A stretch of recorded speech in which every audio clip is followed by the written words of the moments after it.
What's up? Let's go. Good morning. Hope you're doing amazing. Welcome to another day, another one on the Datsun with a title saying line,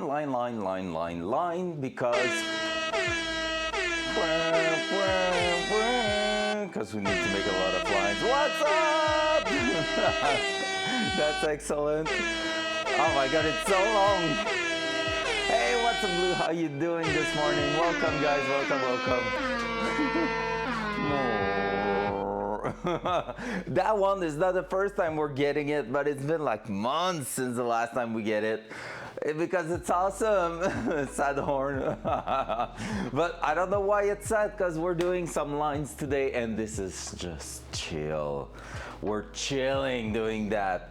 So I'm more than happy to be here this morning. We're gonna keep going on the fuel system. Gonna try to finish that little return line going from the front to the back. We were like about halfway there, and then we're gonna start working on brake lines, and brake lines gonna be something. What's up, Alika? Welcome back with your earbuds, I think you have. So your earbuds are back in the game now. That's amazing. Let's go.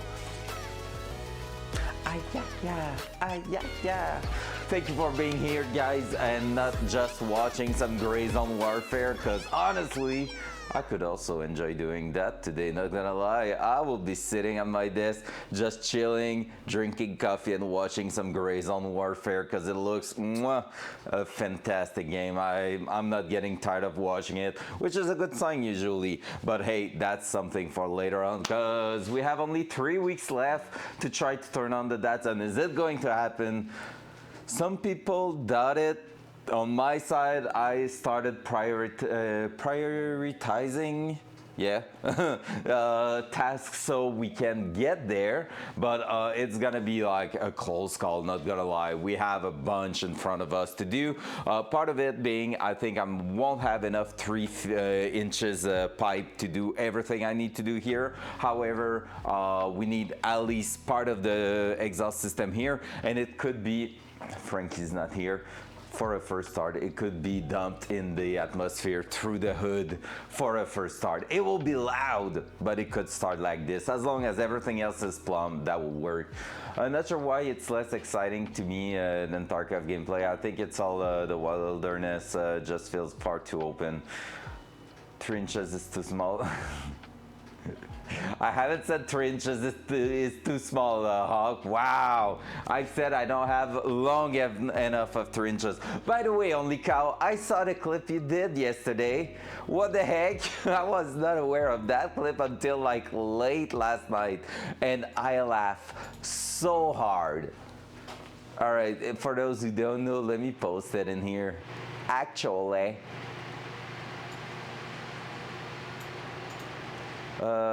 copy text, that paste. There you go. So this is a funny one. This is really a funny one. Oh, that's why. Oh my god, that was chef kiss, honestly. I was just playing a few games with Lumpy last night, and I just saw a new message in my Discord, and I was like, yo, I haven't seen that. I went, clicked the link, I was like, what's going on in that clip? And I laughed so hard. That's a nice pipe, right? That's a big ass pipe. 3 inches is not too small, Hawk. Not when it's the width of it. Awkward. All right, what I was about to say, oh Jesus.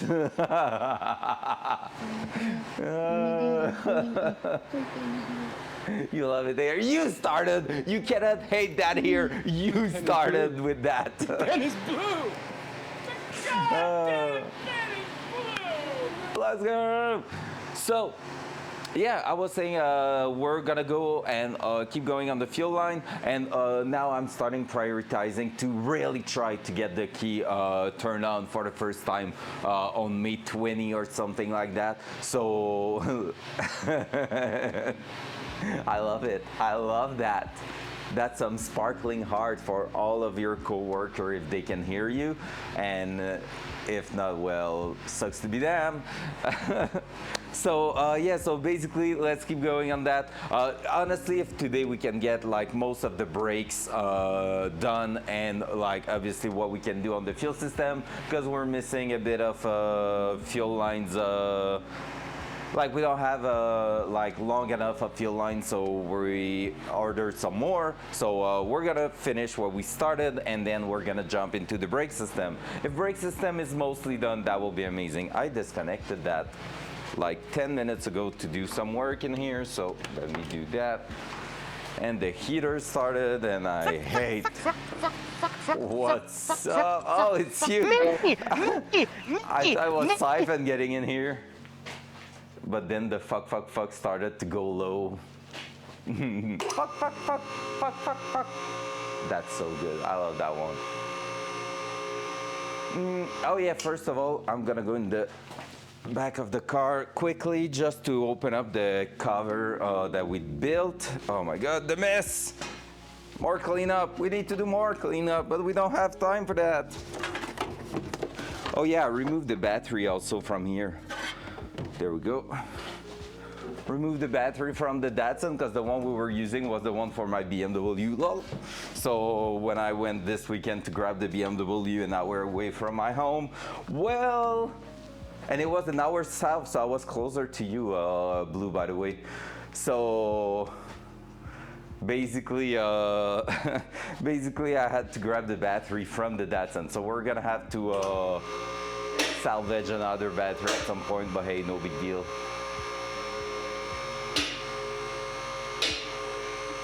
Click. Also, that's really not priorities for starting the car, but I ordered a windshield washer like bottle that's going on the corner. I was trying to see if I could reuse the OEM one, but I changed my mind because like it's way too close to the brake system and all. So I ordered a small one that should fit right in there. Also receive, yeah, I haven't shown that to you guys. Also receive one for like a bottle for the radiator overflow.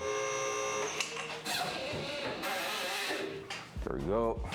Can show it to you because it's gonna be really similar to the one for the windshield washer. The windshield washer just has a little windshield washer pump match on it, but there you go. Look at this little piece here. Ooh, so cool. So this is going to be our overflow. So with just like a billet cover there, which is really looking good. Nothing fancy, to be fair. It's just like an O-ring, a cap, just like so, and a reservoir right there. Yeah, it really looks like a water bottle. Well, for real. Okay, fun fact, a lot of people are using like Monster can and like stuff like that to do the overflow thing. Because the overflow, basically the way it works is that I'm gonna have a radiator in here. It's like a big silver thing at the front, right? You know what a radiator is. This is filled with coolant. And the coolant, well, when your engine's getting hot, the coolant's getting hot too, and its job is to cool down your engine. So it takes the heat, bring it to the radiator, and the air going through the front of the car is cooling down that coolant. That's the idea over there. But that coolant, when it gets hotter, you had no idea? Well, there you go. So that's the way it works. It's just like a water cooling in a computer. You bring coolant, like something that can grab the heat with it, next to what it is, and in our case it's all around the cylinder. If you will go back to basically the video when the engine was open up, you could see like there was some gap around the cylinder. This is like water chamber, so the water chamber is going around the cylinder where the explosion happened, because this is obviously the hottest spot, and then it's grabbing the heat from that and bringing that to the radiator, and when you're running it's going through. That's why a lot of high HP car has difficulties in traffic jam, because basically basically you need a good electric fan to create an airflow through the radiator when you're idling at a stop point, because for like long minutes and on the highway it's getting super hot, can be like 40 something degrees, and so because of that it's like really hard on the engine and cooling system. So that's why we upgraded the cooling, because the more power, the more heat, the more heat management problem you will get. All that to say, this is basically really simple. You can see we have a little thingy there that's gonna be plugged to the top of the radiator right next to the cap. And when it's cold and you fill it with water right up to the cap, well, that's perfect. However, when it's gonna start like heating up, the coolant, the liquid's gonna expand and it has nowhere to go. If it has nowhere to go, it will basically find itself a way to get out, which will be a gasket or something. It will pressurize the system and eventually break something. This is what that prevents. So this here, you basically fill it about halfway, and what you do with that is leave just a touch of coolant. So when your coolant is heating up, that's gonna go up, because basically the little tube coming from the cap, when your coolant's gonna expand, it's gonna get down here and get in there. However, when your coolant is going to cool down, it's gonna create a vacuum and basically suck some coolant out to bring it back in the radiator. So this is something that will just go like in different levels depending on the heat outside. So that's why halfway through is pretty much the way to go. So when you're heating up your engine, it's gonna feel a little bit, then it's gonna go down a little bit when it's cooling down or the temperature outside is really cool. So only thing that matters is pretty much keeping that lower. Even there, I think it would be good if it was not lower than the radiator, but yeah, so basically it's just going to do a little S. So really easy. It just avoid the coolant from like the expansion of coolant breaking a gasket or something. This is just like helping reduce the pressure in your cooling system. So the more you know. So that's what we're gonna use, and this one is coming with everything we need, including the lines and all. Might be something we touch this week if everything goes well and if I stop talking and start working, you know. So let's do that. Because yeah, if brake lines is done and fuel lines is done, basically we can start maybe putting the radiator, or it's gonna be front sway bar. And I think front sway bar is more important, but like I know it's gonna be a pain in the ass, so I'm kind of pushing that further away, but we should try to just get that done. I bought the hardware for that.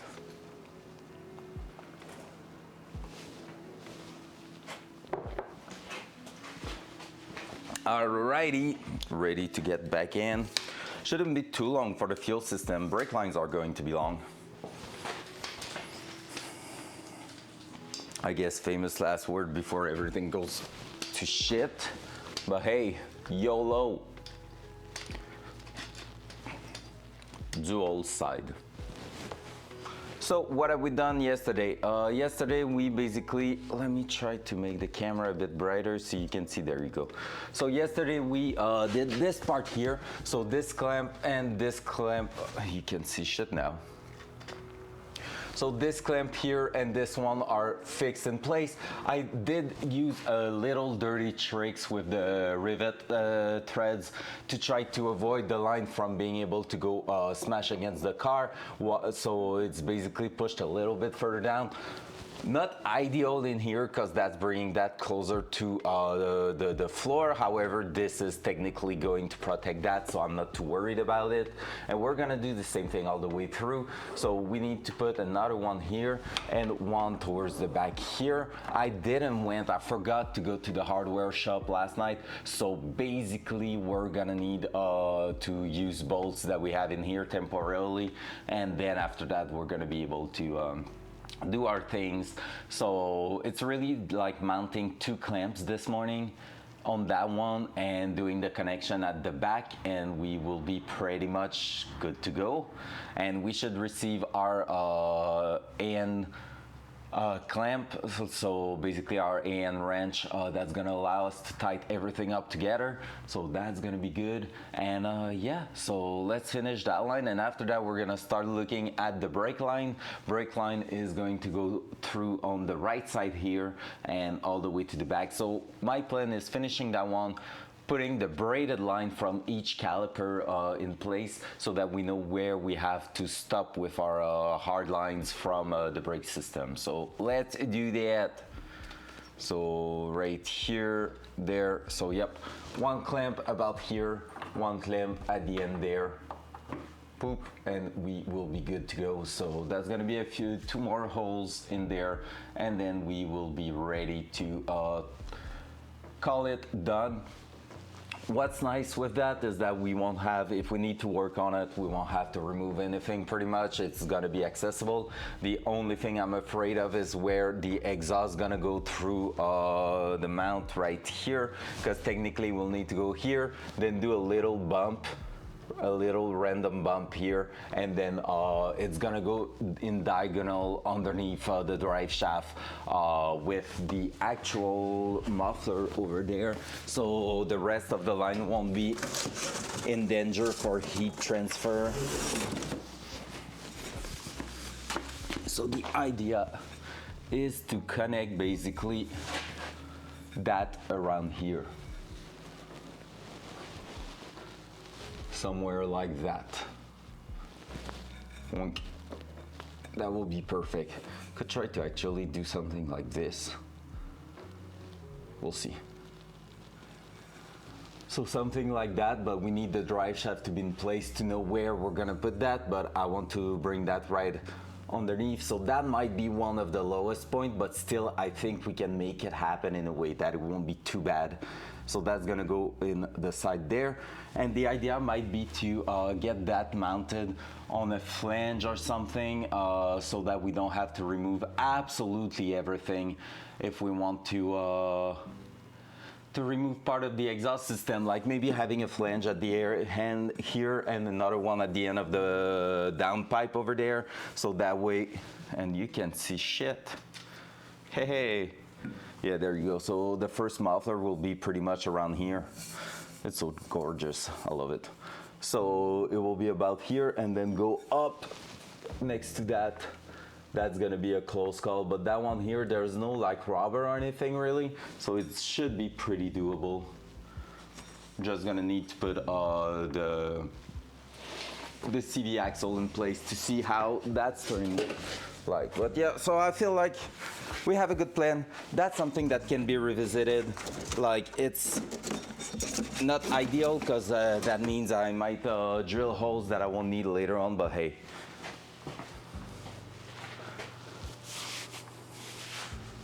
Yay! I just read your last message, Hog, and you changed your mind. You love it here? I love it. I love it. It's cool, cause me too, I love it here. That's crazy, right?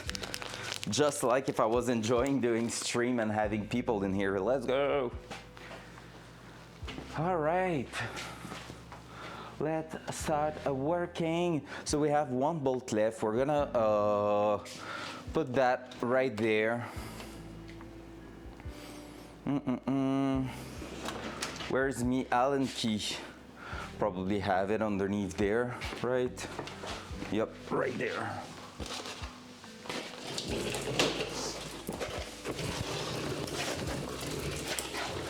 There you go. So very good, very good.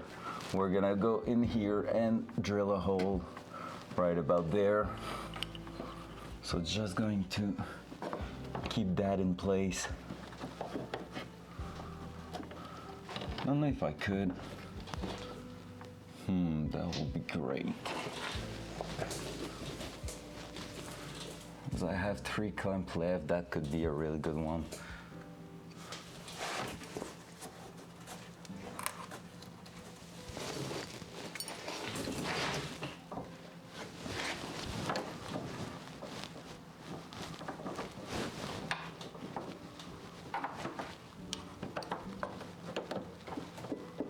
That won't move too, so yeah, I think I'm gonna be good with that one there. All right, let's mount that one first here because this one is more critical a little bit. Then we're gonna mount that one. That's gonna give a little bit of spacing right there. Yep. All right, I'm gonna need to remove that one first. I don't know where that Allen key though is, probably over there on the bench because we need to drill that one. I can go ahead and just drill another one for now. Front cam. Because I have the small one and I'm gonna grab one of the new one because we have to open one anyways. And then I'm gonna re-drill the center there. And yeah, we're gonna go from there. Like AN lines like that, I've done them on the Datsun actually, like 10 years ago, 8 years ago, something like that. And it was not really a pretty system I did. I feel like that one's already going to be better, but not perfect. So we're gonna see how that's turning. Oh yeah, that's why the cam was so sideways. I can disconnect that for now. It was because I wanted you to see the bench. So when I'm over here, you can keep following me there. That sounded like creepy. Follow me. Yo, the coffee's kicking in right now. I have high energy, which I love.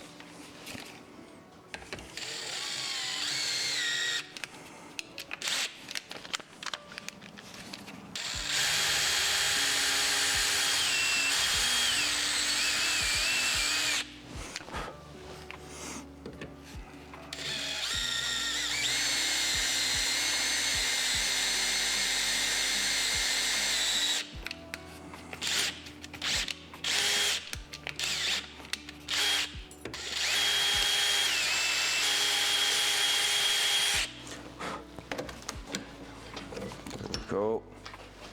Easy peasy. Now it's gotta be all about drilling a hole in the car.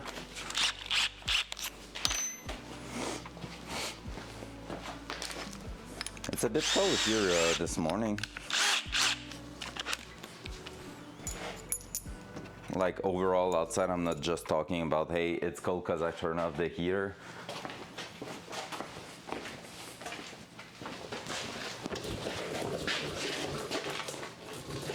All right, so we said about there. Won't really have the choice but to put it here. So let's do that.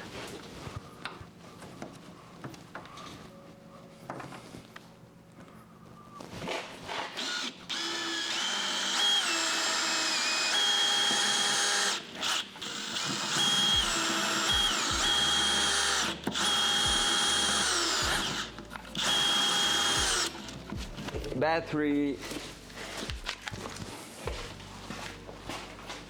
We need more battery.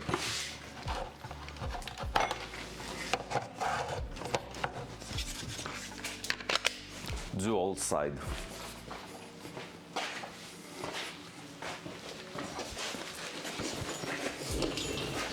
So here we go.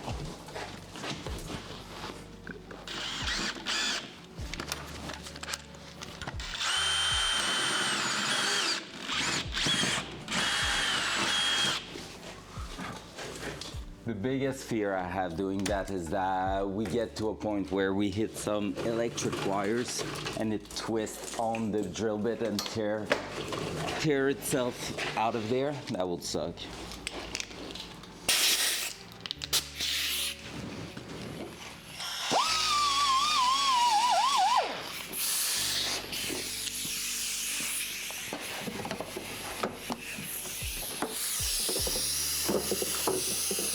We are doing pretty good.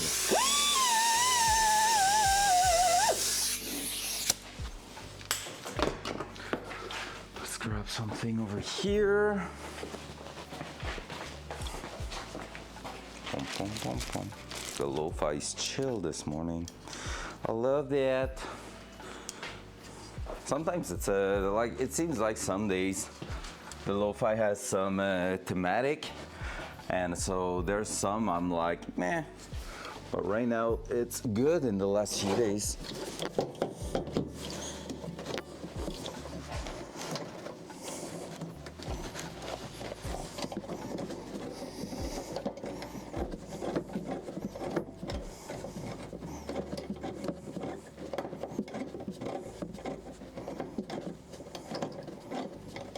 Oh, we're supposed to receive the shifter and lever today also, so we might be able to give a good feeling of what it's going to be like to shift that car.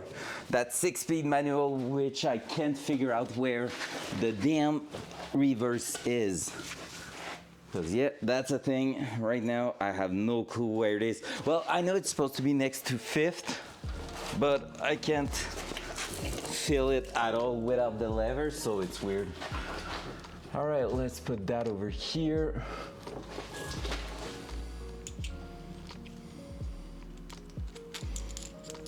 Let's do that like this. Like so.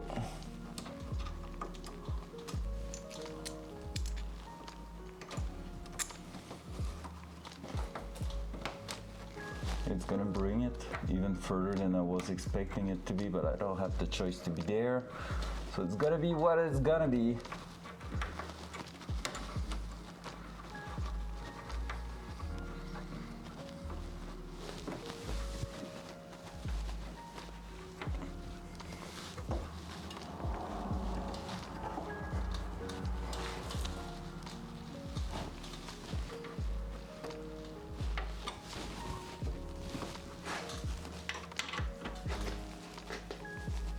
There we go.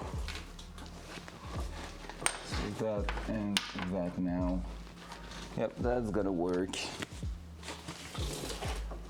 Alright, so I can already undo that one and drill a hole right there to get it done properly.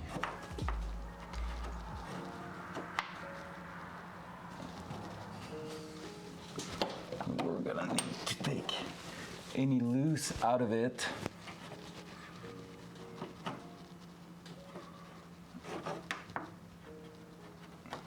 That's technically protected, so that one I'm tempted to put it the other way around to keep the line a little bit higher. Make sure we're not bringing it too far down.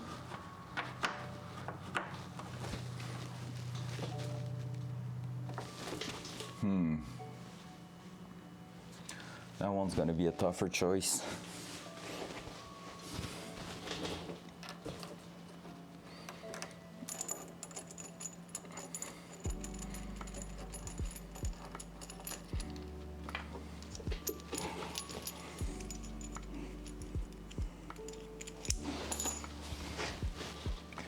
Yeah, we'll put it there. That will be technically under the seats, which means let me make sure that we're not actually drilling right under in the rail, because I need to take care of that.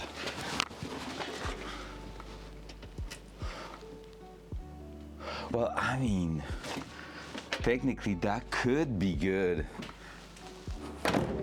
Let me check. So we are right here, and basically right there. Do I have any marks to know where it is? I think it's around here. Is it? So hard to tell. I could take a measurement from behind that last bolt here and see where that from where here it's gonna be underneath one of the reinforcement. That way I can push it up, make it closer to the rail on this one. Yeah, I think that's a good solution, and it's gonna be hidden basically inside the car, so that's why I'm like, hey, let's do that. Because like inside the car, it won't make a bump in the place where we would put some material technically, so that's cool. I'm okay with that. So here, well, it's not there first. It's gonna be in here first. So I need to be past 4. Like 4 3/4 will be perfect. So let's try that. Let's try to make it 4 3/4. So basically right here. Pretty much. Right there, I have a mark already. I can follow. Let's try that and we'll see. I need to make that as close as possible to there.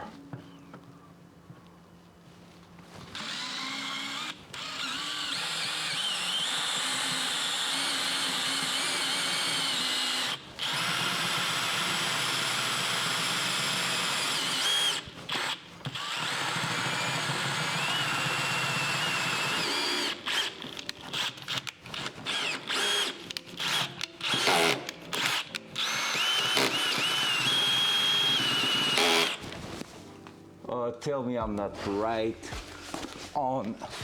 I almost hit my head.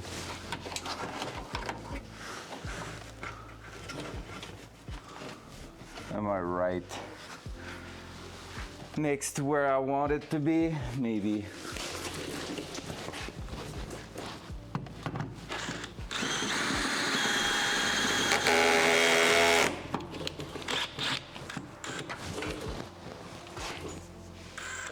Oh, maybe not. Oh yeah, I think I am right next to where I want it to be. No!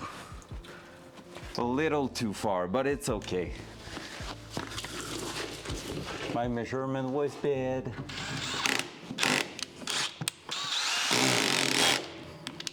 Let's go from the inside then. Try to drill it out.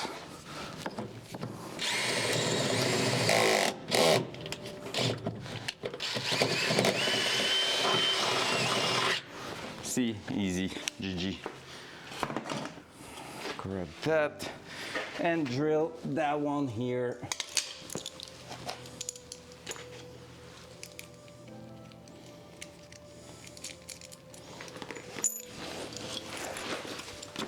So it should be good. We are in a place that's it doesn't matter too much, so it's okay. Let's do that. Front cam. Front cam. There we go. That one, we should be good to use that one here or something similar. I have big ass bolt there in case.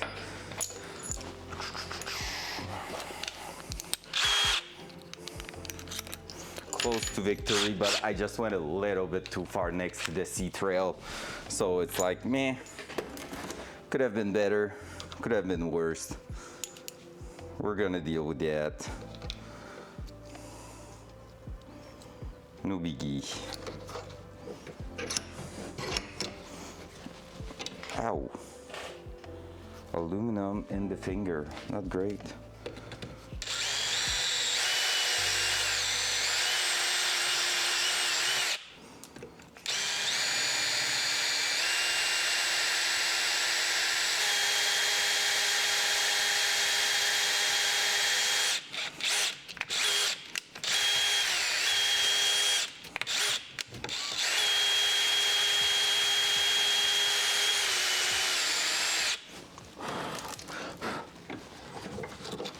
Go.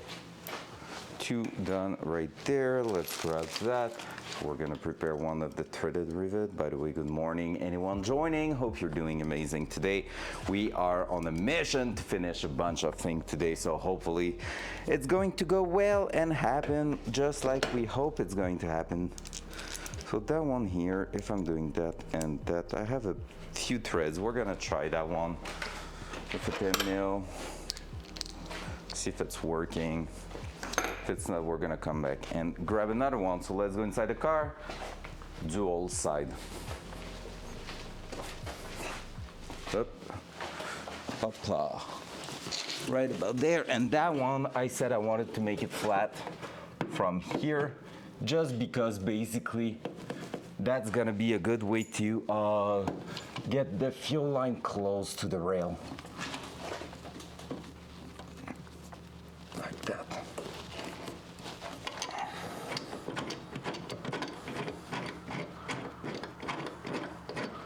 I said the fuel rail, the frame rail, if I said fuel.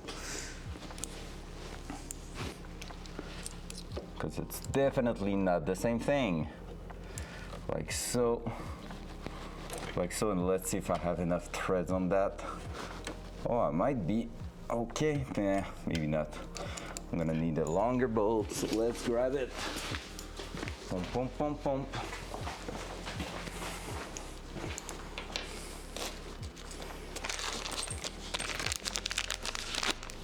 That's gonna be a temporary bolt because I want everything to be the same everywhere, not like having one 10 mil bolt, like one M6 with a 10 mil head here when everything else is X.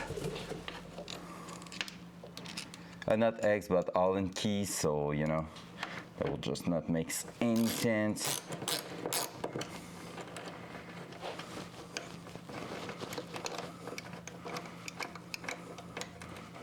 Cool.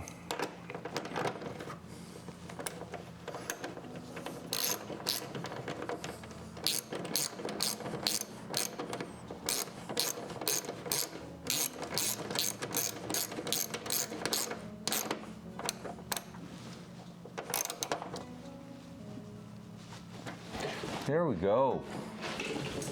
Boom. That looks like quite a safe fuel line right there. At least return line for sure. We'll see if we do something for that. But still, I'm really happy with how that turns. Because basically it's like right above the frame rail, protected by some metal plate here and there. So technically that could be pretty good. So what's up next? Trunk. So we're gonna go, whoops. We're gonna go somewhere around here and try to get a view of what's going on in here. So you have that. I'm gonna need to do that. It's gonna be a tough one to see. So basically from here, what we're looking for is to push. Do you see where my hand is right there? Not really. And now you should see it a bit better. Yep, so this is our dual pump system going down here. So from here we're pretty much good. We're just missing from the fuel filter that's right like at the back here. We need to go to the front, but for now what we need to do is push that part here right in there.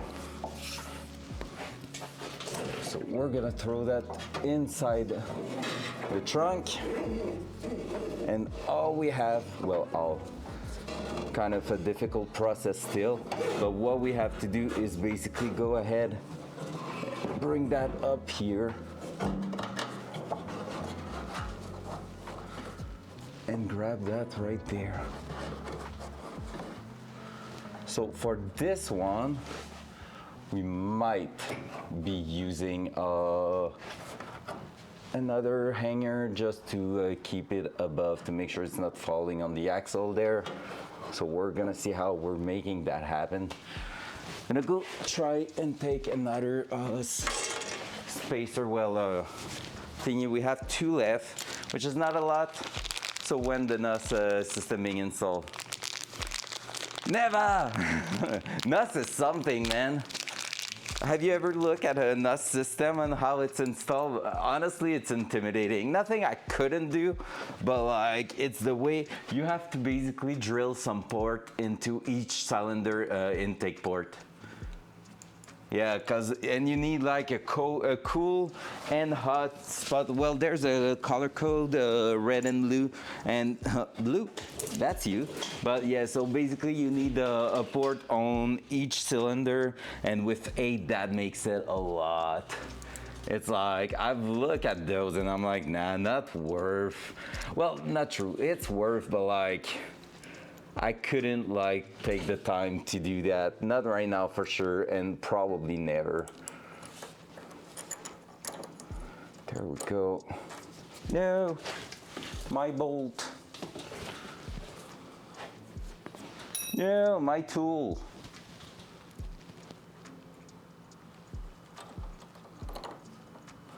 I already think turbo is something quite insane to do. Like adding a turbo to an engine that's not supposed to have one from factory, it's already like a big freaking task in my opinion. At least since it's the first time I'm trying that, I should say. Probably that someone that knows exactly where he's heading with that is not too bad, but still. Let's see if we can make it happen a bit better in there. What I want to do is basically kind of that, I think. Not even sure what I'm doing right now. That will be great. That would definitely work.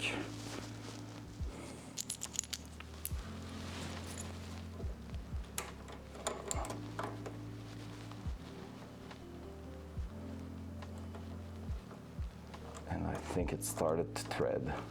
Perfect.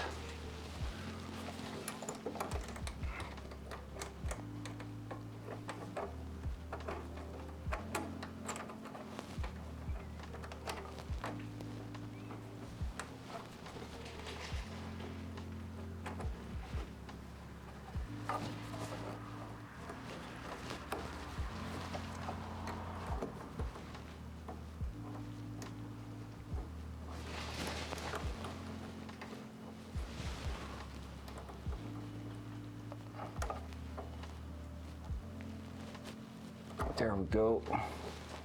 So is there a way to make it 100% sure it's not gonna twist? I think there's a really low chance of that happening. So right now, what I'm looking at is that. Can you see this? I'm trying to make sure you can. So basically we have that part of the system right there.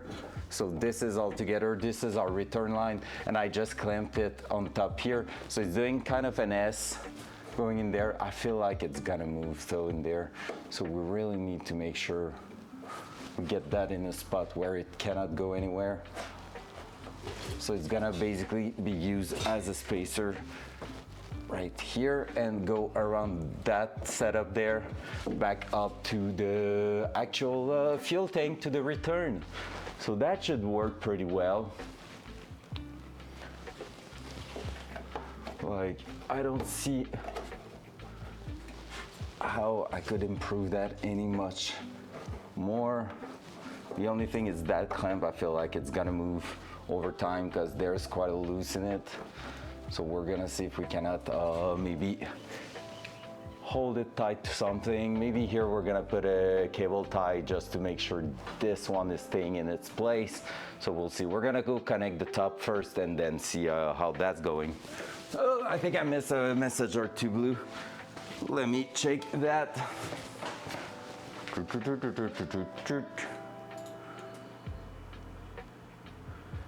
Is it illegal in Canada like it is in the US? No, is it illegal in the US? Because no, here we can technically run NUS. I don't know on the street though. I don't know on the street how that works, but no, I know guys that has some NUS set up on the street and everything. I don't know if it's legal, but like they are not really looking for that.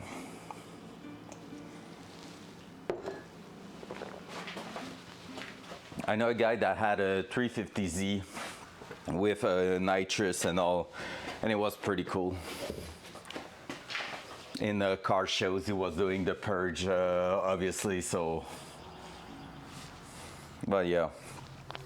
But like, I think it's not illegal, because technically here, what I'm doing, adding a turbo, adding supercharger, and like the power improvers are allowed. It's just like, I'm not sure where is the line. And most of the time, like I've already said, it's not like the modification that is limited that much. We have like a bunch of limited things, but it's when you read the page, it's like 2 pages long only, and it's really not that bad. However, the insurance is where it's getting hard, and I really think I'm gonna have trouble with insurance for that car here, and that's stressing me a little bit, because I don't know, like right now, it is insured, but in a really bad way. Like basically, I crash, I receive zero. Someone crashing me, I receive zero. It's really just if I crash, like let's say in a lamp. In an electric post out there, I'm gonna be covered for the damage I'm doing to the city, to someone properties and stuff like that, but nothing for the car itself is covered. And that was just like a quick insurance to make sure it was insured, so I can just test drive it on the street legally. But now I need I need an evaluation of the car, and right now I don't know when I'm gonna get that, because with the engine bay being on primer, and that's a thing I regret a little bit, but it's not like we had times to do it. But yeah, like if everything was looking a little bit more clean inside the engine bay and all, it will be like ready for an evaluation. And but maybe I can get one and then redo the underbody and then go back for another one. I will see, because I need that evaluation to know the price, the price tag of the car, the value of the car itself. Then I need to find an insurance that's gonna accept to insure that car with modification, pretty much. And I don't know if I'm gonna try to play it like low key, being like, yeah, just received a V8, kept the turbo system from 280 ZX, and like just did that, or just say, hey, I did like a turbo V8 swap, there you go, and like try to get an insurance with that, and then like just a V8 swap, not turbo mentioned anywhere, get an insurance, and if something bad happens, well, I don't know. I don't want to think about it too much. All right, it's gonna be time to go back in the car. We need to go in the trunk. Front cam. Because yeah, it's gonna be sketchy no matter what. Like, I don't think I'm gonna be able to get a full insurance for the car. And I kinda need to get that car insured, but like, obviously, but like, the ideal scenario will be, hey, like, guys, just insured for the value of the evaluation. I don't give a fuck for the rest. Like, it's my sixth car, like, it's one of my 6 cars. It's not like I'm gonna be driving that thing every single day or whatever. So like, the risks are quite low. Come on, just insure for the value. That's all. Don't ask question, but it's not really how it works.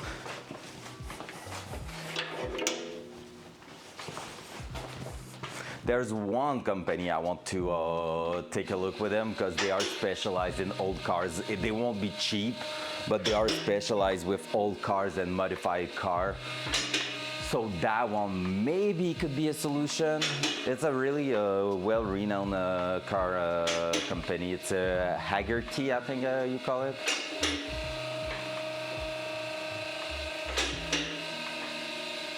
Boom.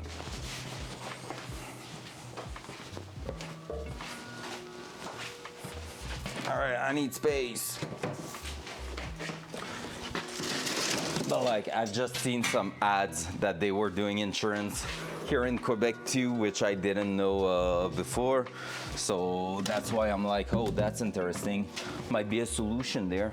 All right, that pipe can get the fuck out of here. Maybe just there. Maybe just there. Hey, it's cool. It's the last connection we need to do in the back of the car there. Obviously, we won't close our system with it there, like covers and stuff, just because we still need that to make sure we are not having fuel leak or anything like that. But yeah, dual side. Dual side. There we go. That and that. So as you can see here, we have our line. Maybe I need to bring it a little bit further to that side. Can you see it? Yes, you can see it. So basically we have our line getting out here, and it should plug right there. So we're gonna remove that for now.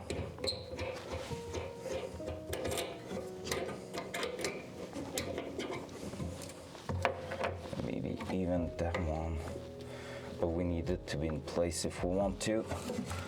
Make sure we are throwing that in the right spot. So if I want to tie wrap that to one of them, but even there it's pretty good and I could just use that. Okay, I'm gonna need some masking tape.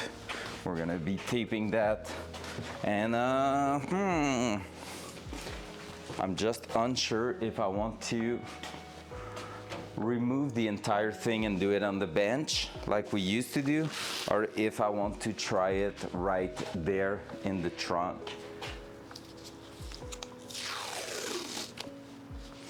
Because I could technically cut it there and see how it's going, but I'm really unsure of how that's gonna be working out.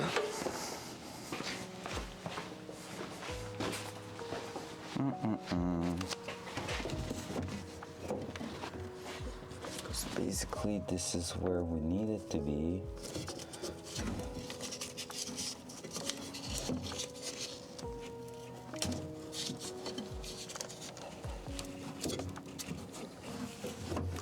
Like so.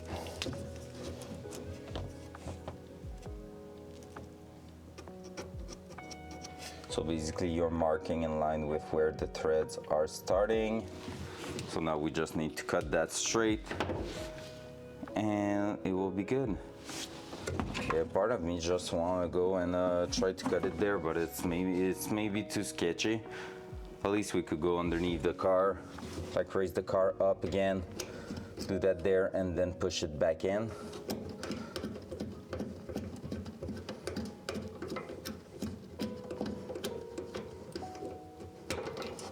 These ones here, I'm not really worried about using those wrenches. It's not like they are super visible. It's not the purple one at the front, so you know, might as well do that. Yep, I think that's what we're gonna do.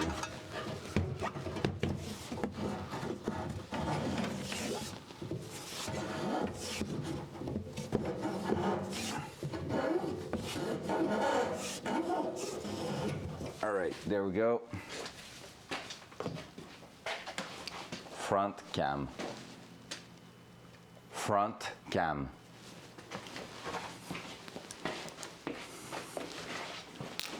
There we go. And from there, let's leave that here. We're gonna change the blade, the cutting blade already, because that one I had difficulties even here to go all the way through without hitting the buffer itself. So we're gonna make sure it's not happening while we're doing that one off the bench.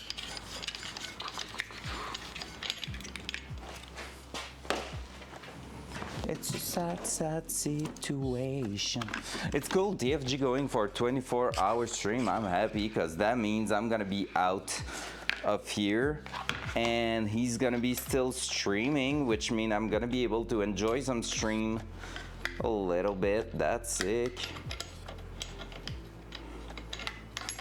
So many people I'm watching usually are playing Gray Zone right now and I'm just like, ah, here in the garage. Cannot enjoy that new game because I cannot try to get on the hype train there just because I need to keep going on that car. It won't progress by itself, which sucks, but it's cool at the same time because that means it's really me who's doing something. Now let's push the car up. We're gonna do the fitting from underneath and we're gonna throw that so we won't have, oh, trunk. You see this? That could have been bad.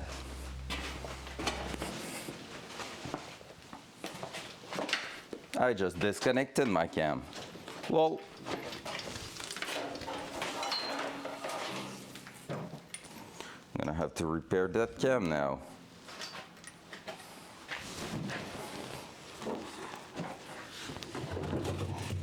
Let me grab that. Do this, do that. Is it both 22? Just want to make sure. Nope, one is bigger than 22.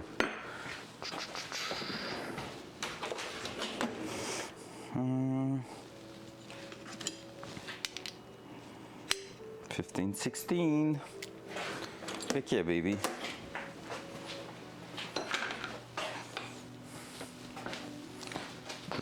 Now we're good. Yep. Let's bring that up.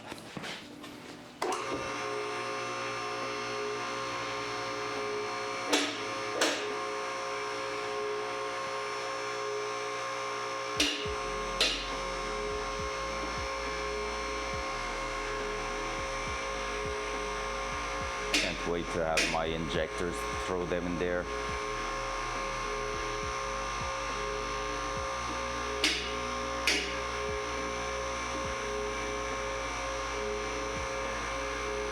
Because I'm worried they won't fit. They should, but I'm really worried we have a fitment issue. Because there's like 3 types of injector, and it was not really precise which one I should be running on those fuel rail. We'll see.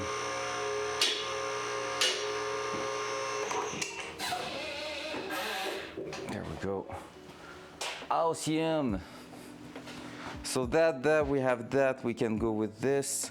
We need that. The only thing is, if I'm using the buffer, it's gonna make some dirt in the system already.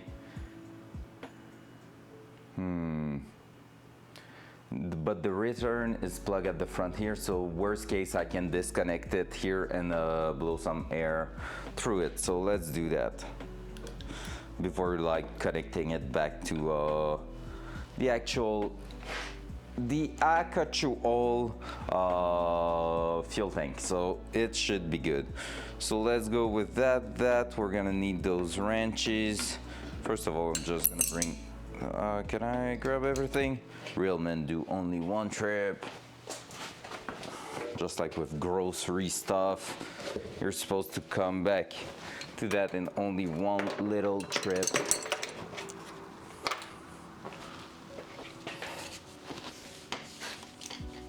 I said one big trip with like 10 bags in your hand.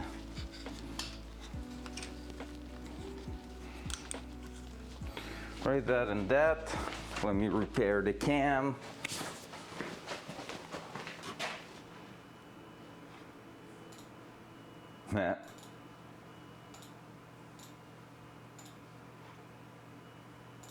There we go. Whoop.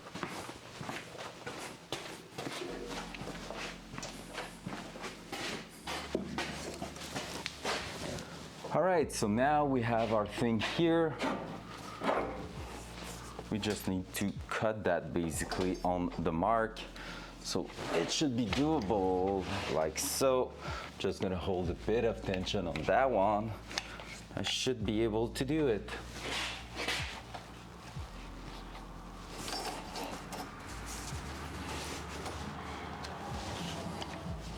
Hopefully I won't throw stuff in my eyes.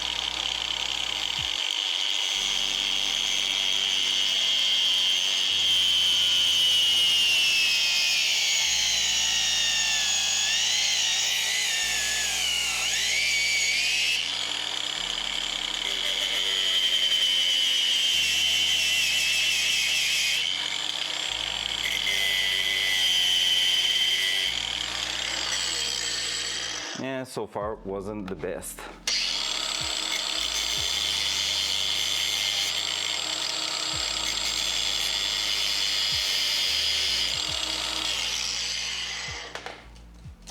Not the best, but not the worst, I think. Let me see. Because as long as we have a flat edge, maybe I can try to cut it just a bit shorter.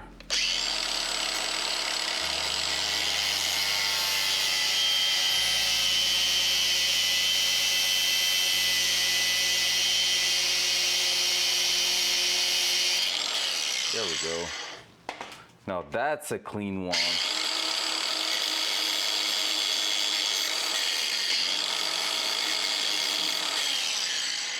Ish. Still need a bit of buffer.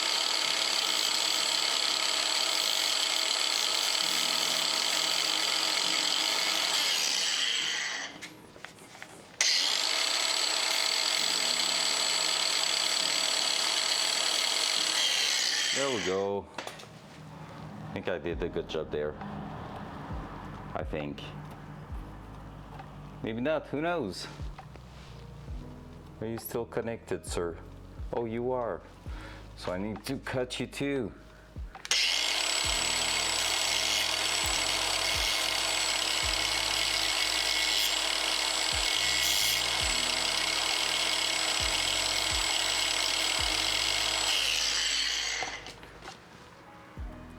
There we go. All right, easy. So we're gonna throw our parts in there. Hopla, there. And then that and that. Doing lines right on the car is not ideal, I'm telling you that. There we go. Let's throw that one in here. Like so. Let's open up that tape. Like so.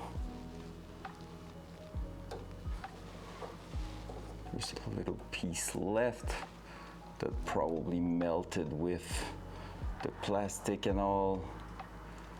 Still, oh, we got it. Perfect.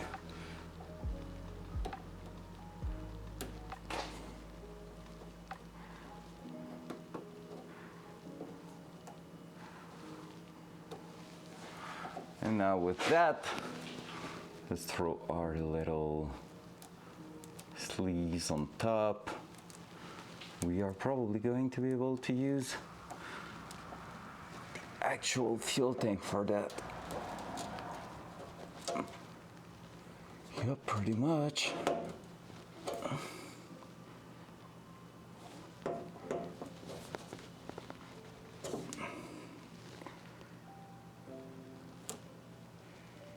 Missing just a touch. Sitting quite flush.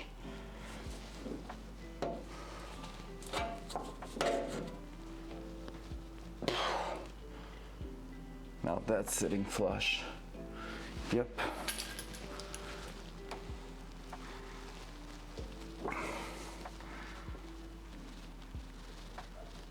There we go.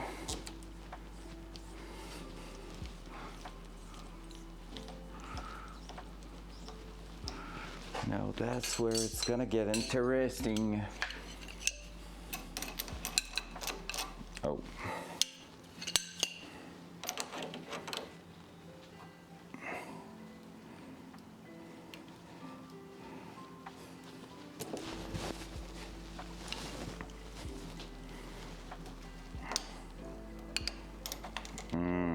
I need two 15-16 because that won't fit there. Shit. With the 90 degrees, it's gonna be a pain in the ass. All right, let's go grab the second wrench.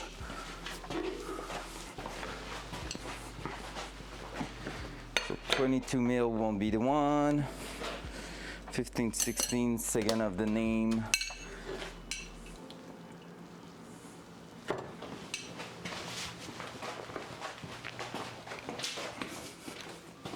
Player 2 entered the game. Right there, can I get my seat to just be a bit more comfortable?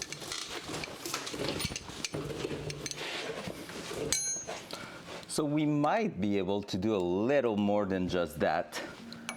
Before going to the brake system, just realized I could do the Y connection at the front for the feed.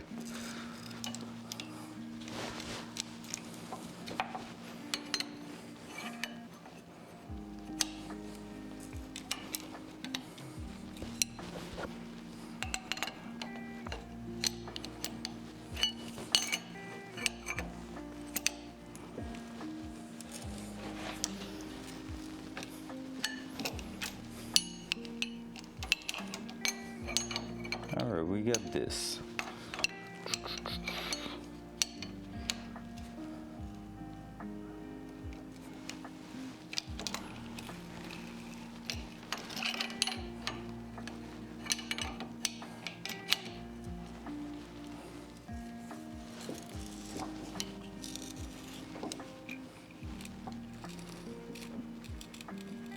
There we go, it locked.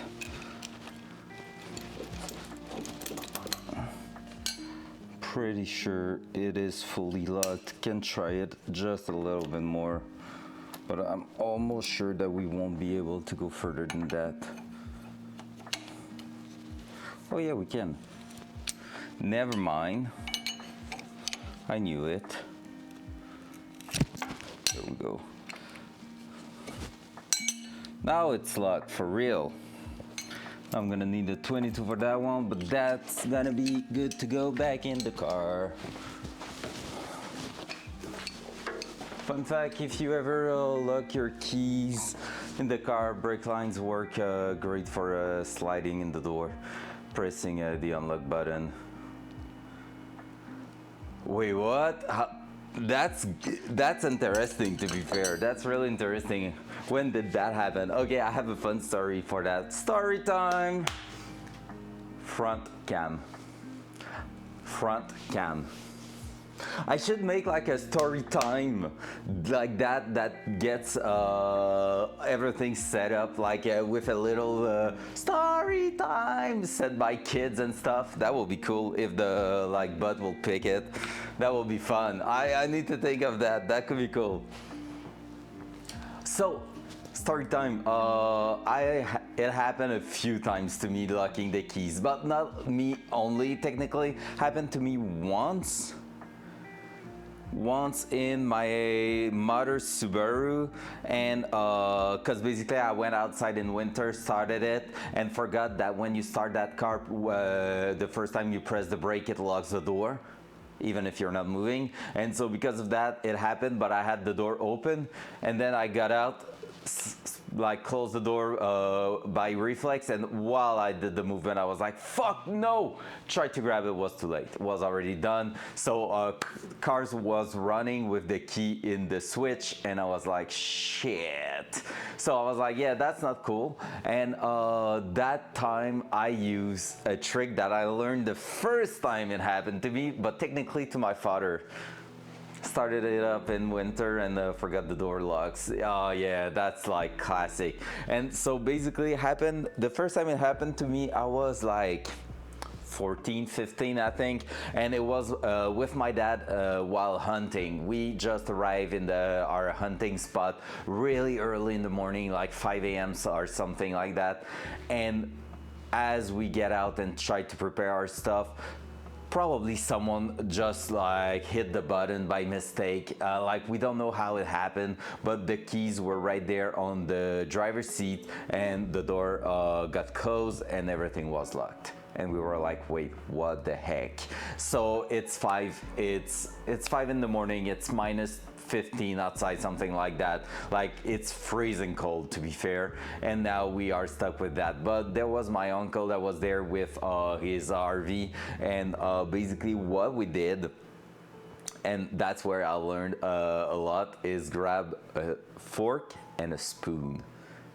And that is a butter, a knife, and a spoon, and these are the only tools you really need to unlock a car. Well, plus like a coat hanger or something, like anything to reach, but basically you can always use the knife to pry the frame or the window, whatever. You need to be careful if it's straight on the glass, but like you can pry the frame, stuck the spoon with the round shape towards you to keep that bump open, so you don't have to worry about it. As long as you can get the spoon stuck in there, you're gonna have that like half a centimeters, and then you don't have using a knife as a prying tool. Interesting, but yeah, brake lines slides between the weather strips super easily and is rigid enough to apply pressure. That's interesting, honestly, because yeah, basically we didn't have a lot, but we had like some steel wire, so we just like twisted the steel wire to do like a hook at the end. But like what sucks is when you need to pry and like try to get to the place at the same time, right? So butter knife, spoon, you stuck the spoon there, and the round shape of the spoon's gonna keep that leverage in place, which means you have that gap always. So now you have two hands to work your way in there. Like if you have to bend it while pushing, stuff like that, you're able to do it. And so first shot, we got it done like that. And when it happened to my mother's Subaru, I needed to go to the college at the time. Like I was still a student and everything. So I was like, all right, I don't have time to fuck with that. I thought about calling like a service for that. It was over an hour of waiting. I was like, nah, not happening. I went inside, grab a knife, grab a spoon, did that, grab a, like you said, like a coat hanger. I just unfolded it, and basically I went in there. But like the Subaru buttons were really not in a good spot to unlock the door. Like it's the one by the handle that you don't have a lot of grip onto. It's like all roundy and stuff. So instead, since the car was running, I went and pressed like one of the window button and was able to get one of the back windows to slide down, just open the door right like this. It took about 15 minutes. Everything was done. I was ready to go to school. Hey, easy. I tried to remember if it happened with the BMW, but I don't think it did. The BMW is like, I need to make sure I'm not losing the keys, because I have only one key for that car. Airbag that pump up, sticking in the separated the two lock my key a couple years ago, and was charged like $250 for, yeah, exactly. And yes, I know those things. It's just like, I don't know how they sell them. It's probably quite cheap, right? Like $50. Well, 50 is not cheap for what it is. And it's like, just think of it. It sounds good, but where do you put those when you're not using them? You're gonna use that maybe one time per 5 years. Where are you going to store that? At home? Well, you need to lock your keys at home if it's there.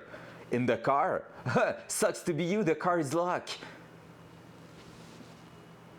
See, so that's where like, and the only place I could think of is like, it's stupid, but it's like if you have a girlfriend or anything and she's always carrying something, like I don't remember how you call them, but a purse, but like that will be the best place. But again, depending on the size of the thing, and like it can just be freaking annoying for her to carry that. And my girlfriend, for example, she was before carrying a purse every single time. Now it's once in a while. If we're going for a really fancy thing, she's gonna take a purse, but otherwise she doesn't care.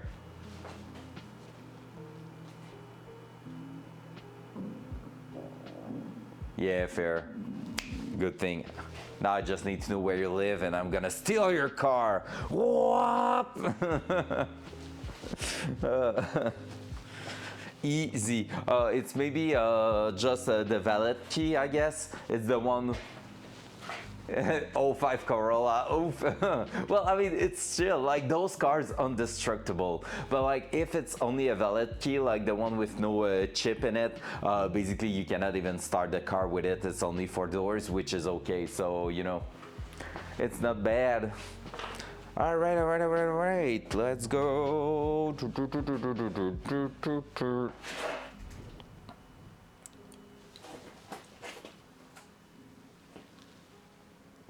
Was that a package getting delivered? That was a weird sound. I was saying, oh yeah, we were here to reconnect everything. I wanted to go at the front and try to remove the return line. I don't know if I can do it from underneath. So I can, no way, no way, impossible.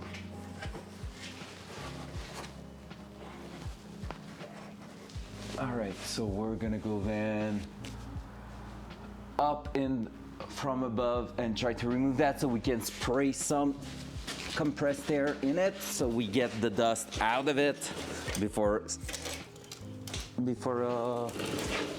making it connected to the fuel tank. Hey, almost done there.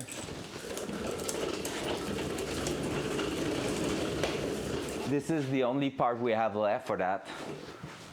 This is from a 20 feet roll. This is the only thing we have left. So that's why we had to order another one. But like I said, we're gonna use that to make two small pieces at the front of the car anyway. So, and maybe we could start with that now, because we're gonna bring the car down anyways.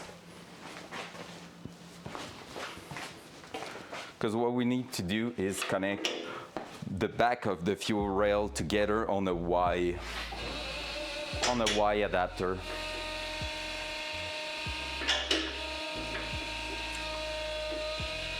It's starting to look so good.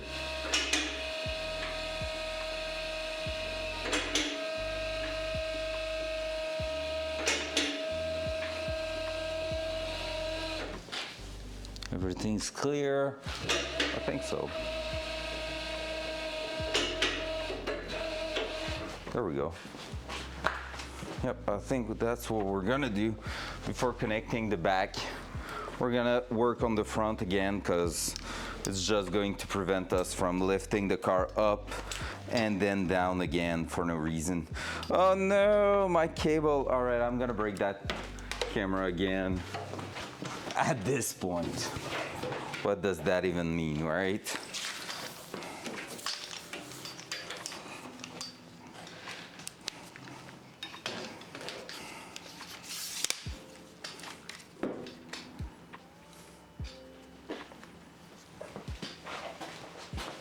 I did heard something. Give me my packages. Because we're waiting for something cool today, so I'm looking forward to that.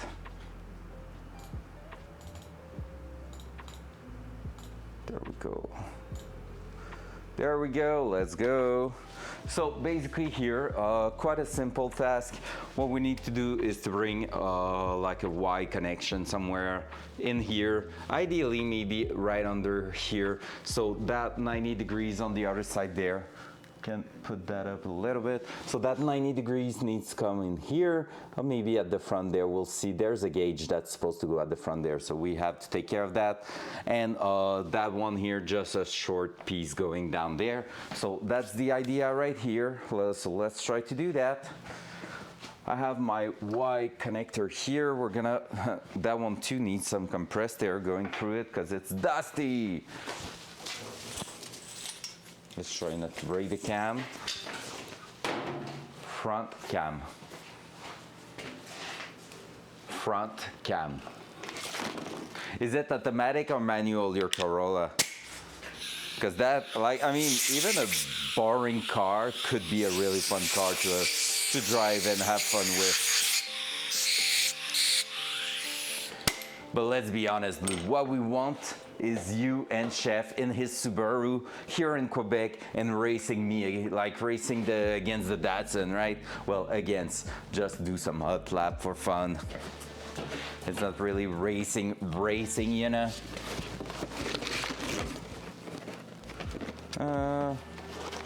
Let's see what we have left in here. We should have pretty much everything we need. There's no ducks in there. Nope, perfect. We can throw that back. We need that to stay safe. So we're gonna throw them back over here.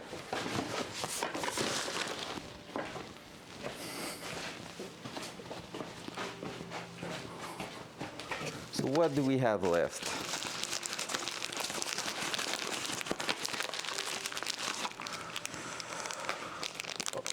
Line, and we need that one. Let's do this. Let's do that. Who are you? That's the one. Oh, we still need to remove the return line because it's not done, the connection at the end there. Yeah, it's just like barely connected in place. Lol. So it's all good. We need to, well, I might be able to do it right in the car because I have the end of that line right there. Lol. Okay, that, so we need the Y, That's the one coming from the fuel tank. It's gonna be the feed. Now we need, that's some plugs. That's some empty stuff. Yep. In the trash. We'll see if we did some proper calculation for everything. I think so, because it seems like we're gonna have everything. That.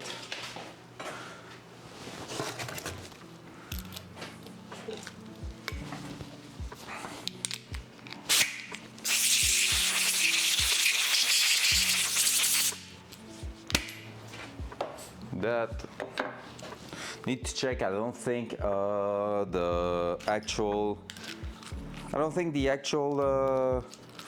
fuel filter has its plug there, so we're gonna have to take a look at this. And here, are we missing one? Yep, right at the back there. So I think we have just the right amount of fittings, which is perfect, because that means I did my stuff right.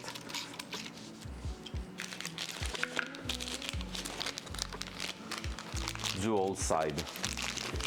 All right, the big question now, are we too long here? It's gonna be such a close call. Because that lines needs to go right down here. So that's gonna be a close call. Could have been fun to have another 90 degrees, not gonna lie.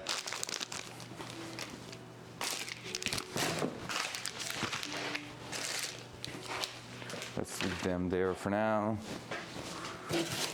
What do we have in here? Plugs. That's one that we are not using. We have one spare fitting. So yeah, we use a fitting in a place that we were not supposed to, I think. Like one of the 90, and I know it's in the thing at the back. But it's looking neat, so I'm okay with it. All right, so from there, we're gonna start testing our connection there.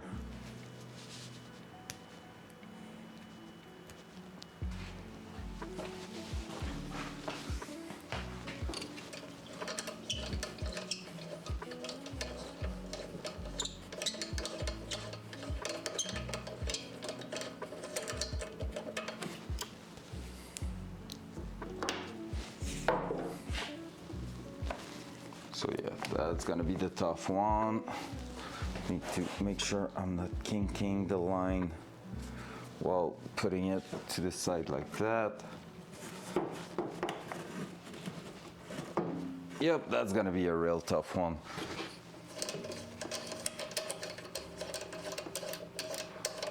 The easiest way might be to take that out, put that in there, and then go for it.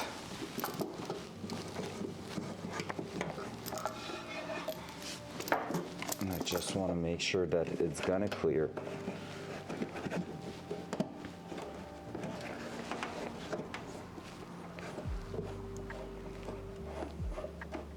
Yep, it's gonna make it.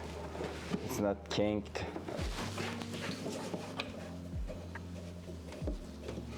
We're gonna get the loose from there.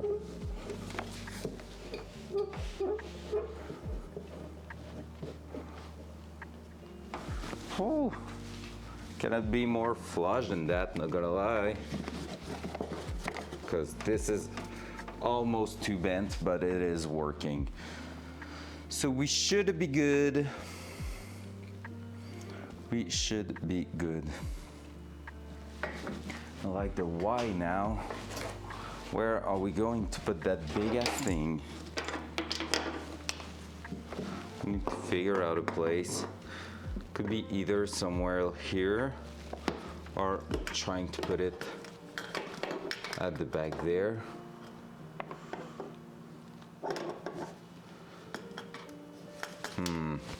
Don't really have a good spot, and if I want to use the heater core, it's gonna have to be somewhere else than there. 45 degrees would have been the best one here, because I could have thrown it pretty much anywhere.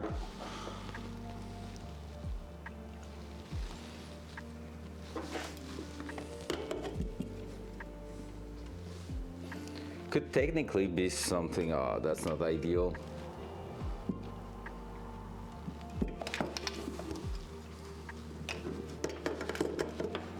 I mean, it's not bad, it's just not ideal.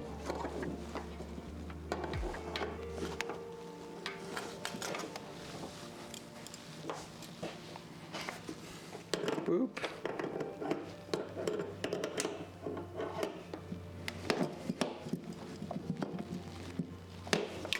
I'm trying to find where we could get that done easily.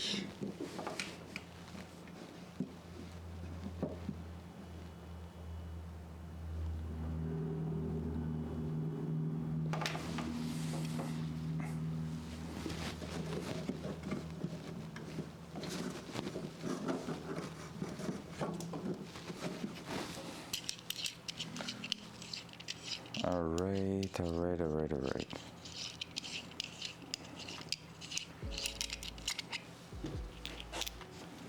Gonna make sure we're not losing those things.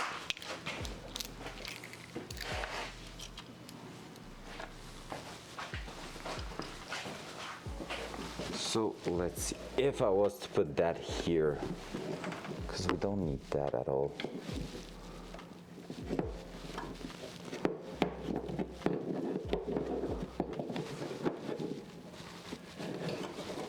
It's starting to kink a touch.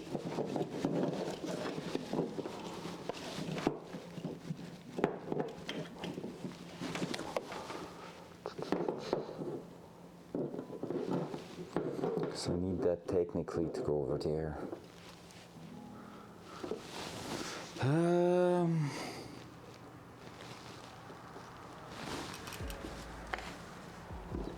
Because that's easy to bring it back to the other one there. So I'm looking at a solution right here, and I have maybe an idea, which is gonna look funny at first, but might be a really, really good one. Let me check if I have the hardware for doing that, because it's probably in between the measures I need.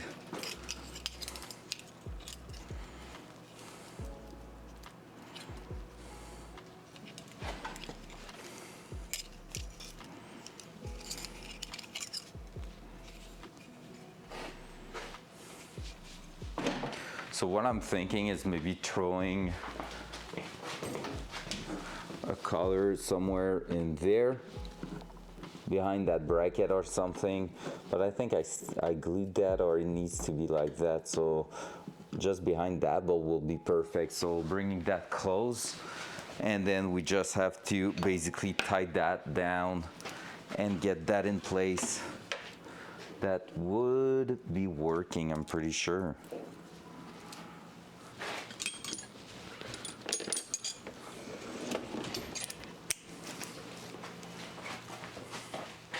So I don't know if you get what I mean there, but like basically we could slide that down a color like that. This one's a bit big, but I don't have really smaller one for now. Again, could always get replaced. Let me check, making sure, because I know I had some smaller one, but I think I use all of them, yeah.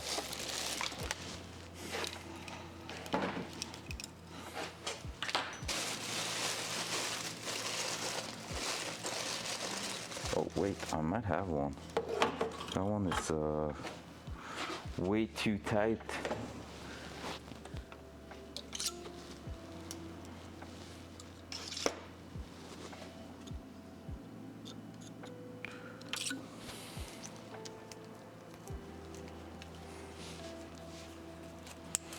That will be insane if it works. No, it's maybe not that much of a good one.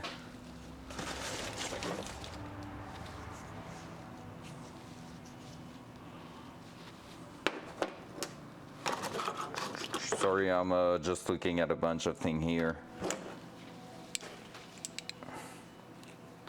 Be right back on the camera in not so long. Yeah, no, that's not working. And you, sir, Could you be working? Technically, you could.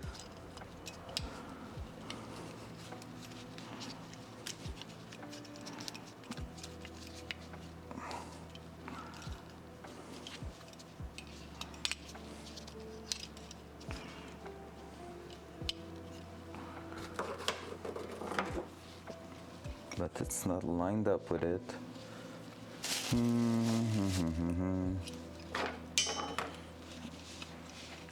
All right, let's try that, I guess. Because that one doesn't cost anything to try. See if we can mount something. Because basically, the big deal right now is that we need to mount the Y to know exactly where to put the lines, right? And I'm not fitting that in there for sure. So if you don't get that set up in place properly, like that Y shape, you're gonna have a hard time making anything happen in there. All right, the small one's probably in the Camaro, right? Gosh, I need to clean the Camaro and remove everything from it because I need to sell that car.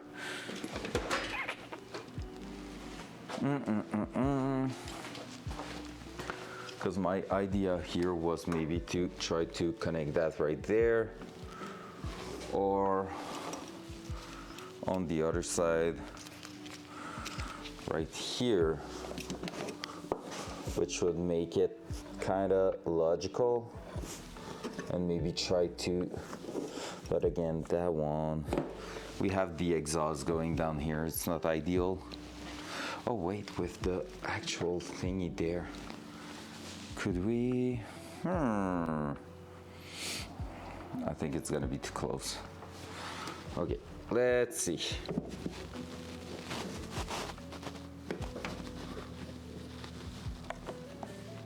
I'm gonna need a 22 mil wrench. We're gonna try to disconnect a bunch of things and see how that's going to be.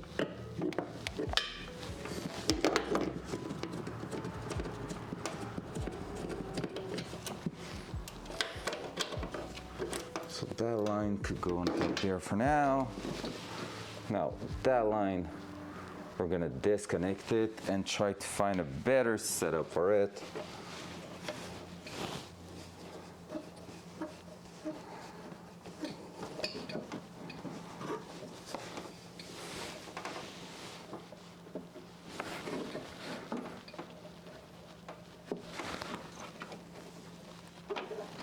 I do think a 90 degrees will just help us there. We'll see.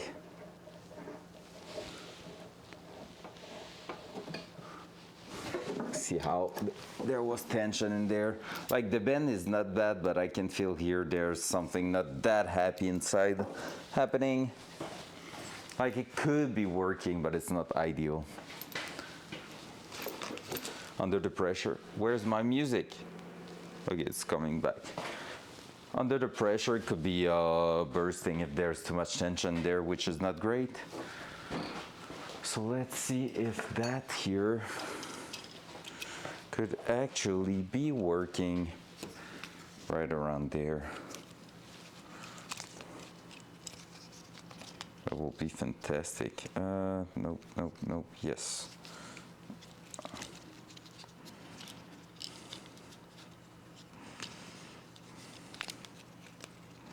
Just like that. Because if we could connect that right there, nah, we won't. We won't be able to. Well, that sucks. That sucks a lot. There's the braid line thing.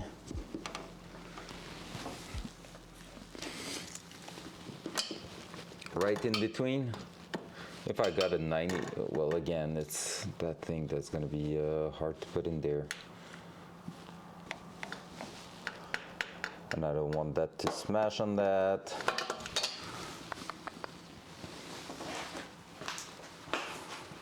It's fun time, baby. It is a fun time.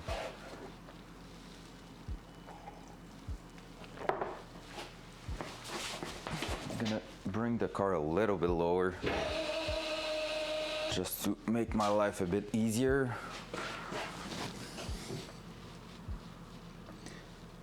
I don't want to put it on this side too, because on this side it's gonna be pretty much the actual loom for the car that needs to go through here, so it's already like a bit crowded.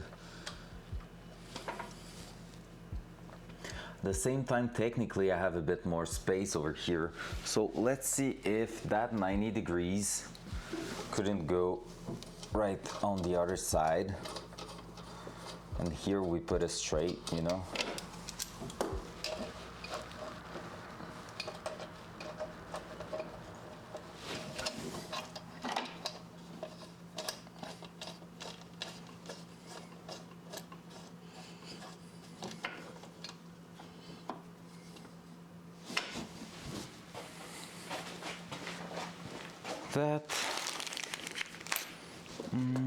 That, and let's bring the line and see how it reacts on this side of the fuel rail.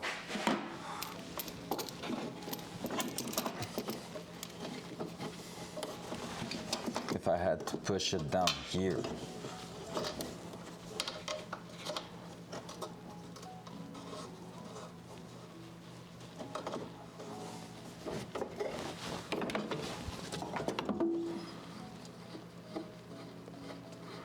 That's going in.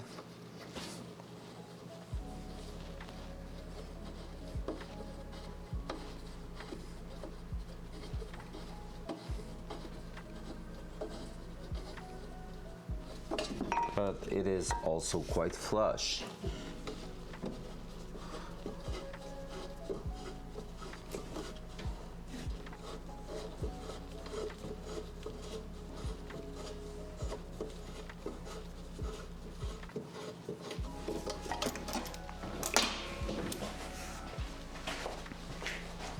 How about bringing the Y underneath, maybe? Question mark. I just wanted to have eyes on it, pretty much. Well, let's not put that here. Let's put that on our workbench because we use that for that. Because that will make 3 lines going up here, which is not bad but not great.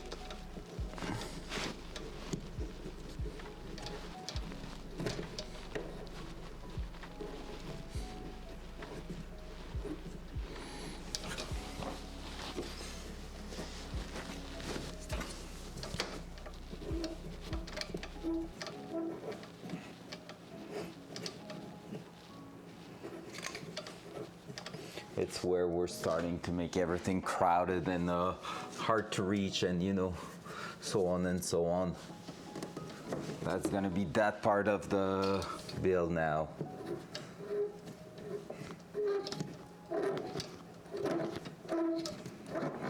Come on.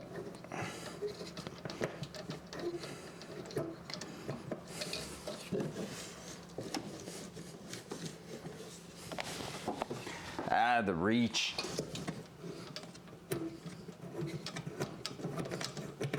There we go. Perfect. Can I get all that done here? Let's see if that's happening right there. That's fantastic.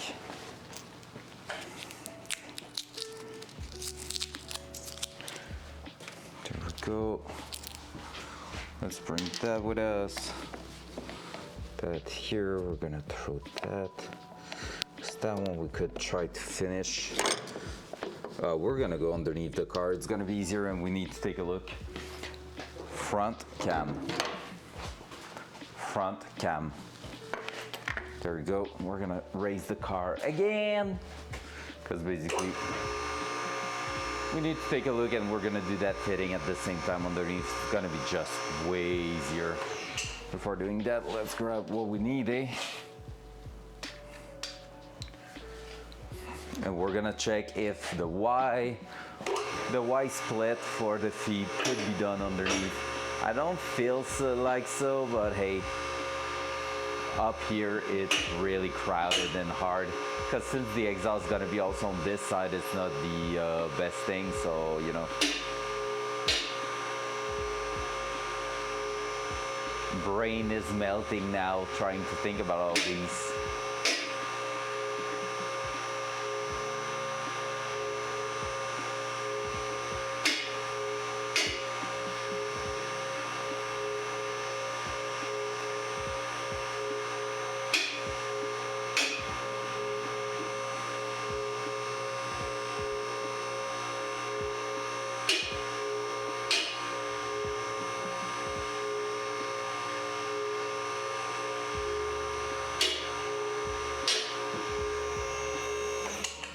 There we go.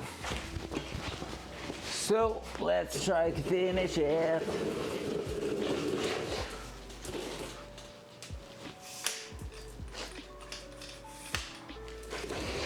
Ow.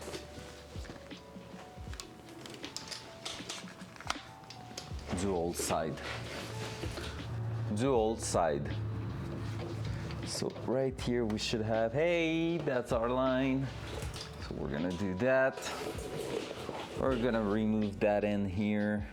I'm gonna go grab the other end actually. Did I? Wait, that part there is, no, over there, yep. There it is. So we're gonna do that. Boom, boom, boom, boom, boom. Gonna remove the tape.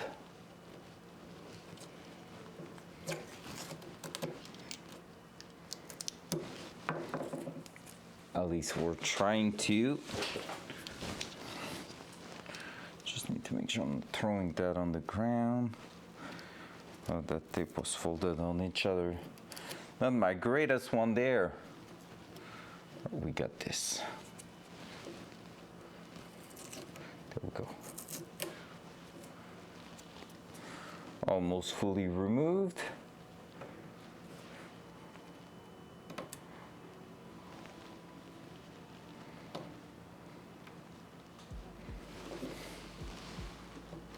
Just cut my nail last night, and so it feels so weird right now. Like I don't have grip at all.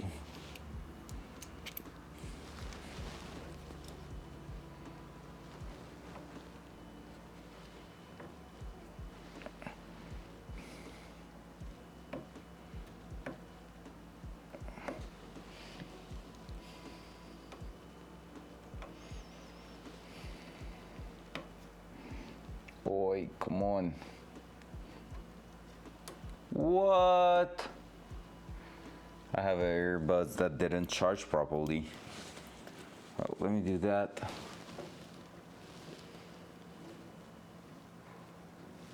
Battery level low.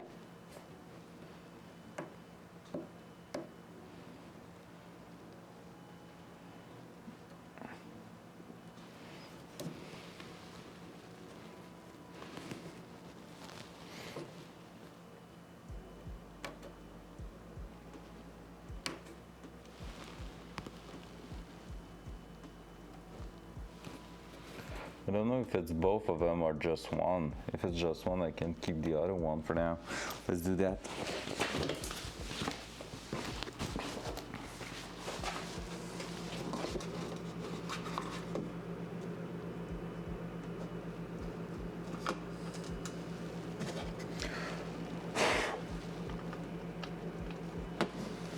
There it is, charging, perfect.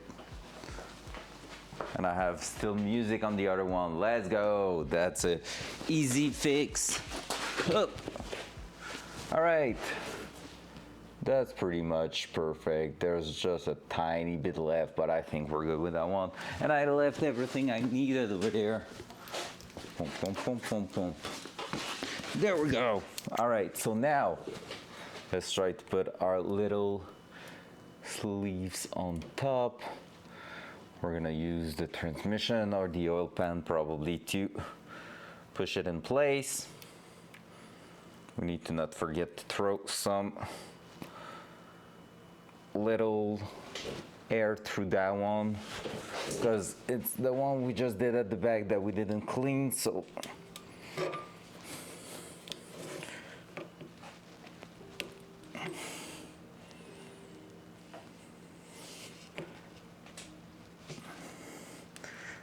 that couldn't be more perfect than that. Amazing.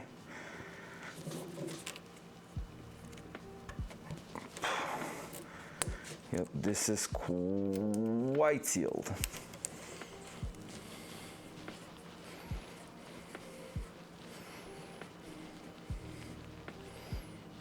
There we go. Let's grab the 15-16 and start threading that together.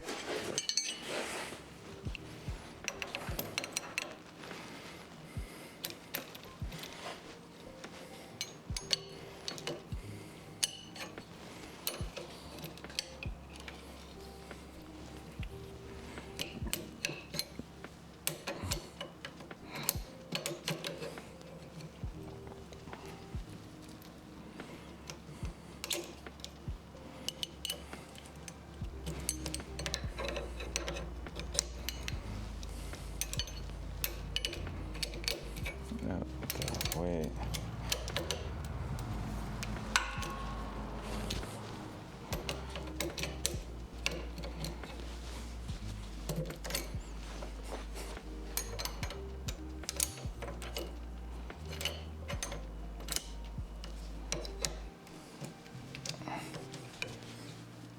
I'm sorry, I'm out of the cam frame because it's hard to lock it in place properly.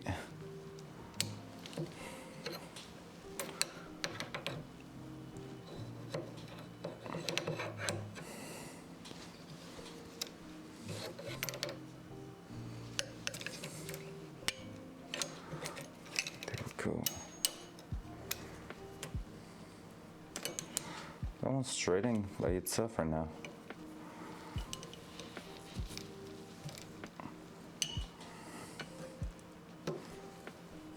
How come?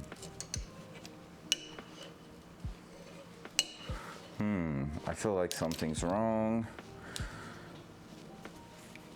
I don't feel like it did go to its spot there. Feel like we got, come on, stupid thing. I think the fitting just pushed back because right now it threaded by itself when it was rough at first, so yep, that's how it felt.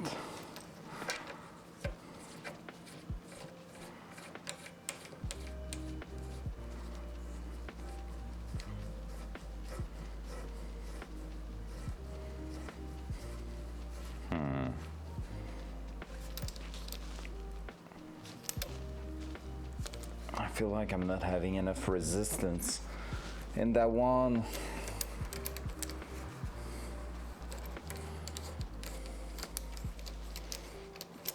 Let's go see if everything's still in place.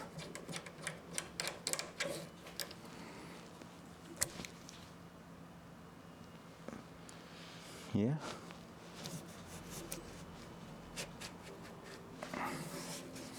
Let's try to maybe bring more material on top, maybe, because the seal itself is good.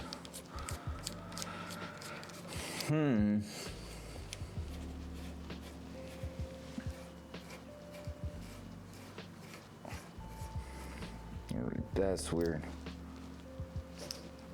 We're gonna have to keep an eye on that one.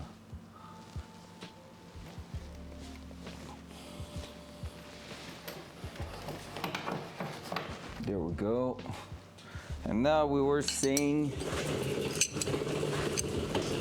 because like everything's sealed properly technically, so that's why I'm saying we're gonna keep an eye. But like I don't see what much more I could have done, so we shall see. Let's grab the Y.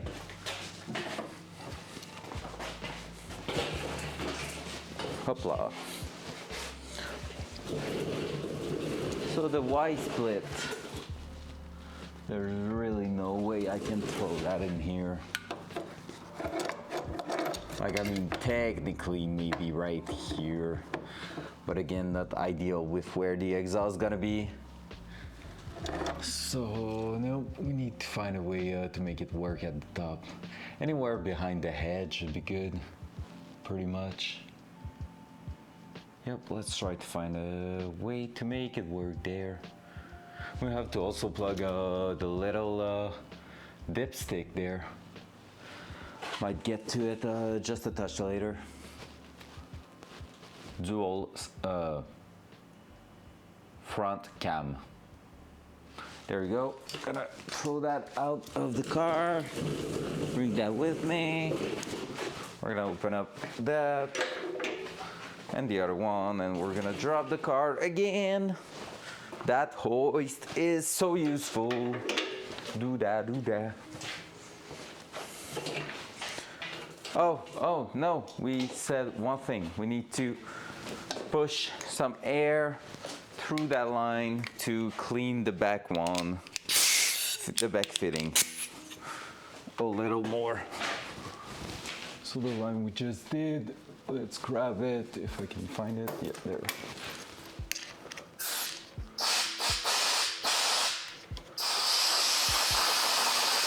I just saw a big splotch of dirt getting out there. I'm gonna go and push it also in the trunk because we could connect that and we will be done with the return. How amazing is that? Let me just go in here.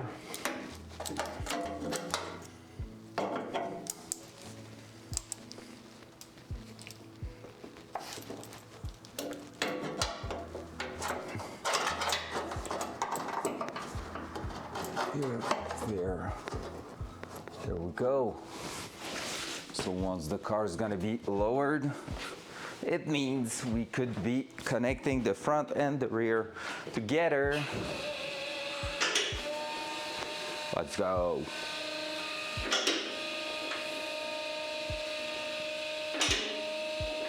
What time is it? I'm starting to be hungry. Oh yeah, it's into 12. Eventually, let's keep going a little bit more and then we're gonna take a look at that.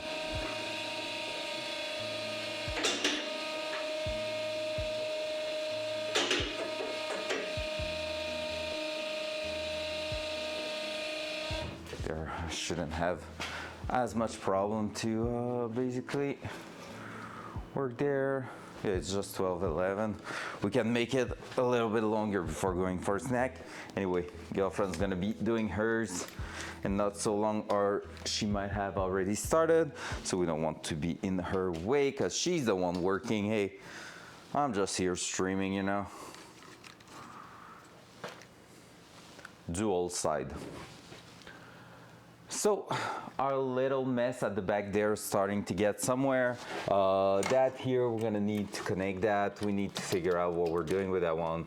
So that one here can already go back in, just like that one here is going at the bottom right there. So let's start connecting that one first.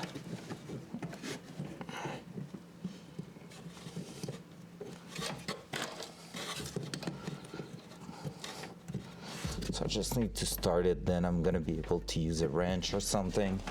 It's just that we have so much space.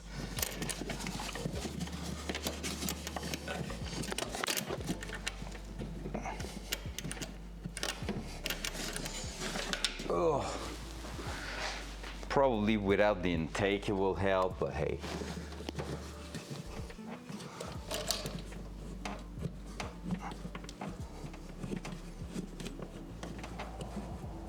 Oh, I think I started that.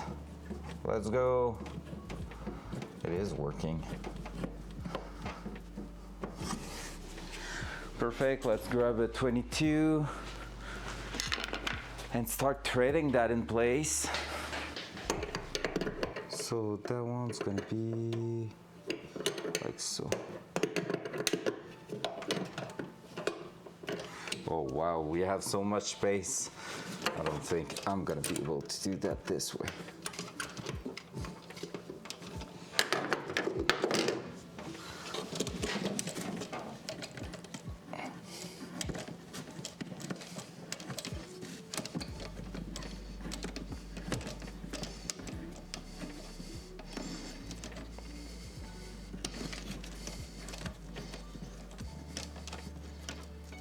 There we go. It's almost fully connected now, so now we should be able to thread that once and for all in its spot.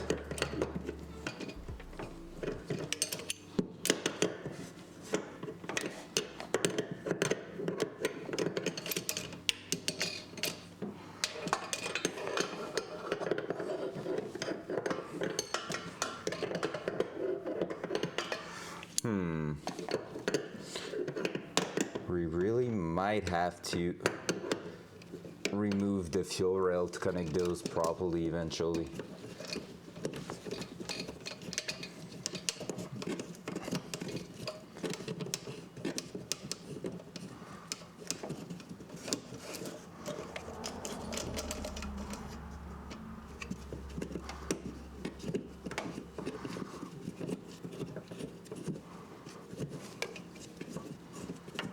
Go.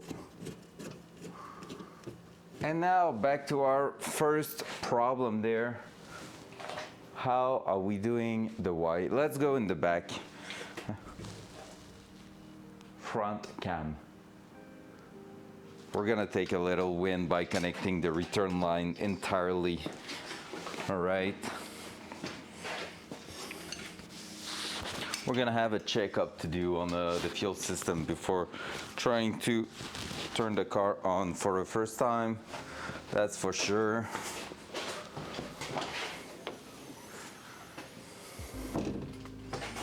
But let's grab the little win here. Dual side. There we go. So you see where that is? That means we should be able to technically. I don't know if I'm gonna be able to do that, so let's just do that here.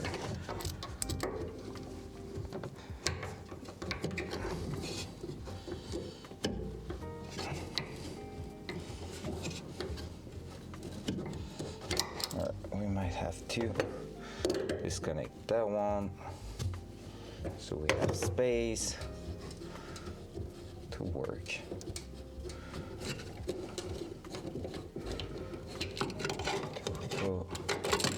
And then that one, I might bring a 15. Yeah, and just open it up. I don't have space to walk in here, and I hate it so much. I know I need to do a cleanup. That's why I don't have space, but damn, I hate it. Boom. Welcome everybody joining. Hope you're having a wonderful day. Have a struggle to walk around in the garage, but otherwise it's going really well. In here, we're having fun and we're making progression, which is one of the things I like the most. Oh my god, that one is stuck hard. How come? Oh, because I'm scratching on that one, I guess. Let's try that. Let's see how it's reacting.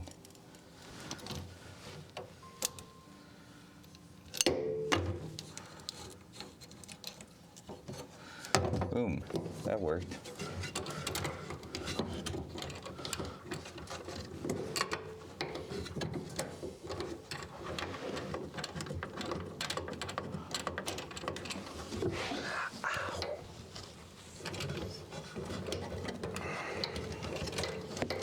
All right, let's try to connect it. You wanna go in place, please?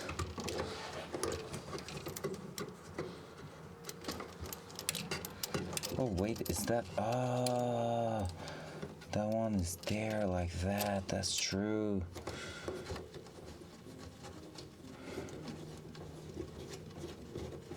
Well, there you go.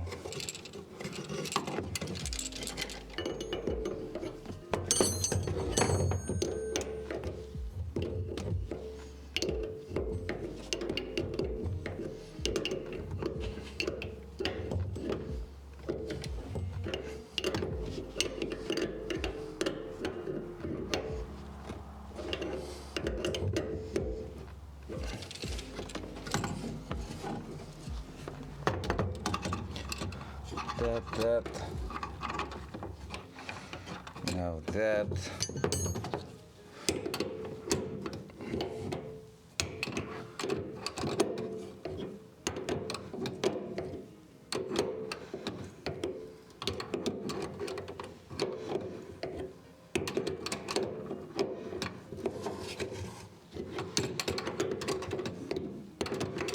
And return line's about to get threaded in. There we go. There we go. Come on.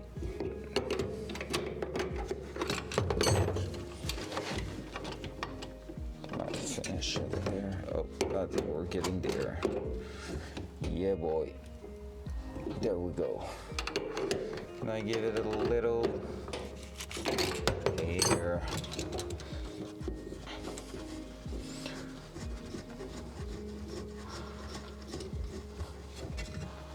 Boom. Fuel tank fully connected there. Now we're just missing that front part. Let's go. Love to see that.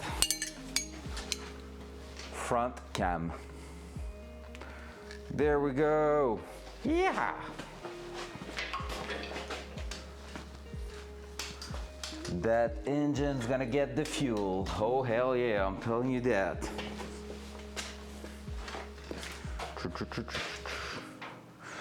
So we were working around here, so let's bring it there. Now to complete our journey for now, because we're just gonna be missing one line which should be the hardest one. Chevron must be playing Gray Zone, carrying the chat. Be vocal chat, we don't bite hard. Yeah, honestly, everybody's on Gray Zone. I was expecting like a really soft stream today. Blue, not gonna lie. Like, I would expect people to probably like, we don't bite hard. But yeah, I would expect today like a bunch of people putting the stream on lurk and watching some other stuff, like, you know, like some Gray Zone.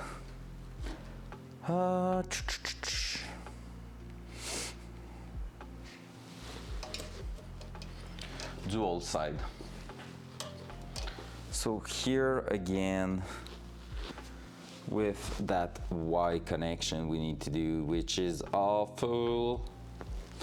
Really not a great one to do. Could definitely try to go on top of the transmission there. Like if I was to point that towards here, basically, I could make it around that for sure. And bring my got me boo boo. I'm okay missing 18 hours of the jungle run sim. Oh, come on. You don't like being too much in the open space like that? I really think it's cool. It reminds me of a mix of cable management. Yeah, it's pretty much what it is right now, but like with fuel. So if it gets close to heat, it's boom boom. But yeah, basically I feel like Arma mixed with Far Cry environment mixed with like Daisy / Tarkov gameplay, and that really makes me happy, not gonna lie.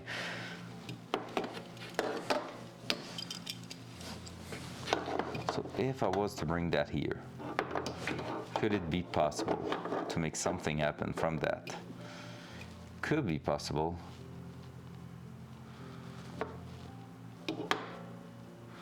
If I'm moving that, it will be even more possible. Let's move the bleeder. We already said we would, so might as well do it now, right? What was it? I think it was some 13 mil. 13, is it what it is? Holding that bleeder at the back there.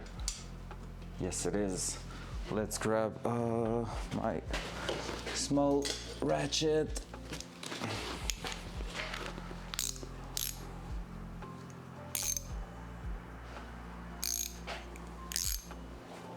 Dope RP content come out with Gray Zone, and then I will watch. Okay, yeah, fair. And I mean, that's what makes me like a friendly guy in the first place, playing like Tarkov, but like in a way where you don't shoot on sight. That's why I also like watching some DayZ, because you can get some really crazy stories out of that.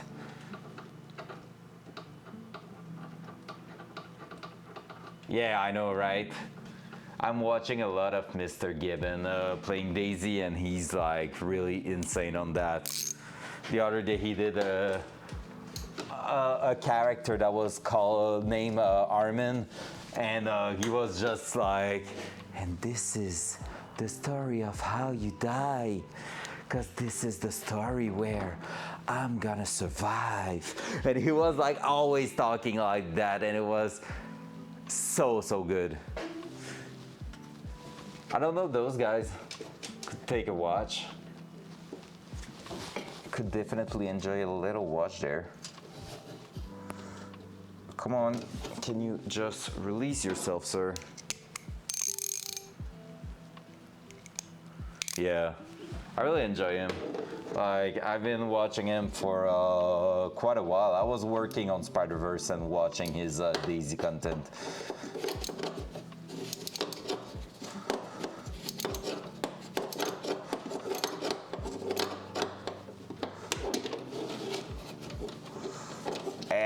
So much space, it's wonderful. Work on color, they said. It will be fun, they said. Said no one ever. I'm not sure. I did say that a bunch of times. Oh yeah, right, that hanger there. Destroy itself, I think.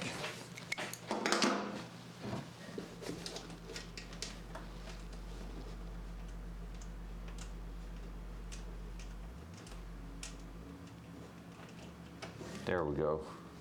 It's not bad. So if that bleeder was to go around here, I could remove. All right, we're gonna remove the throttle bracket because now it's getting a pain in the ass. All right, let's work on all the things but the thing we said we will do, okay? 10 mil, let's remove that.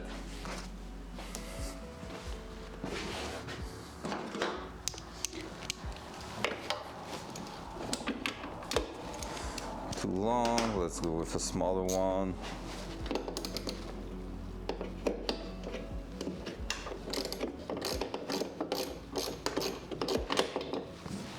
Let's pop that link open, please.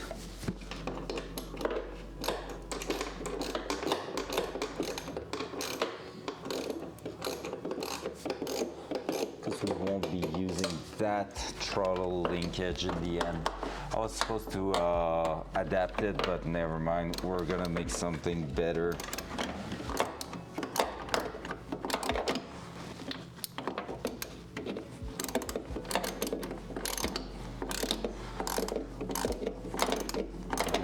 A classic throttle cable that we're gonna adapt to our system based on a video I watched on YouTube. That's gonna be cool.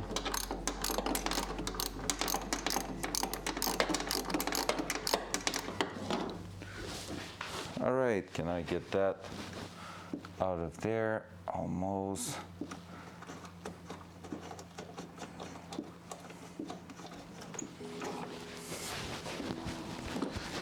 Oh, there's another one by in the inside. Please tell me it's not that.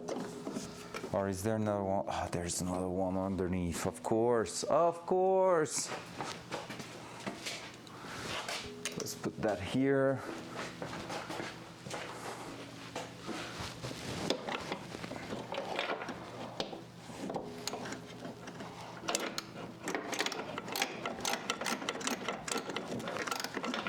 There we go with some gravel that plays as a Juice Cameo Pro. What? Haven't watched that at all. Sounds freaking funny though.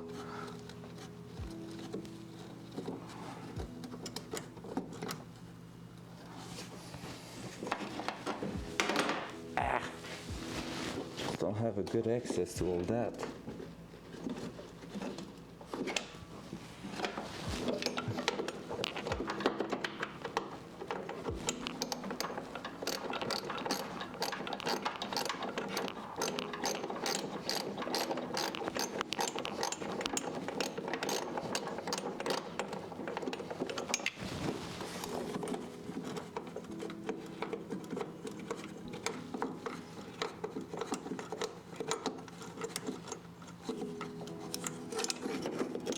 There we go. That. Now let's start removing this, that, and can I release that linkage there? If so, I don't know how. Let me check. We just with, because we don't want that at all. So maybe just with a plier or something to pry it out. I will bet on that. It seems like a spheric connection there. There we go. Easy. That linkage, gonna put it aside. I was to throw it straight in the bin, just in case we need it, but I don't think we will. Because basically, I don't know if you can see over here. Nah, not really, but like there's a linkage. That's our throttle pedal. So we're gonna be moving that. So basically, when pressing the throttle pedal, it's pulling on that. And that's what we're gonna be looking at later on. But ours is gonna be just a cable going right here underneath and getting out for the throttle. So yeah, should be good. Oh yeah, we need to put the bracket for that. Huh. Please withstand a lot. Sorry, I got a phone call. Not sure if you know who I'm talking about yet. No, I don't know who you're talking about. Never saw that. But like now that you say he's played with Sting, maybe I like got a stream or two out there. But like at the same time, let's be honest, I'm watching Sting for Sting. I don't really care with who he's playing with. So, so I have no more clue than that, but it's all good. He looks like a really funny guy. Sombrero and everything, that seems like freaking good content there. That, and now, if I was to put that here,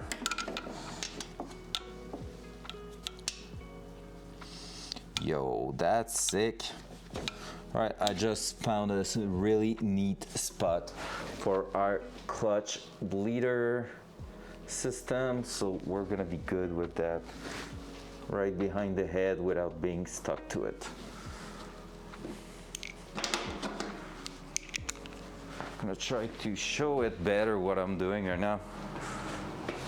Or at least push you further up so maybe you can get a chance to see what's going on. But basically we're playing with the linkage and everything there. So I just removed what was linked to that here. So this is like the throttle cable, and now I just moved our little clutch bleeder next to the brake booster basically, which means it should be in a great spot for us to access and bleed our clutch system when we're gonna get there. Bolting that right on the back of the head.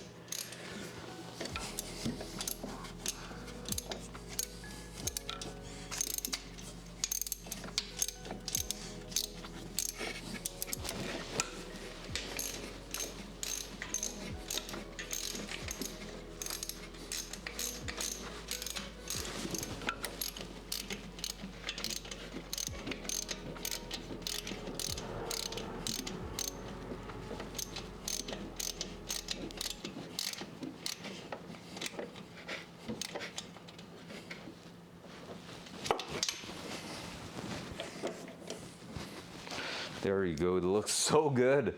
It looks like it's part of the engine there. It looks like a small antenna for the engine, but at the same time, it is in the perfect spot. Yeah, you can see it pretty well. So it's in the perfect spot for me to bleed later on. So, you know, that's cool.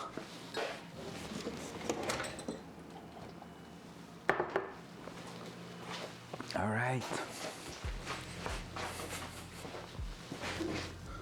We're gonna have to go and weld right there, so eventually, but that's okay.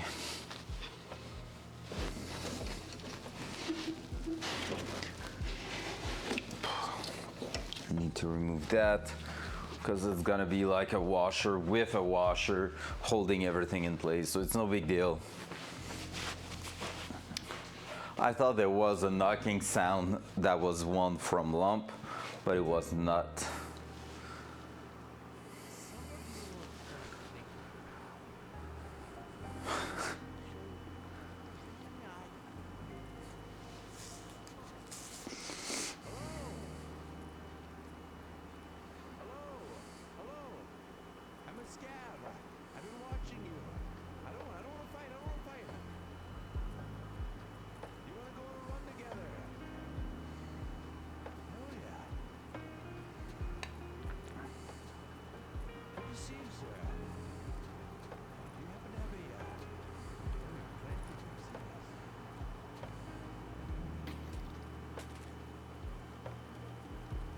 All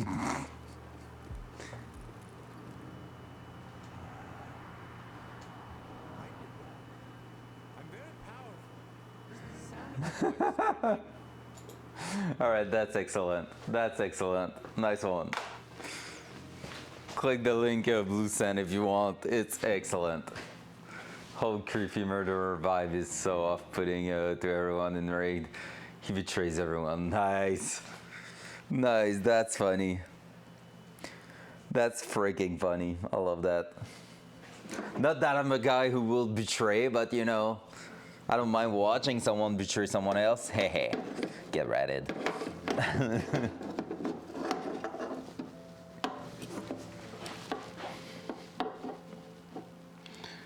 All right, let's find a way to make this happen. I feel like that could work technically. I just don't want it to be drilling all around, you know?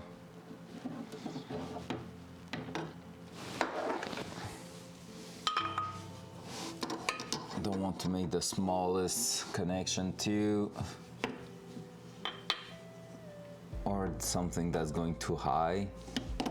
Want that to be low profile.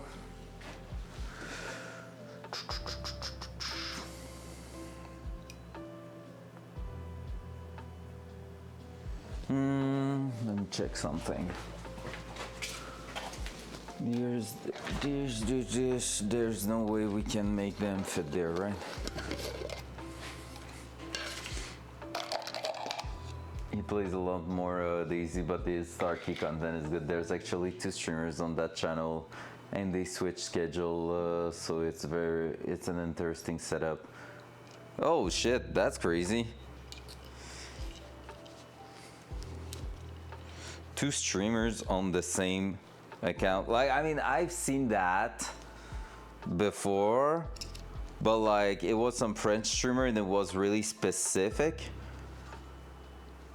Like, it was really, the content was made in a way that they need to be both of them at the same time, more than anything else, I will say. Yeah, that's interesting. That's not an easy thing to put together, I would say. I'm still not happy of anything I've come up with so far. Let's keep looking for that. Here really seems to be one of the best places.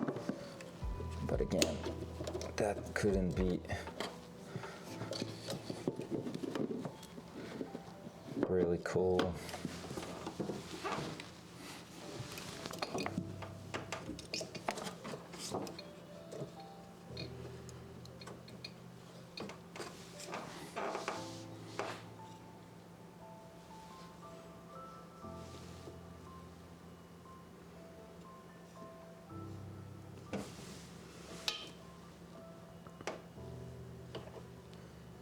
Oh man, hear me out. Let me check something first. If I had a 90 degrees like that, with 2 of them, and it's sure it exists, I could connect. Oh my god, I think I got it.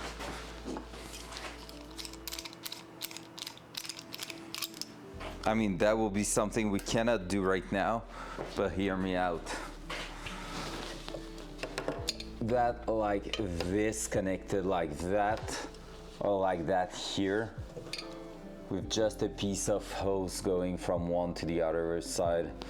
So 90 degrees there, connected towards the bottom like this, with, we're gonna put that right here for now, like that. That's pointing right there, that can go, and another 90 degrees connecting those 2. Yep, that's gonna be that. So we just need to make one more line, and then the feet can arrive from the bottom there. It won't be in the way of anything, except maybe the loom. So maybe the 90 degrees could be right here, and we just connect both of them there. That to a 90 degrees there. Oh, I'm too close to the engine now.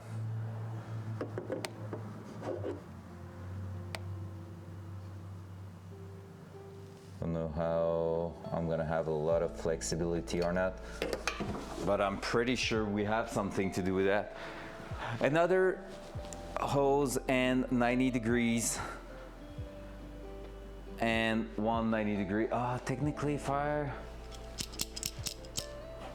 I remove that one there to connect, I'm gonna get one no matter what I'm doing there. Yep, that could work. And then that's going to the ground. All right, I'm gonna order that. I don't have my cell phone on me right now. That's rare, but it happens. So let me just check. And we're gonna jump into brake lines because right now we're just looping around, but that makes just total sense. 8 and 90. And let's try to find female to female, delivered this weekend. See, that's what I'm the most afraid of. Getting those kind of things happening a lot over time and not being able to get that done properly. I bought one of these. Where is it in the setup? I think it's in the trunk. It is one we're using at the back there. If so, we could test it. Is it what we're using there? Oh yeah, it's what we're using for those. Yeah, I have two of them. Huh. Okay, let's test it then. I'm gonna disconnect the fuel tank and we're gonna test that and see if it's working. If it is, that means I'm just ordering one to replace the one in the trunk. No big deal. But we can keep going. Let's go. Love that. So I'm gonna undo one of them. Oh, I need the 22 mil, right? Yep, because they are set in place. Hop, hop, 22 mil.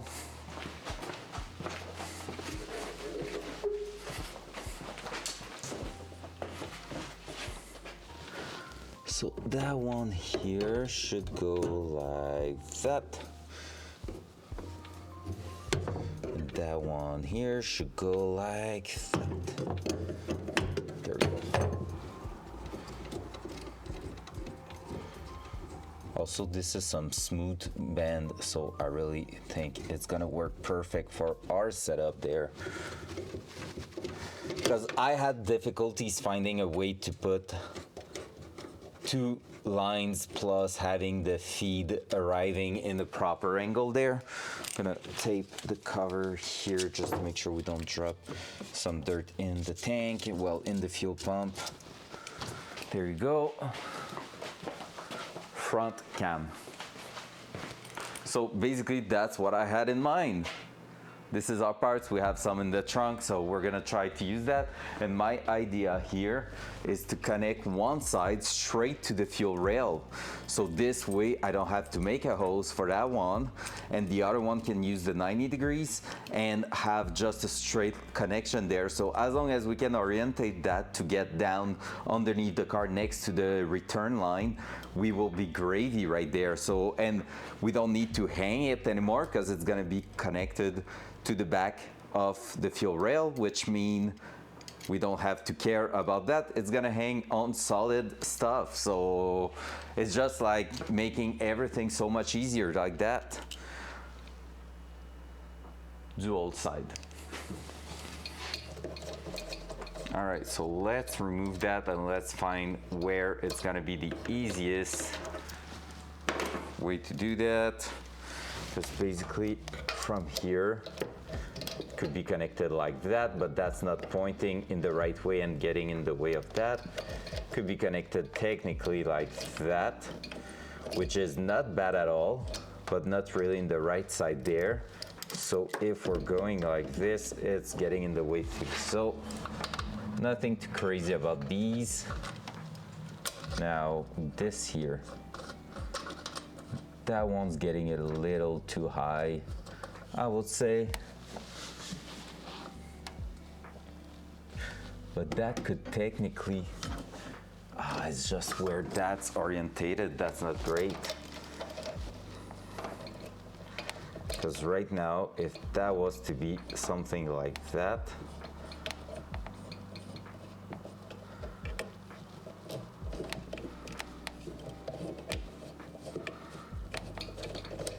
check. Oh my God, we're so close to something crazy right here. We're so close. Okay, can I make a bit of clearance on that one? Not really, right?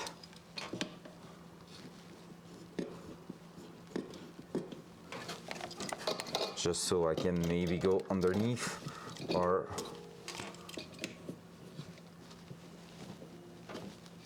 over.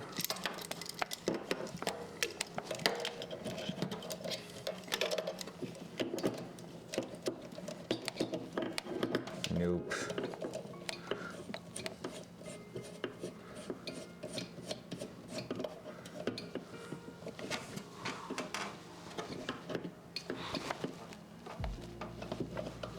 That's not my ideal scenario, but it's not too bad. Love that parts maker takes stuff like this into consideration. Most parts I've seen have so many versions. Yeah. Honestly, like that kind of stuff is really helpful, but like it's always a thing of, do you have it under your hand? Do you know it exists or not? So it's really getting a bit hard sometimes with those stuff. Well, yeah.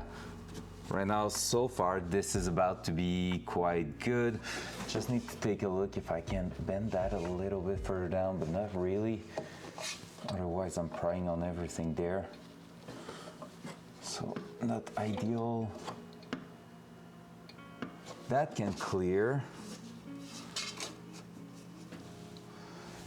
All right, let me try another funky setup like we did at the rear, because we know on the right side there, we can technically over here get out of the way with a straight fitting, right? Worst case, I can always order a 90 degrees. But like, can we use another 90 over here is the question.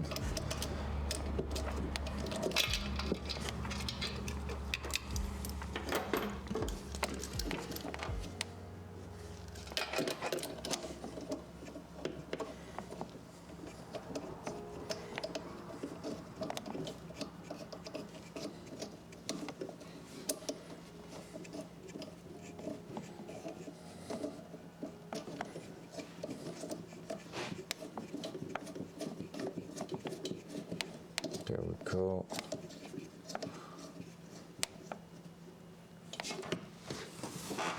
Ugh, got stuck there. See, 90 is not really the call here.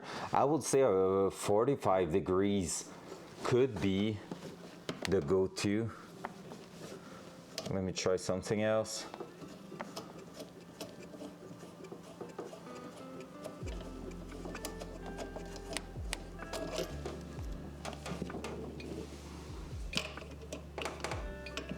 Because basically we need to find a way to make that looks good in here.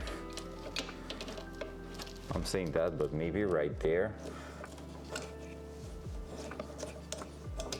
I'm not a fan of that, but I mean, it could work. Because that's going right where it needs to go.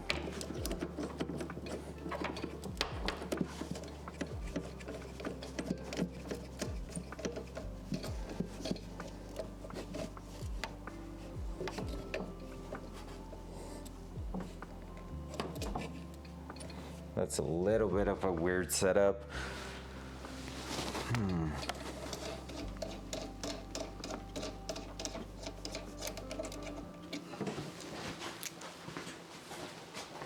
Sounds good. Oh yeah, I need to go eat something eventually, me too.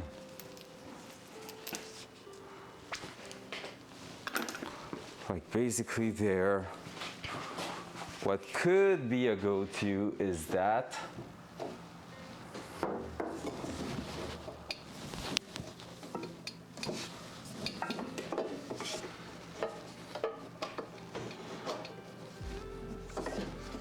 that like this over here.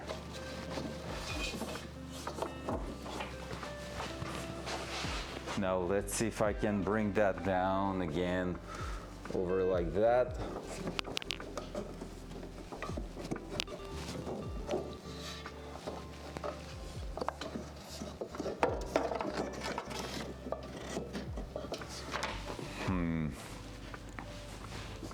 I'm unsure of that setup. Not as clean as I would like it to be.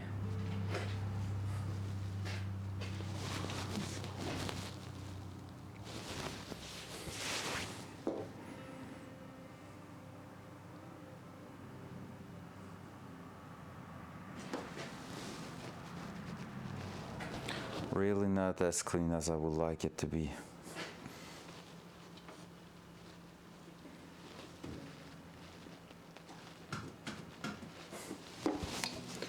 Because that's still not bad here, that's for sure.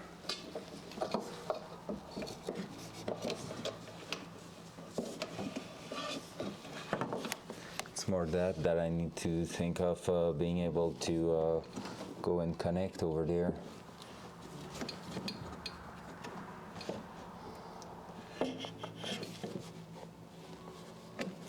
And we have the coolant lines. Let's see on the other side what we can do. Nothing's gonna be easy, right? What can we do with both 90 degrees? And we can order what we're missing anyway. Like the rest of the line is getting in here at the end of during the weekend, so I mean it's no big deal.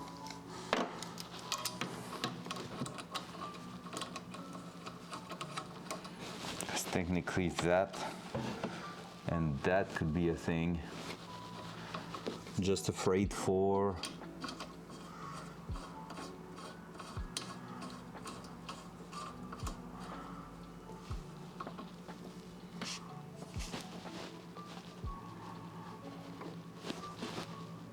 there we go. I don't like the fact this is sticking out, not gonna lie. Not a big fan.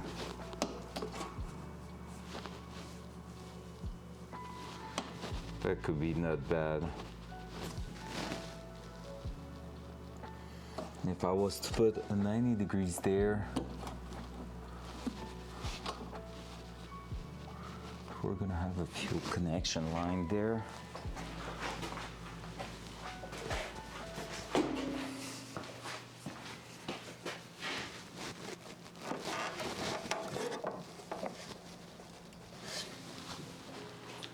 Because there was technically a bypass coming with it. It wasn't dash 6 though, so nothing I can use there. Like that with another 90 degrees will be good technically. Would have loved something a bit more symmetric, but I don't know if that's doable at this point. And that way I don't even have to care about the Y connection there.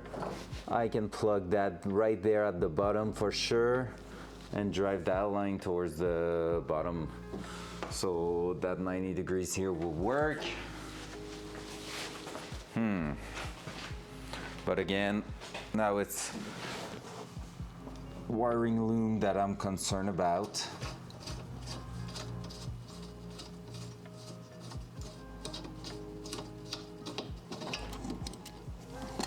I kind of want to really make sure we are all good. Oh yeah, while I think of it, I'm gonna repair that little thing we damaged the other day when putting the engine in. How about that?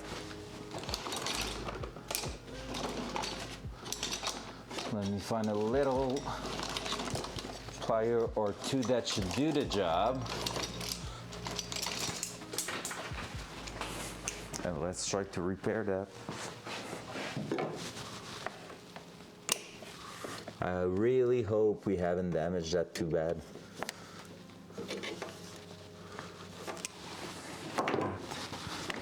Now let's just grab that like this. Hopefully we're gonna be able to push it back.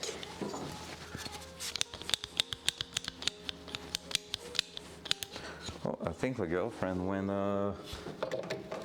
doing her lunch a bit later because I just heard her call midnight back. A little puppy. I want to grab on that. Just want to push that. Technically back there. Just don't know if I'm gonna be able to. Oh, there. Maybe there. Yeah, boy. There you go. That seems pretty good.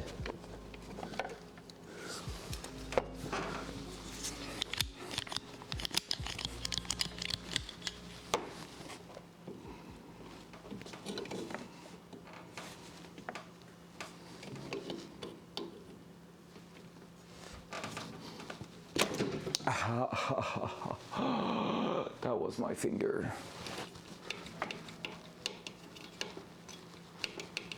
All right, that's not moving too much. Pretty much the same.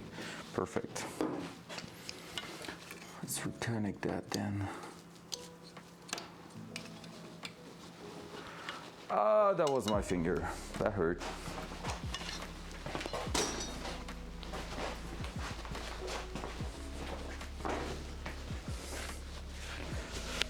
So where were we at? We were at keep going and testing. Holy shit, this is going to drive me nuts.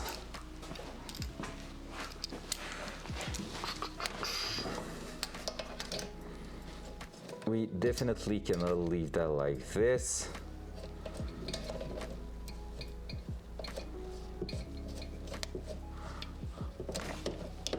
However, technically it's really not bad.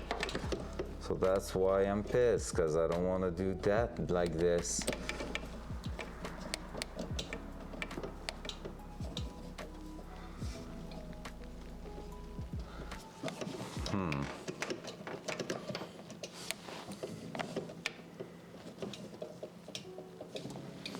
That will be really good, except that part right here, pretty much.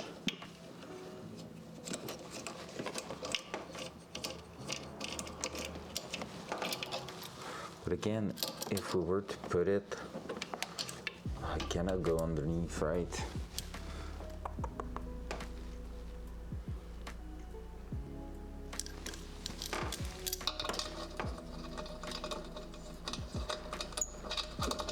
Let's just try to imagine our scenario there. If I'm ordering another 90 degrees,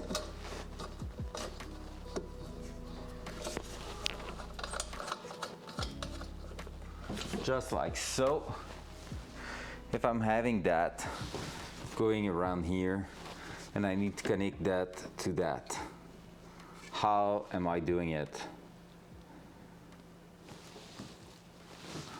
Excellent question. Then it will be something like this. But that I cannot clear with a 90, right? If I can, that's okay, good, because basically I'm still having the same issue for my coolant for the heater, but it's maybe not as dramatic as I think it is.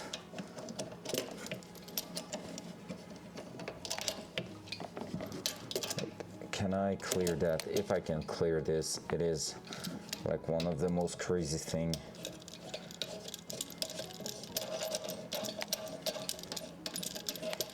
I'm probably not able to, right? I'll leave that like this.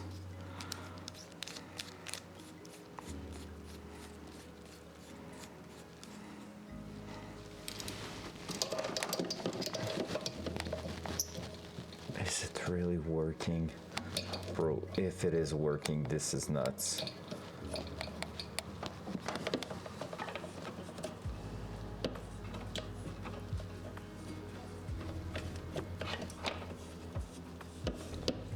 Is no freaking way. I think I just got the setup there. I'm seeing that. Oh yeah, boy, this is insane.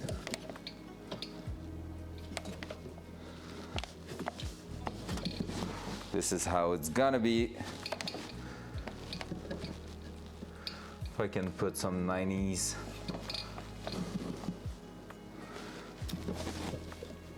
There.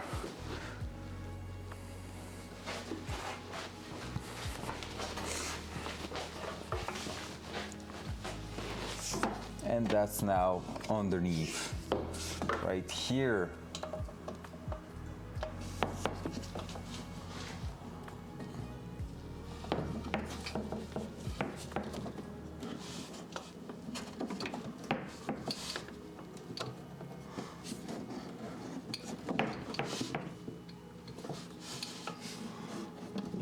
Like worst case, it's running a bit high there, but like that and that. Can technically even go right here and do it right away. Boom, that's working. But with a 90 degrees here, that will be just perfect. Going low, but still at the good spot. Getting that right there, right here, easy peasy. We need one more 90 degrees, that's what we need.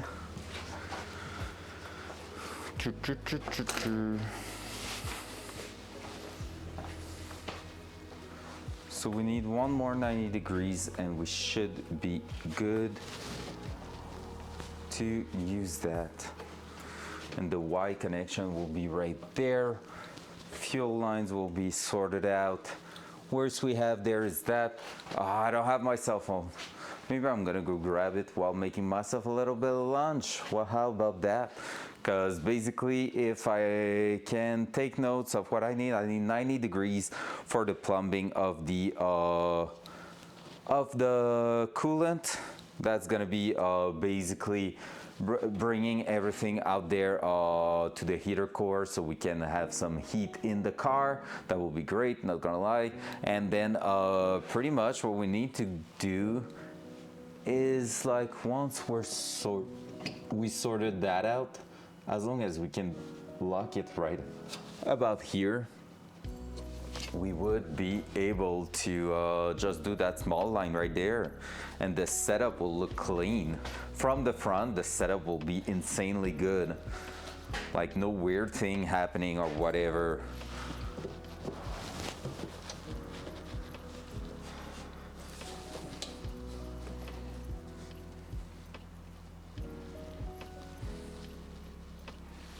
Something like that, that will be sick.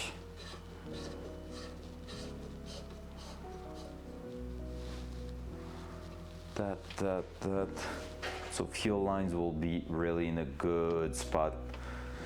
All right, hey, I'm gonna go grab some lunch, guys, and we're gonna try to make that quick, like 5 to 10 minutes. We're gonna be back working on that. Then we're gonna we are just a few steps away from starting working on the engine, on the brake system, I mean. And so yeah, we're gonna start that right after lunch once we have figured out pretty much everything here. But I'm pretty sure we are in a good shape right now, so I'm gonna be right back. Wait for me. Thank you, and I'll see you just in 5 to 10 minutes. Bye.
I've lost my cell phone.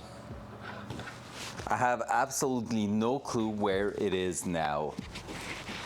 I've searched everywhere in my house, couldn't find it, and I don't see it here on the bench. That's weird.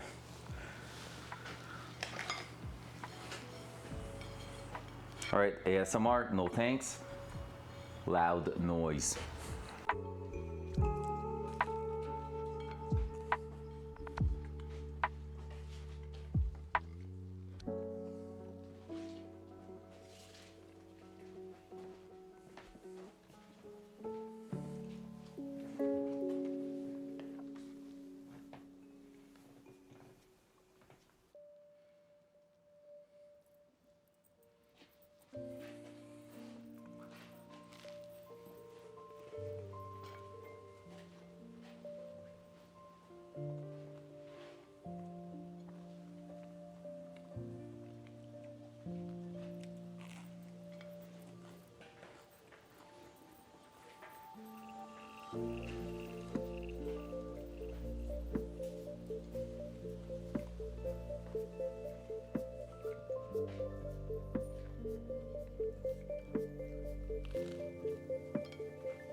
Focus, voice.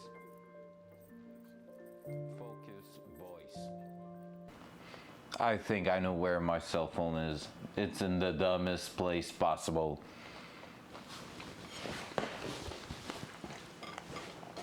I'm gonna bring that back. I'm gonna leave that here, the mic, and I'll be right back. I had a flash. I think I know where it is. Be right back.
I found it! 300 IQ. Not really, because it was so dumb where I left it that, yeah, I don't want to talk about it.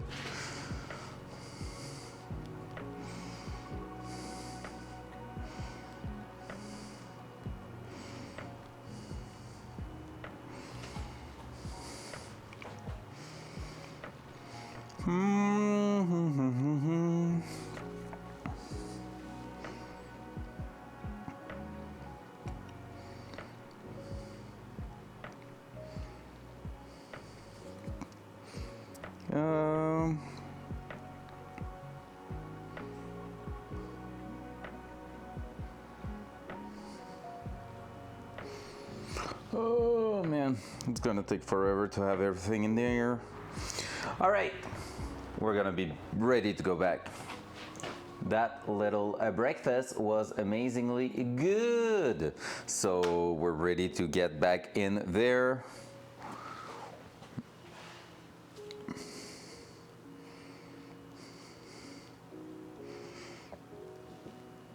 All right. Ordering stuff, that's what we were up to. So let's go there. That's what I'm gonna look at. So with that setup, we remove a 90 degrees female to female. So if you want to see what I'm talking about for anyone who might be joining, first of all, welcome. Dual side. We were trying to figure out poop. We were trying to figure out our fuel system setup, and this is what we came with. So we have a weird ass thing that's not touching anything else, except if I'm doing that with it. But that way, basically, we can go ahead and have that pointing almost perfectly down, which is gonna clear and be able to go next to the fuel rail, the fuel return line, I mean. And from there, we won't have the worry of that like swinging around because it's hard connected there. And we just need one more 90 degrees at the other end there to make just one little line going to the other side. So this way, both our fuel rails will be connected properly and ready to go. So that looks like the most decent setup we can get. We stole that 90 degrees connection from the trunk, so I need to find that 8AN 90.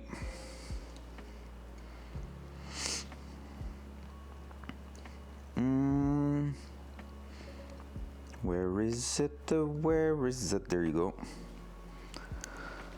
So I'm gonna add one to cart. And we're gonna need a PTFE1 for the hose line. PTFE.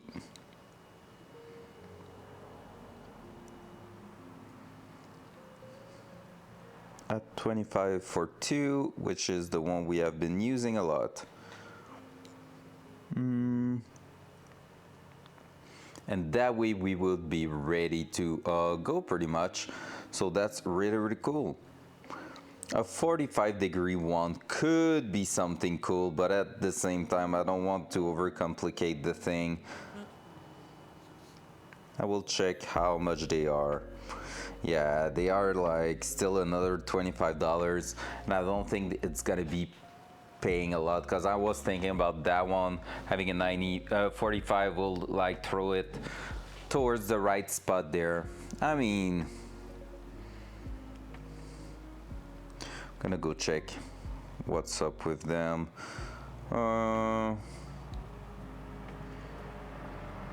I don't need you just yet, and I don't need you just yet. So we'll wait. Yeah, YOLO. We're gonna grab a 45. I feel like it's gonna clean this setup just a little bit more and maybe allow me to actually like increase the angle right here with that 45 and still have something decent and clear a bit of space for the coolant line there. So that's why I'm gonna do it. YOLO! Let's go. There we go. There we go. So that's ordered. We can pretty much, I think, let me think of that. I'm pretty sure we can lock in place our stuff right now. Is 15, 16 the one for the top one here? Nope, bigger than that. 1 inch or something like that, I guess. Could wait my wrench though for that. Yeah, I'm gonna wait for the proper wrench for that. But yeah, basically, right now everything will be in place for that to work. It's really looking like funky and good at the same time, which is weird, but like honestly I'm happy with that because basically here my line's gonna go right on top of the fuel gauge, like the fuel pressure gauge, but it's no big deal. And then after that we're gonna have a 90 degrees right here, so it's gonna be a really short line but like well orientated line. And from there we're gonna be basically having just the feet going on top, so we're just missing one little line here, which is amazing. Honestly, it's really cool to see that.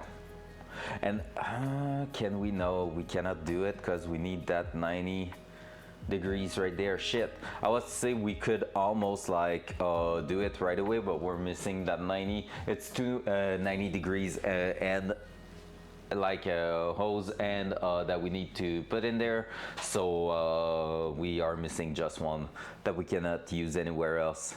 We cannot grab it anywhere else in the setup to just make that happen. So that sucks, but hey, that's part of the game. And that way, what I'm happy about is that we're gonna keep that here quite clean, which means we should be able to push our loom through here underneath the engine, well, the air intake, and that way we're gonna be in a really solid position to connect all our sensors in there. So that's cool, honestly, that's really, really cool.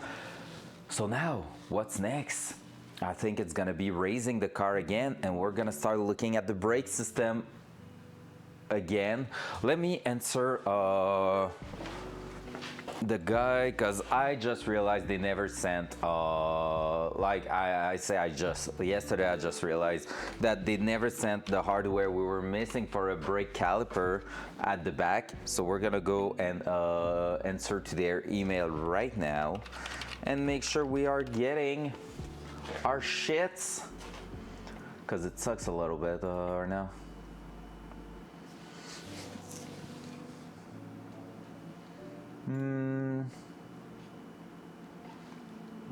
I'll probably send that to myself through Facebook.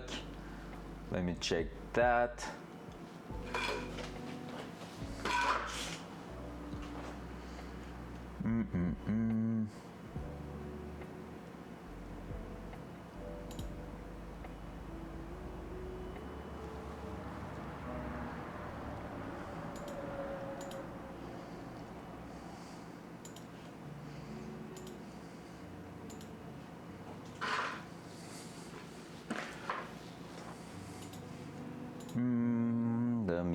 Let me check.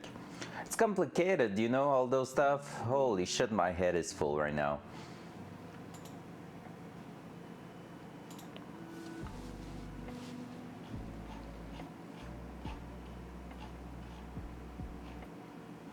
Yeah, I think it's gonna be right here.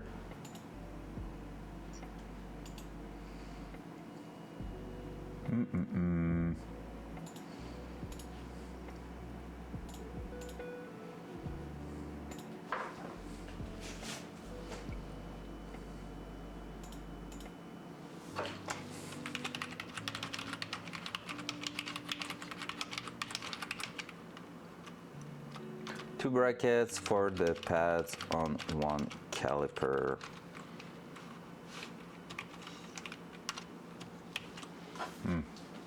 It won't throw it in there. Let's download. Then do that, then do this, then drag and drop.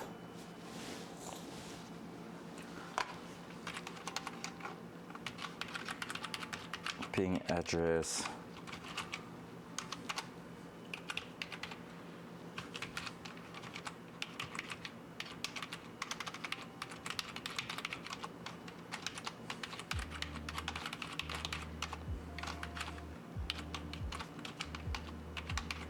He said he must have missed that, but no, because he answered to that precisely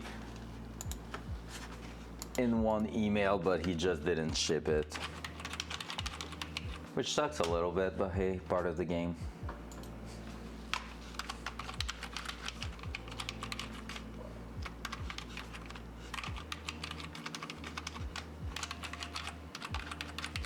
There you go. All right, that's one thing done. Perfect.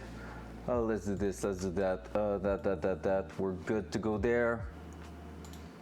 Such a calm day today. People watching like Gray Zone Warfare and stuff like that. Pretty sure.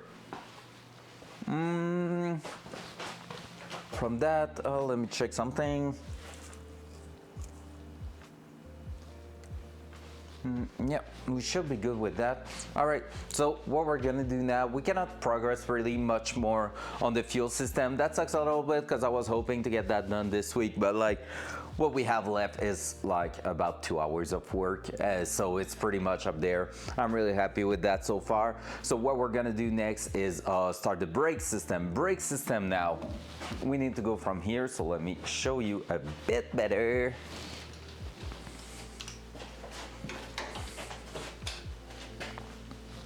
That, and that, boop. So we are going from the underneath here, and we need to connect 3 lines to that module right there, that knob and that little module. We need 3 brake lines to connect to that. So first one at the back is the rear brake line. So this one here is gonna go all the way to the back and split in 2 for both wheels. Then we have 2 inputs, one for the wheel on this side, one for the wheel on the other side. Now with that said, I will say the first logical step will be to see where we need to connect those. So we're gonna go ahead and jack up the car high on the lift, and we're gonna connect the braided lines to the calipers and see how good it is fitting and where it's ending pretty much, because depending on that, that's gonna tell us how long we have to go with those lines.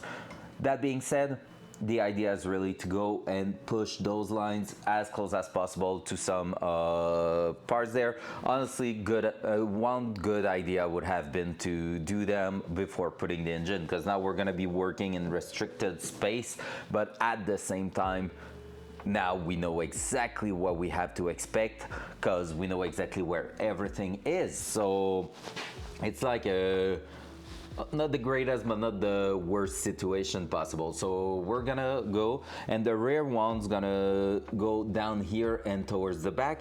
The front one that's going to the other side is going to be the middle one probably, because we're gonna go and all the way around the firewall there and back to the bottom there, and then we're gonna have a short one going to the front left side wheel, which is going to be easy to access to normally.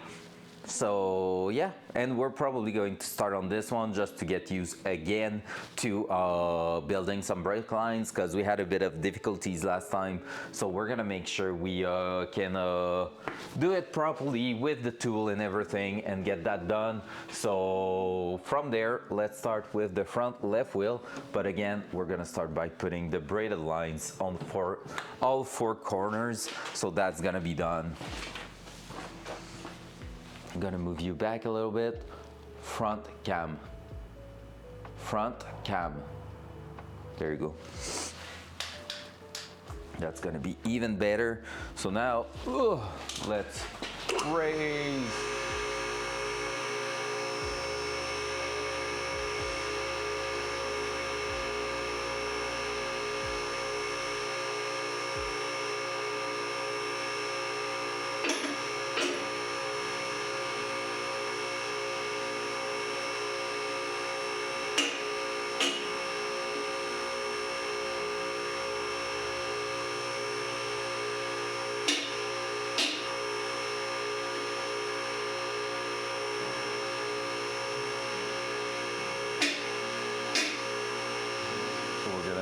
The wheel on all corners too.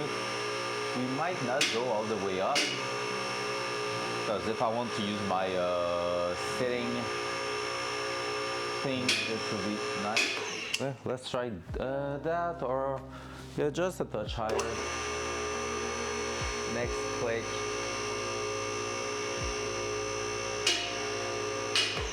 There we go. Perfecto. So from here, what we're gonna do is release the wheels at the front and get access to all that, and then we're gonna start working on the awesome parts there. That we're gonna use one of these, going back in 17 mil. I should check for some new lug nut also, because with the new wheels and all, I don't want to be scratching anything, you know.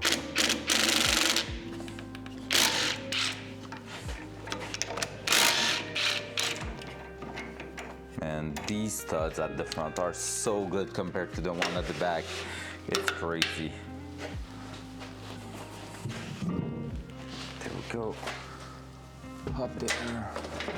We're gonna also put all the hardware in those ones too, now that I think of it. Just in case, you know, something else will be missing.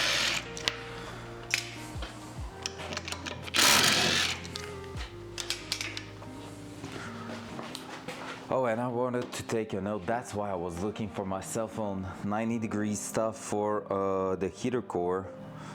Let's check if I already noted that, but I don't think so.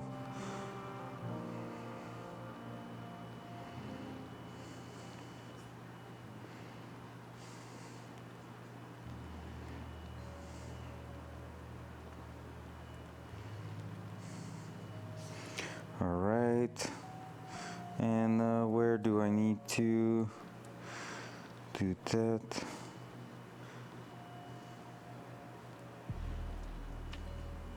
Degrees.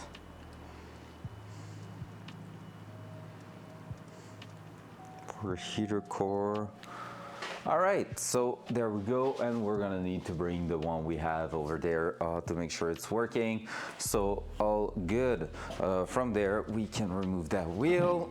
Oh my God, I can't wait to receive the new one.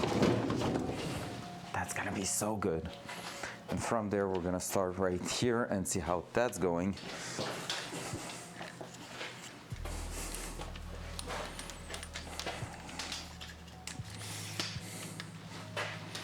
Let's put the camera in there. I don't know how good that's gonna be or not. Dual side.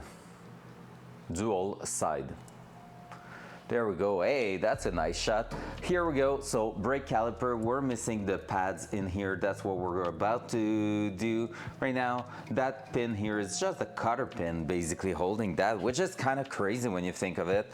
It's like not much. It's not much, but it's honest work, I guess. Something like that. So for this one,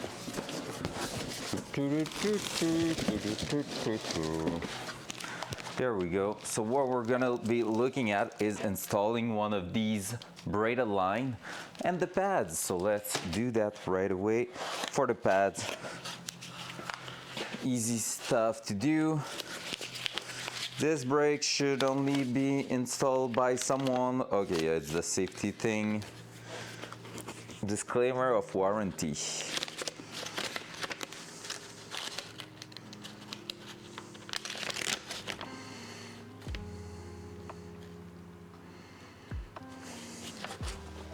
Okay, perfect. That sounds pretty good. All right, there we go. It's not the craziest, like the pads itself are not that thick compared to what I've already seen, but there we go. So basically so simple.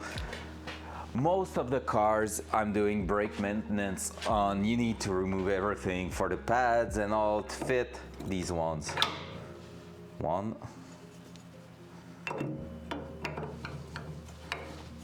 Now let's see if we can get that second one in there.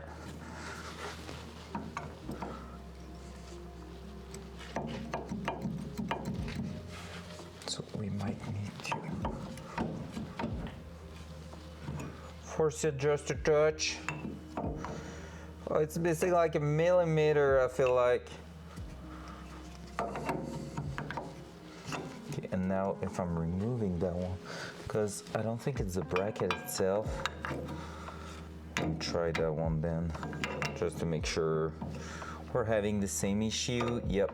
So we're gonna loosen that up a little bit, because these ones are supposed to just like slip right in place. So it's what's so good about them. But now we are having just a tiny issue. I think it was not those kind of bolts, eh? No. So we're gonna have, oh, maybe? Yeah, that one it is. Oh, let's go. So we're just going to loosen up a little bit our caliper just to get a bit of play in it. So we might be able to twist it a touch and load it in place.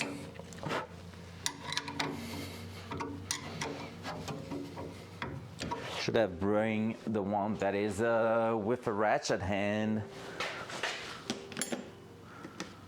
Ratchet action. Wait, what? It's stuck right now. There we go.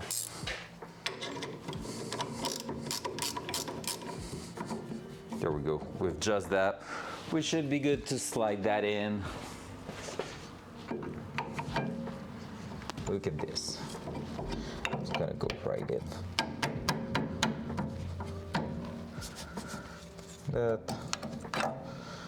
That. Now I'm gonna grab the rubber hammer, smash it in place.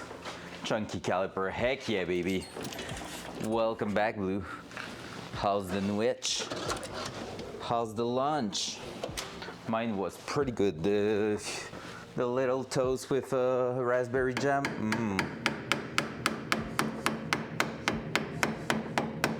All right, I just feel like I don't know if it's gonna release itself enough. Hopefully it will. Like YOLO. There we go. Easy. And look how easy it is. How we holding them in place. Just with that. Hoi. Needs to go in a little bit more. You shouldn't have to hammer them, so hope really clearance gonna be good.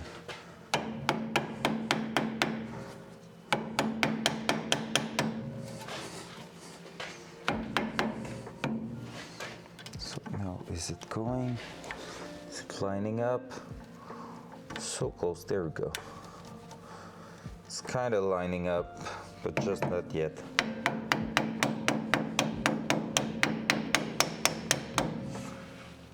I think it might just be the caliper now that's a little bit too low. There we go.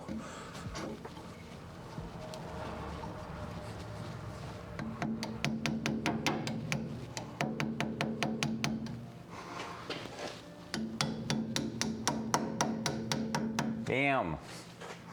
As easy as that. It's chunky.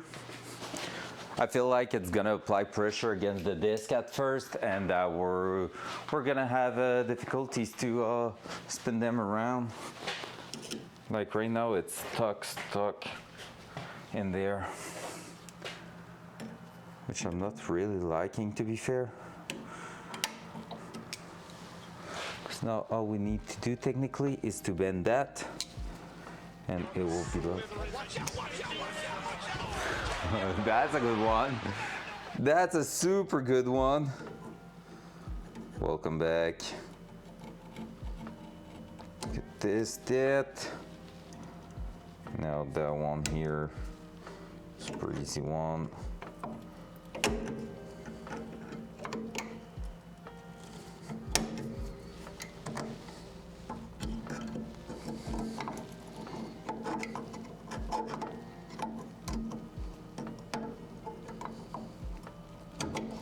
There we go.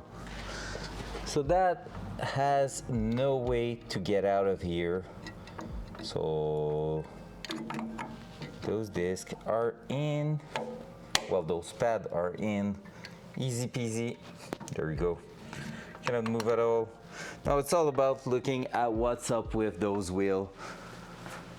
With those disc brake, like, I really hope it's not a tolerance thing, that they are a bit too loose or anything.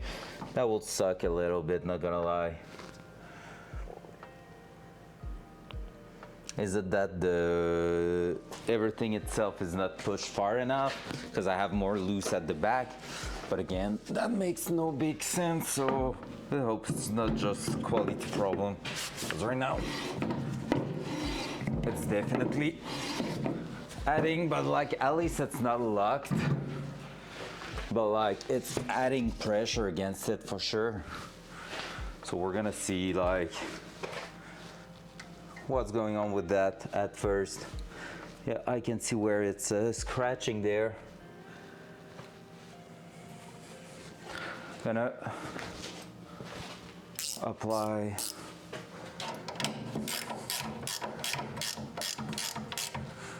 we're gonna relock that in place.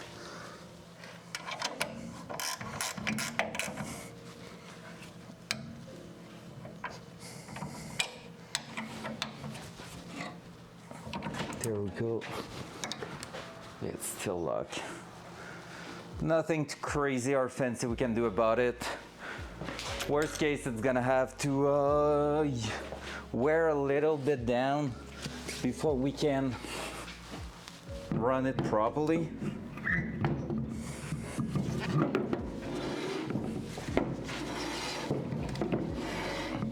Yeah, because right now it is going against the disc brake. So I don't know if it's gonna release itself a little bit more or not. Because what I feel like right now is that all the calipers should be about 2 millimeters to that side. But there's no way that can happen, basically. Well, not entirely true.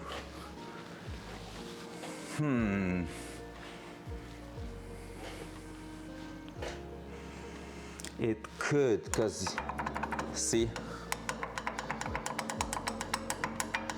that there and that I have absolutely no loose. All right, I see one way to make it happen. Are we going a bit sketchy-ish? I can't believe I'm about to do that. I mean, it's not that bad. All right, let's try it just for fun. Because I know what it's supposed to look like technically this like a brake system, and it's not that. Like only cow, you can validate that too, right? You're not supposed to have a pad hitting anything when like all your pistons are like pushed all the way back.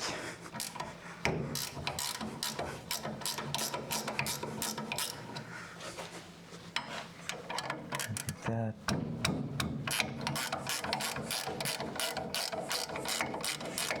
Oh yeah, that one was not able to get released entirely, I think, right? Except if we were turning the wheel. Yeah, so that's why I'm like, And you know, with an aftermarket kit, you could expect to have some little problem. All right, can we get more clearance with the tie rod and stuff? Not really, right?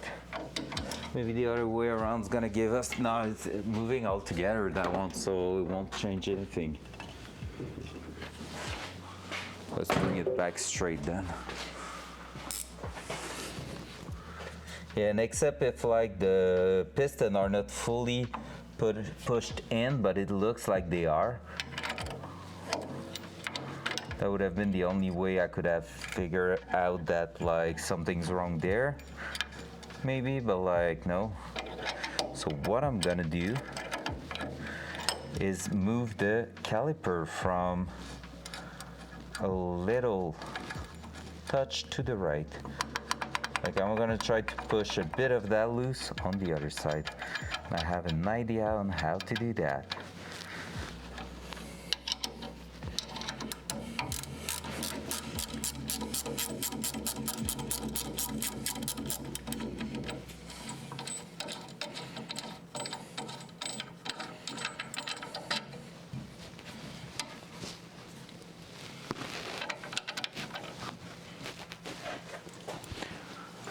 That let me try with a little pry.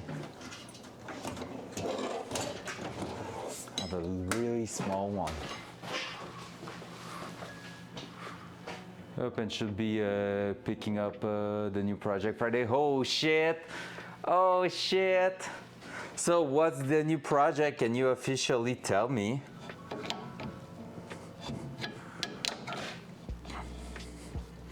That's exciting news there.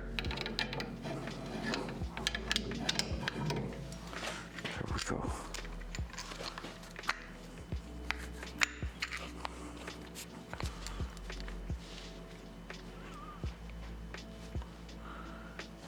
right, so that and that is really at the strict minimum. And so because of that, I shouldn't have the possibility to do.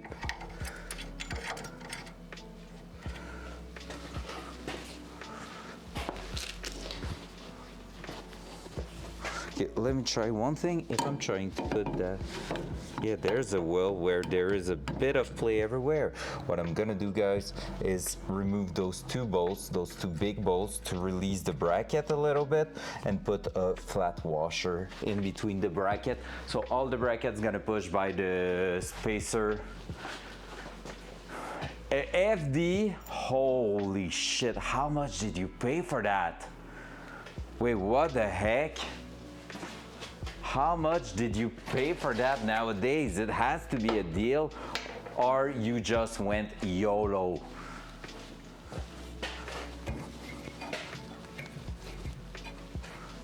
Cool. Oh, wait. Is that going to cause a problem there? It's gonna cause a little problem, but nothing too crazy. Perfect. RX-7 FD, holy shit, what a dream car.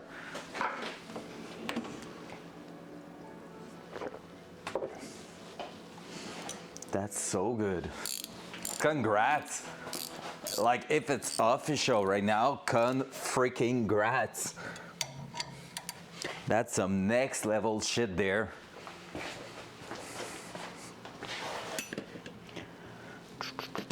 $19.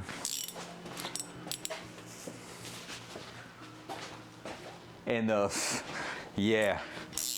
I mean, if the car's in good condition and you had some sort of a deal, no matter how much it is, it's gaining value right now and it's gonna keep going. So it's not really like you're losing anything.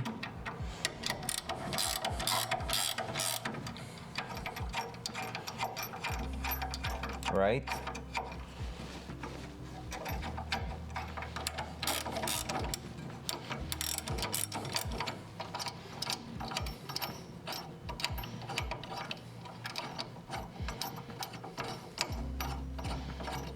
Alright, let's try to add a little washer in there. Let's see what we have in here. These will be pretty much the thing I need.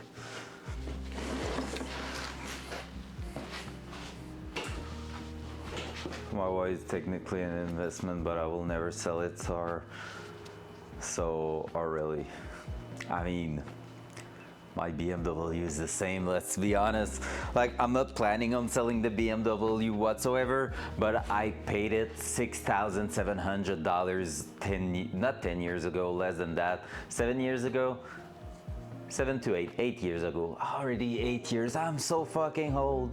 But yeah, so 6,700, and now an M3 36 like mine is going for like 25,000 US dollar on Bring It trailer. So that means pretty much 30K Canadian. So talk to me about investment, brother, because that one was the best investment of my life. But yeah, it is definitely like an investment.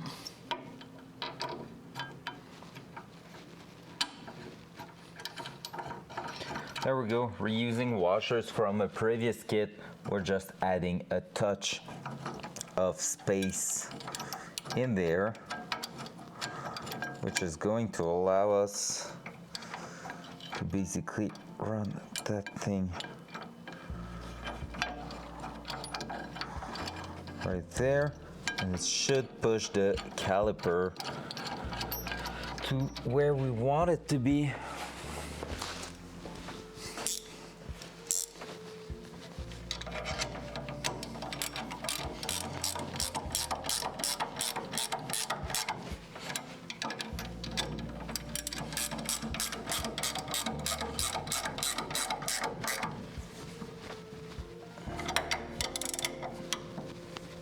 Without it being dangerous or anything, because everything, ouch, is sitting flat, so it should be good. I paid 4,500 for my Miata with the hard top 9 years ago. The hard top itself is like 2K now, pretty much. That's crazy. That's so crazy. Yeah, so we're back with a bit more noise. Already gone. Now let's try to fit our caliper back in place. Our chunky boy. Let's see how that, oh, look how good that is now. We had difficulties to remove it from there. That's what we want to see. It's just going to be a pain in the ass to maintain, because every time I'm gonna be loosening those bolts, I'm gonna forget about the washer and it's gonna drop on the ground, but otherwise it should be good. I need to make sure I have a big loose in the system, but I think it's the ball joint at the bottom there that's not greased entirely, and there's a greaser nipple, a grease nipple down there that we can use.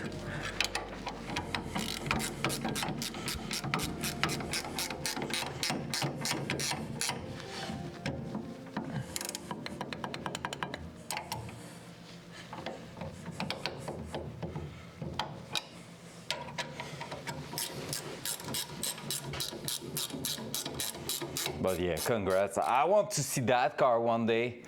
I know you said you might not be coming to the event now with that expense on your side, but I want to see that freaking car one day.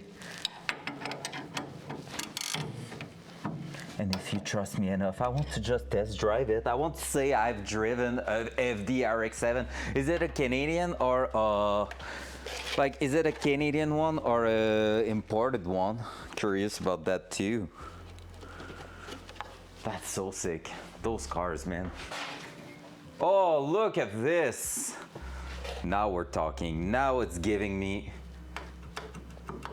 Now we have more play on this side than we had like on the other side, but we still have a bit of play and it's spinning freely now. Look at this. That's what we want to see. So now I believe we have a proper one. Oh, it's a right-hand drive too. Oh my God. Oh my God. I want to see you one day. And I want to ask for a little smooth, really smooth test drive. Oh. So then I could say I've driven a R32 GTR right-hand drive Skyline, Mazda 323 turbo, like the big model. So it is the 323 GTR, so basically a Miata engine with like Miata Mazda Speed engine, turbo, all-wheel drive. That thing rips in the snow. It's so cool. And like I've driven a few right-hand drive cars and it's always so fun. I love that so much.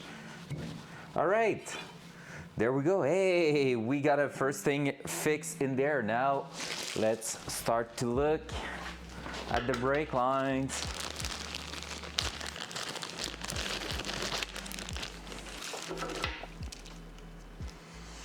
All right, so how do you work, sir?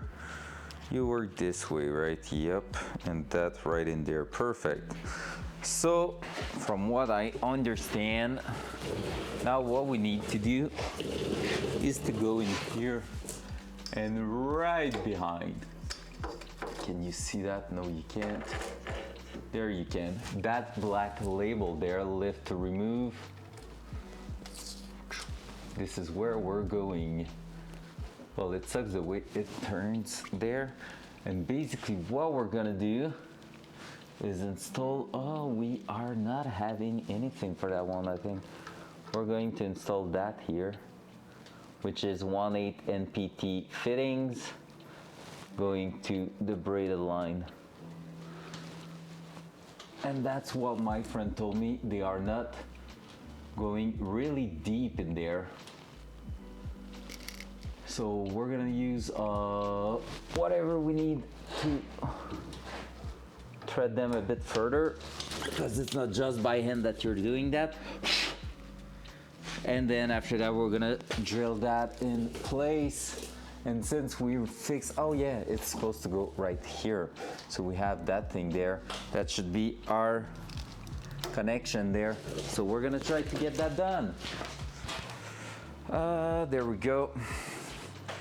Let me just check which kind of tool I need. More than 10, 11.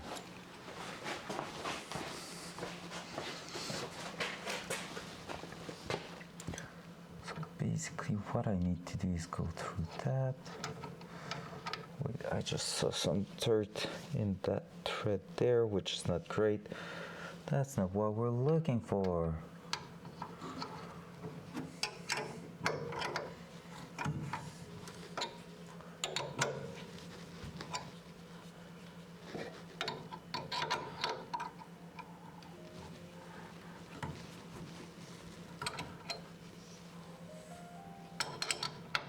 Hard to get them done properly.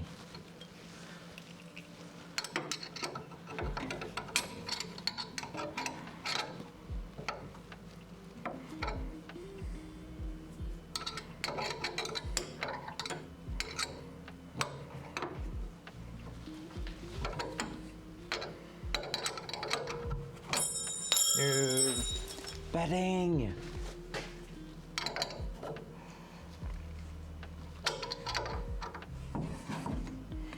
That could be pretty good, because that got super tight. We're gonna see if we have any leak problem at some point, but I don't think so. That could go right there. Like so. We're gonna need a clamp at the bottom there.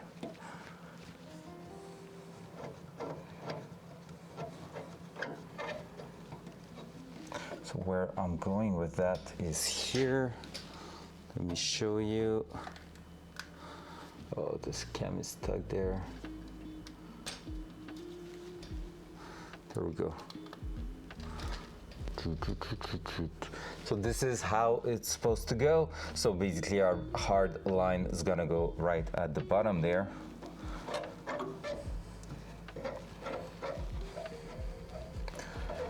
And that here is not something that's gonna move, so we can always try to twist it a little bit too, but like it should be pretty straightforward like that.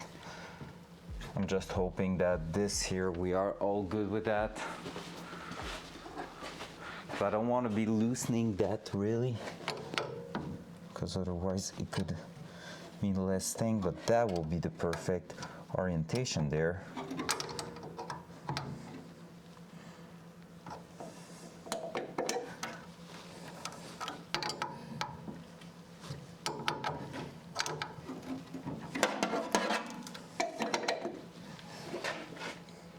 Just like that.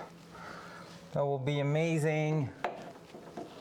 So pretty much right in here, sitting there. Now we just need that clamp that's holding that down there. I don't know if they are giving us some. I haven't seen any in the package.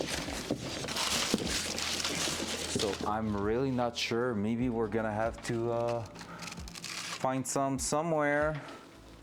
Reuse what we had, but they were pretty destroyed.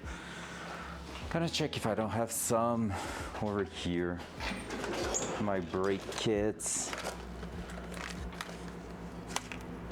That will be amazing, to be fair, but I really don't think I do.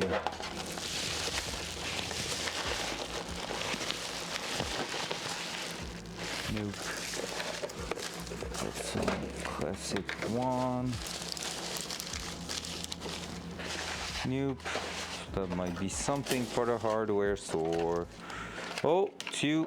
Might have two here. Let's see if they fit in there. So these clamp style that are supposed to go there, and it's looking quite good so far. So I might be able to push them in place. with a little hammer. A little lovely tap from a hammer could do it.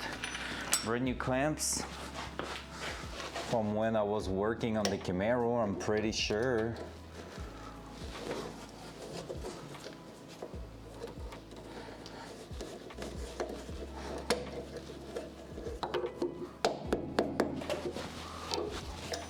No. So hard to get them in place.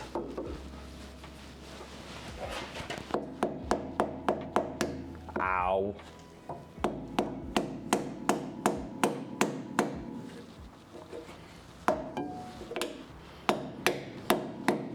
There we go. Don't know if that's strong enough. Looks like it. And with the hard one that's gonna be in place. I mean, it's luck, that's for sure.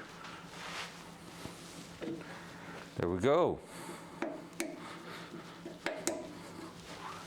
Easy. Now let's see what kind of connection is going in there, but I'm guessing the classic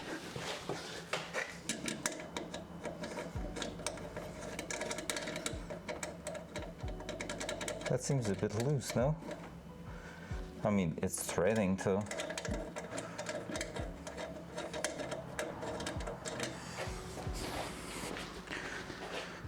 Oh, let's see if I have anything else. That seems to thread even a little bit more tight, but I don't think. I think that should be pretty much it.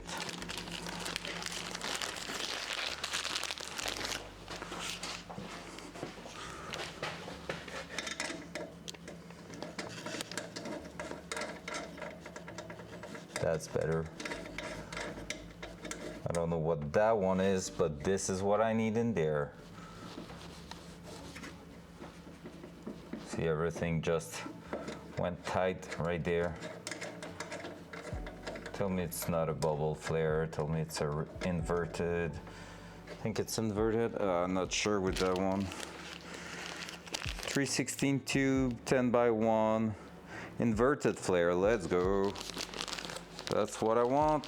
So these ones are going to be, I think it was also that what I had, but just like in a less better quality, in a less good quality. So that one is really just better, pretty much.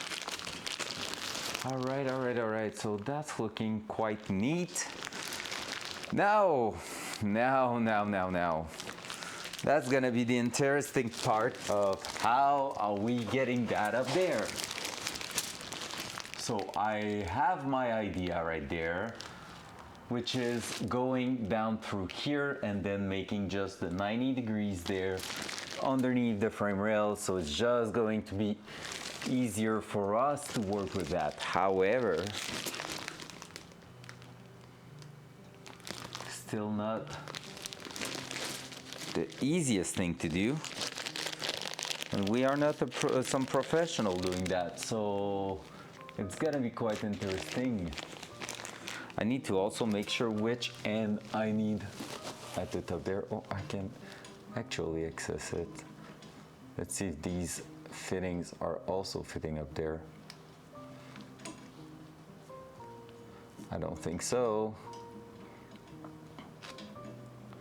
We're gonna go and grab whatever we need for that to fit well in there.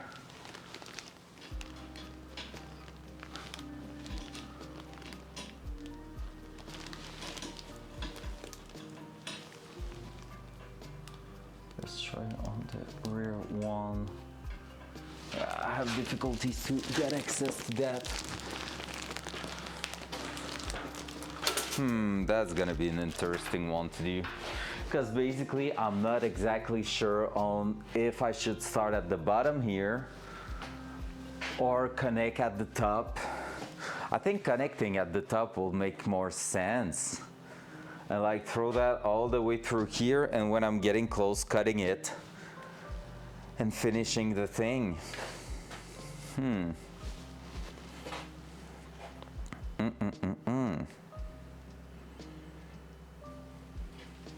gonna go grab my little ladder and try to bring that up and see just like the connection on top, how it is. I was expecting that to be the same thing that we just tried to use, because everything is Wilwood at this point, but it doesn't mean shit, I guess. Let's try with that one again. So here I'm just gonna have a bit more of an easy access. Yeah, easy access if I drop it on the ground, obviously. I'm gonna maybe bring the other one and test it too. Do they look the same? They look pretty much the same. Maybe not. Oh no, they are the same.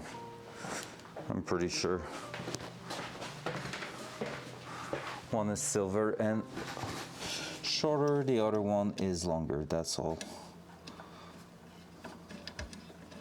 The silver one are trading really well in here. The golden one are just a tiny bit, I think, thicker, and so the thread is harder to put in there. So at the top here we might use the silver one and the golden one at the bottom, because they were a tighter fit that was working well.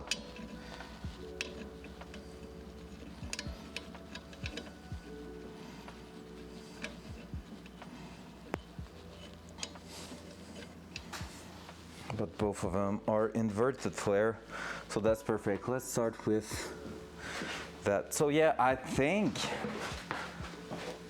front cam.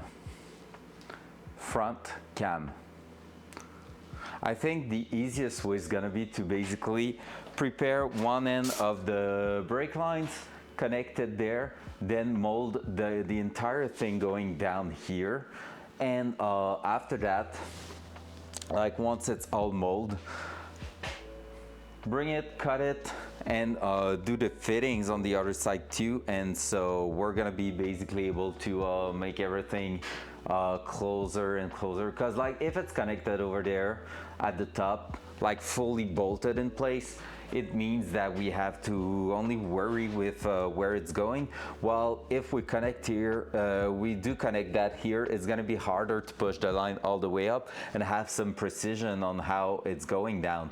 While now we're just gonna be able to let the roll hang underneath the car and just mold it, and maybe already add some support to it, so that way it's gonna be just an easy way down to that. I feel like it makes sense. We're gonna see. Let's make a bit of cleanup in here first, and then we're gonna be installing our bench right there and try to do all of that. So it should be working pretty well. Let's bring that further here, just so we have a bit more space. Here we go.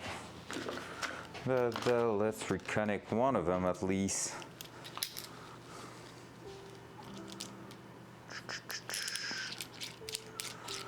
Like so.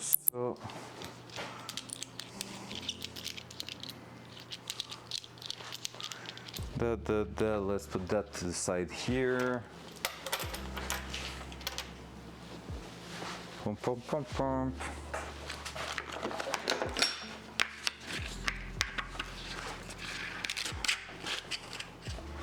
There we go. That.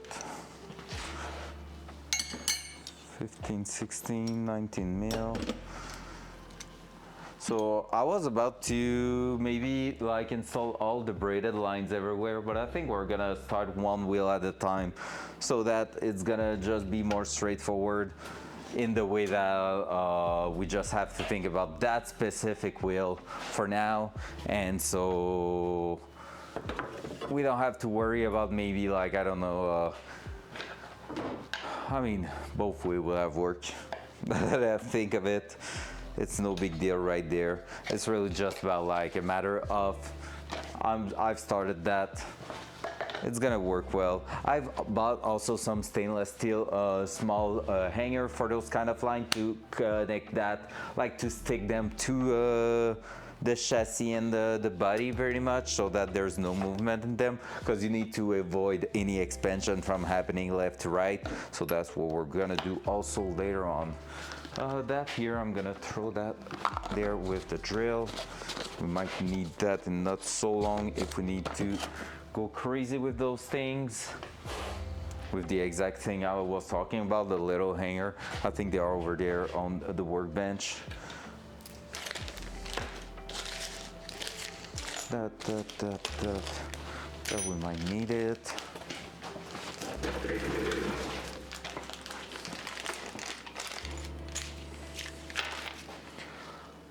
I think they are right here. Do I have the screws for them? I do. There we go. That's the little thing I was talking about. That's like something to grab your line and connect it to the side. So we just need to drill a small hole and screw that in, and it should work. So it shouldn't be a big deal. That can stay here. That can go, that can go, that can go. That for now.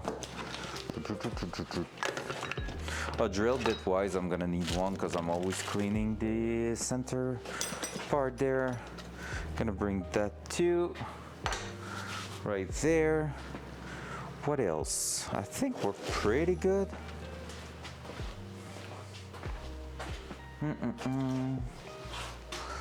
That. What's that? That's one of my, no, I don't know. There. That's not really stable. There we go. And now, let's grab that, because we're gonna need it. That's for sure. All right. And our chair, who's right there.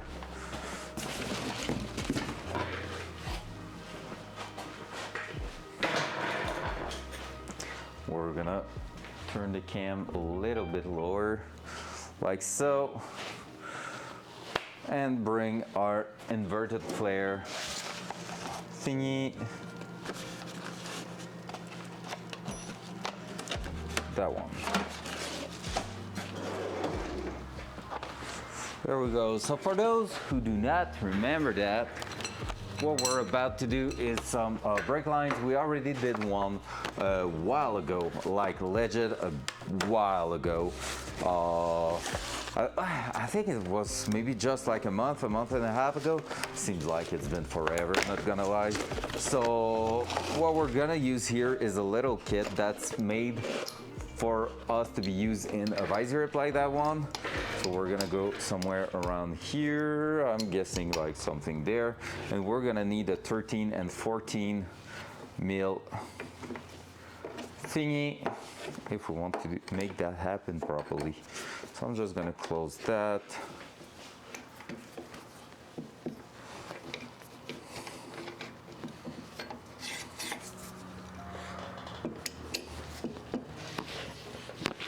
There we go.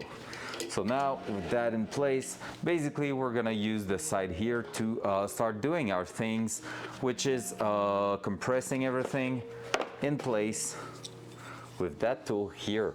So we are basically going to flare the end of the brake lines, and we need to make some decent flare if we want that to seal properly. If we're not too careful with that, we might end up bursting a brake line, which means no more brake, which means disaster technically. So, you know, not ideal. So that's why we're gonna be here working on that. Now I said, and why did I throw them away in here when I know I'm gonna need them? Let's do that. Should need 3 of those, bunch of those. So I said we're gonna start with the top part here. So what I'm gonna do here is basically open up that roll first of all.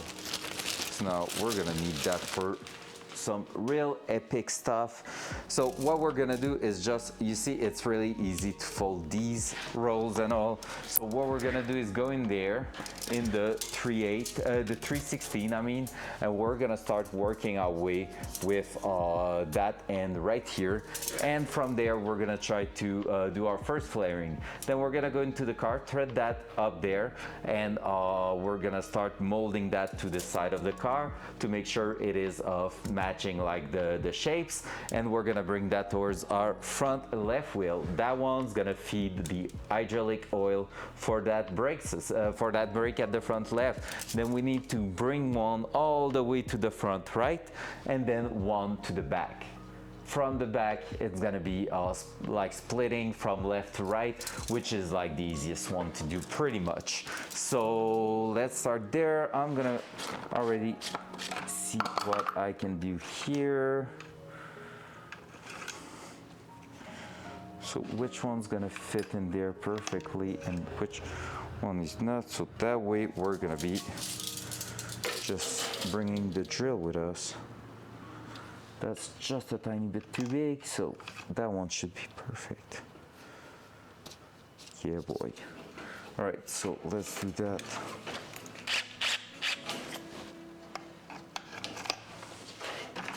Perfecto.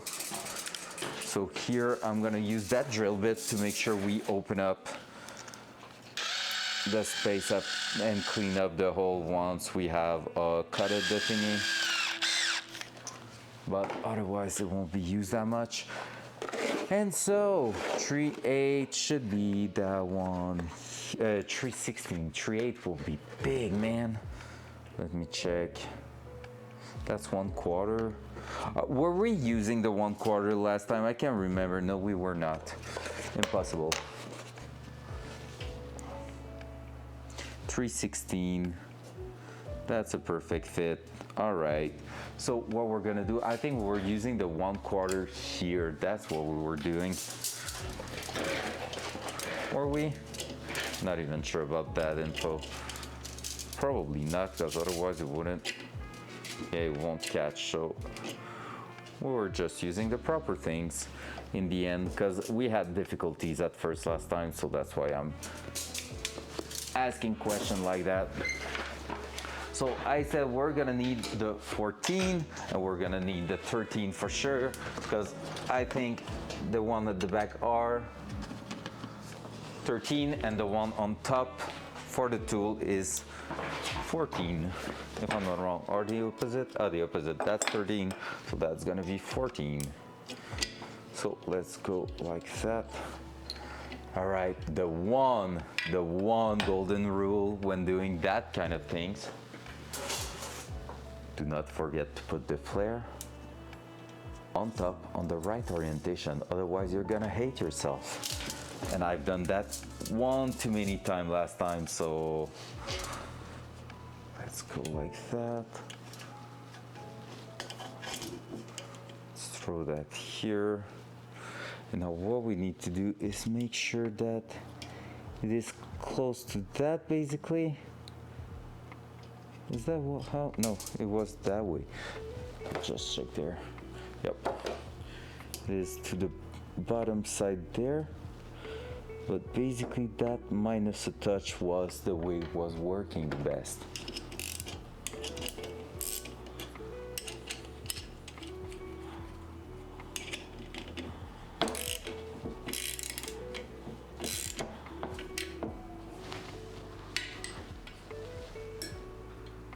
Yep, like that. Now you throw that in. What we need to do is throw that in. Like so. Now it's all about screwing that in and crushing the top section there. Well, you can hold that a little bit.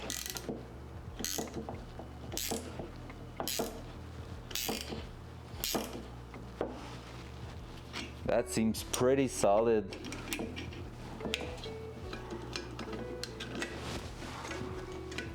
Oh, that's a good one so far.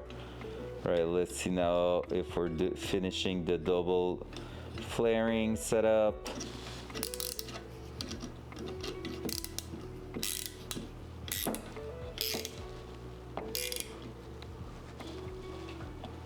There we go. Yo, our first one is fantastic. It's been good that we practiced last time, because that one looks really, really good right now. From the top, let's see underneath now.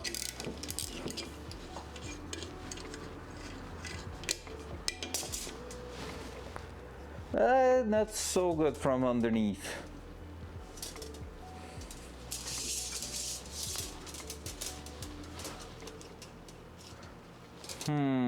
I feel like it went down. All right, we're gonna retry. We just need to find the good amount of pressure to apply and stuff like that. Because the top looks good, but the bubble around it is not that great. So we're just going to make sure we are getting that done properly. So let's restart.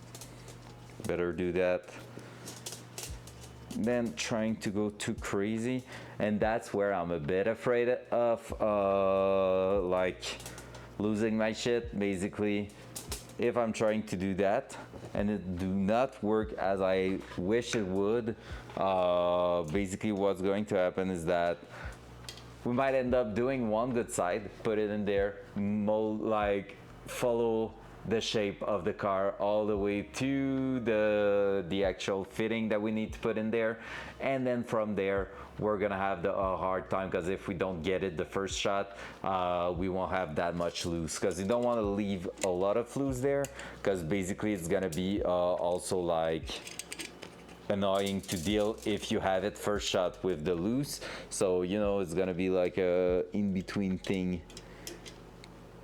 Like I'm gonna just have to make some good call and judgment there.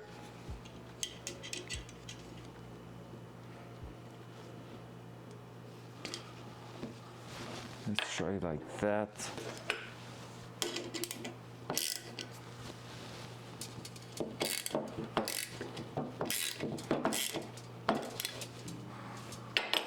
Like so, so here. We're pretty much good. Let's not throw that on the ground. Scene one, take two.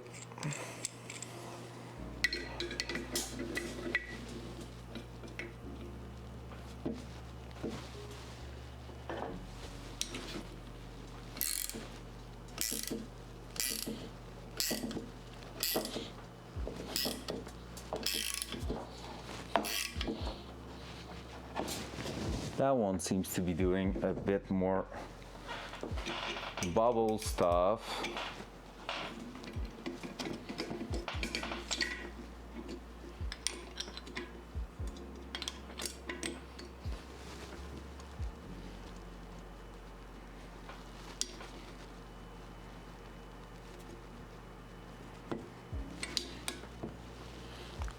Can you please pop out?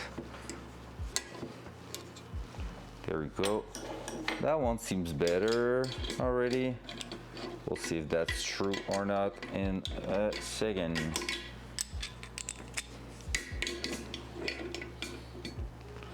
After we press that.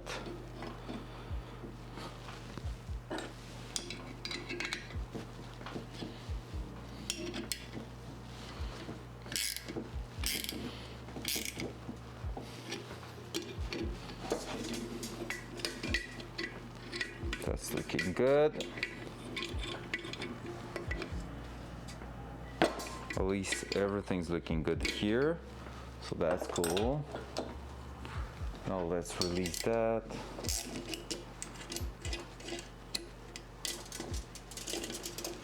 Yeah, that's way better. All right, so that was because I didn't have enough material at the bottom. Boom. And now I just need to basically try to reshape that a little bit, because otherwise it won't go. But yeah, that one's gonna seal for sure. I'm happy with that one.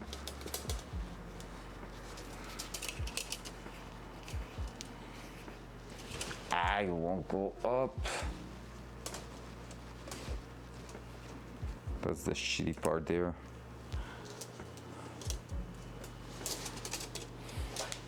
I want to damage that, so let's be careful. Like where I'm gripping the line, it's creating a texture that won't allow my fitting to slide freely to the top there. So I'm just trying to force it to go over there, but it's really, really not easy. Let's try with that.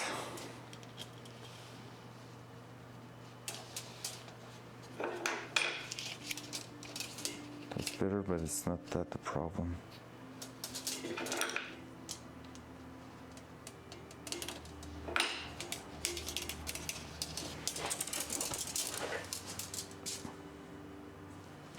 I'm gonna try to bring a bit of sandpaper.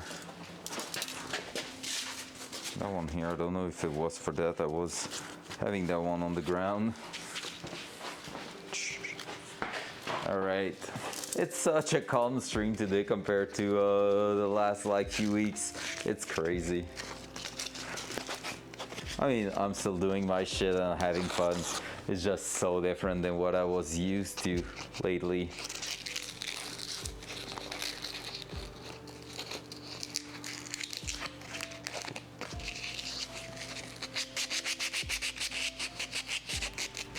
Nick, take a look. Apparently you can plastic dip your brake lines to give them like a protection layer so they won't end up fading too much and like rusting and or turning green because of the copper.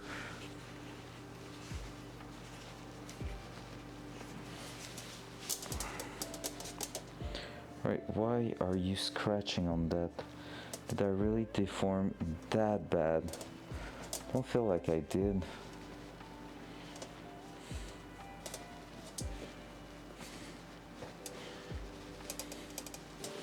You're gonna end up going, I know it.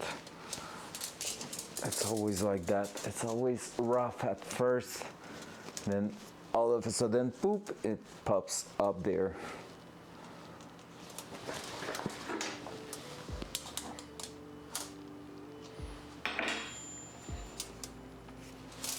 Let me grab a wrench.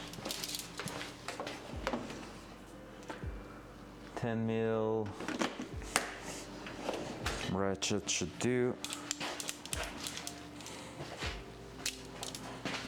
Hell yeah, brother.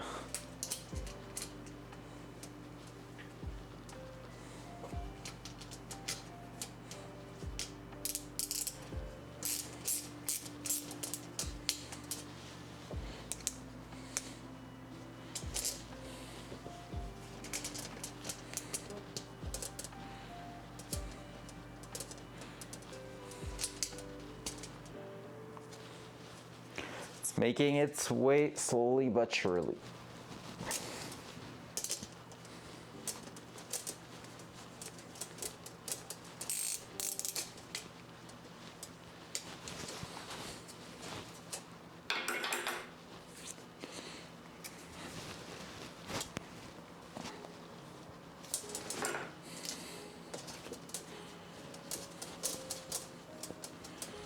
Always have difficulties with either that part or doing the fitting. Now that I have a good start at the top, I don't want to be like fucking that up, so now I'm working hard to make everything fit in there. Maybe I could try to use that here to make that happen.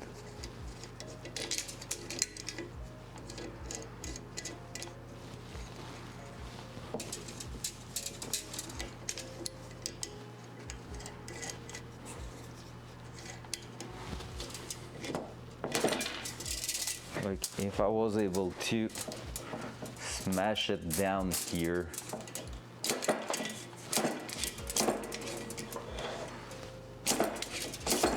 there we go. Now that is working.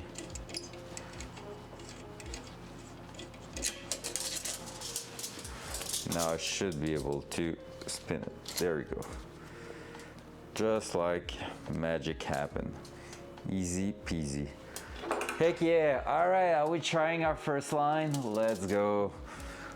Well, trying, I mean just putting that in the car and hoping for the best. Who's writing to me right now, for real?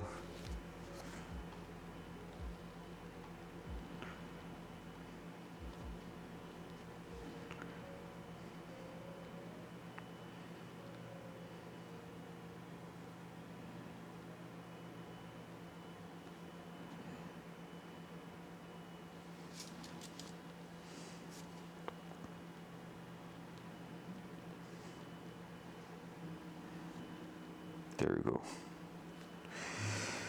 So stuff 4,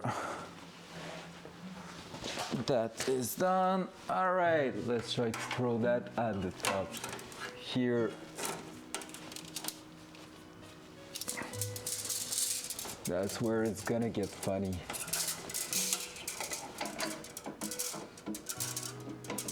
Almost there.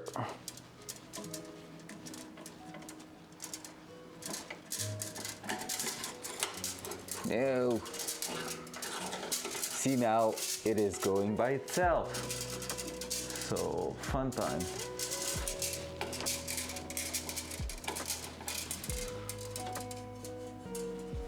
Just gonna disconnect as soon as I'm gonna be playing with it, right? Oh, I think I got it. All right. Huh. Let's make sure I'm not doing something stupid there. Front output, we're good. So let me do that. Bring my little 10 mil wrench and just bolt that up. That one here should be, I want to go that way. I'm doing good that way, I think.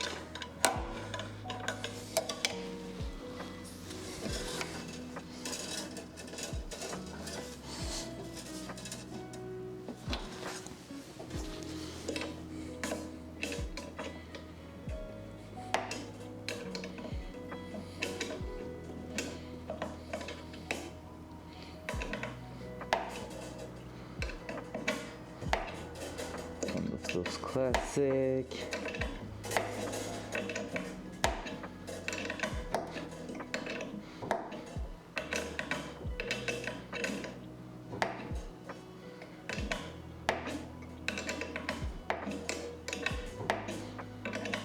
All right, it's going well so far.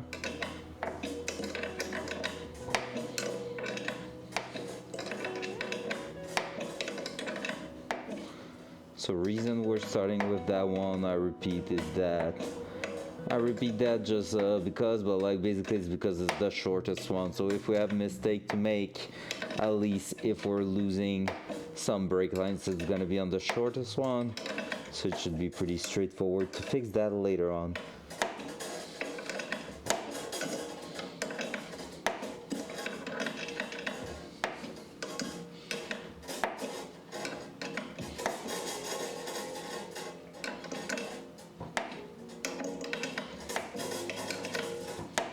Almost fully threaded in place. Takes a long ass time through here.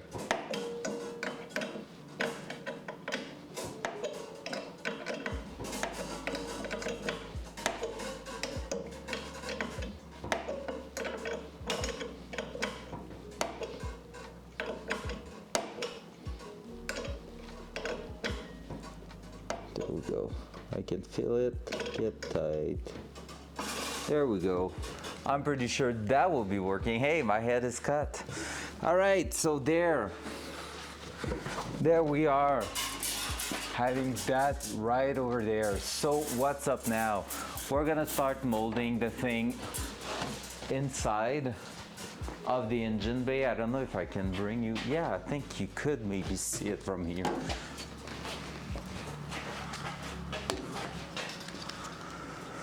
I'm saying that, maybe not. Who knows?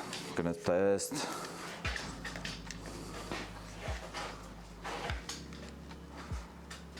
Dual side. Dual side. Hey, you can. So this is our brake line right there that you're seeing. So that right here. And what we're gonna do is try to mold that to follow the edge of the car.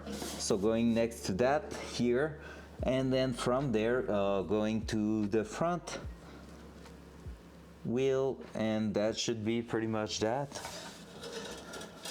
So I'm hesitating a little bit on where, because here we're gonna have at some point a module also for the oil system. Maybe the thing we could put it over here, in fact, for the oil.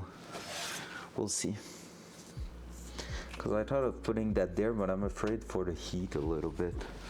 All right, so first of all, let's go. We're gonna try to bring that thing close to the wall right here. So I don't know how I'm gonna, oh man, it's gonna be such a shit show. Look at me doing, like, you're gonna see me struggle there, I'm pretty sure. So first thing first, what I want to do is create myself a bit of space from here to that. Like, now I have the weight of the roll preventing me from doing something the way I want it to go. Maybe I can go this way, so from underneath, take the roll, then make it happen. I'm sorry if I'm dropping my mic at some point. So here, I just need to make sure I'm not bending that too low.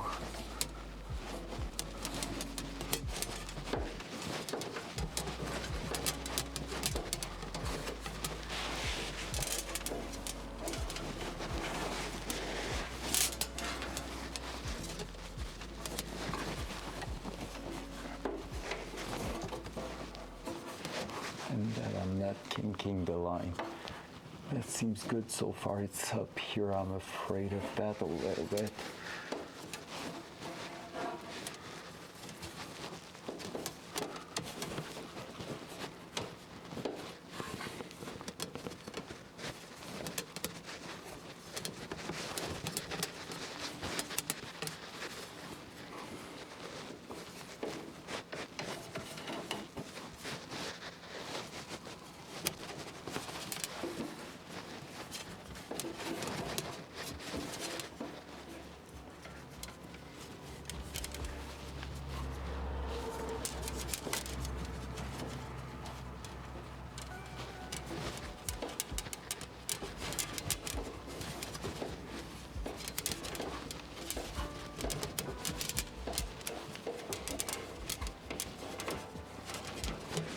Like so and like so. That's not the most beautiful, but it will work.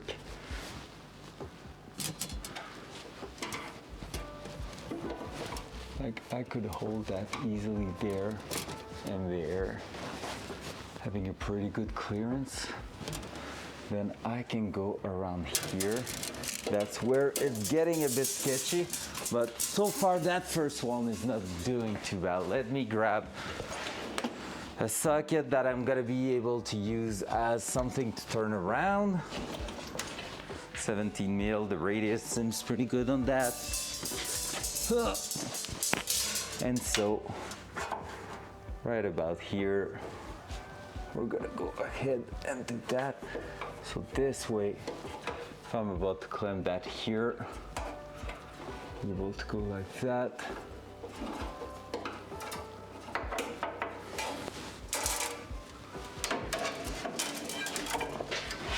Then I'm gonna throw that roll over here, so I will prevent any tension from happening in that. I can go around here. Like so.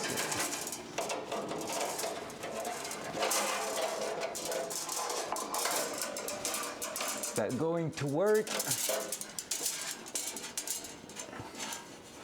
feel like it is.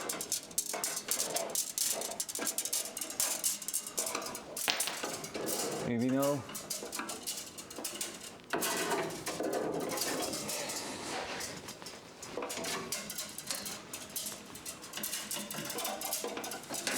Because my idea was to come in here and give myself a bit of play with that one there. Now I don't like the little bends I'm adding there.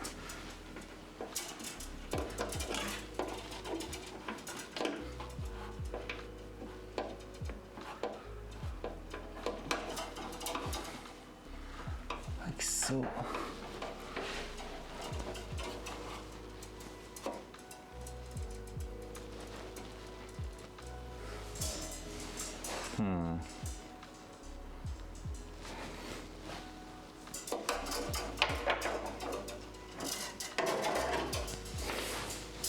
Man, it's so hard to deal with all that cable, adding weight to everything. There we go. Feel like that, it should be better.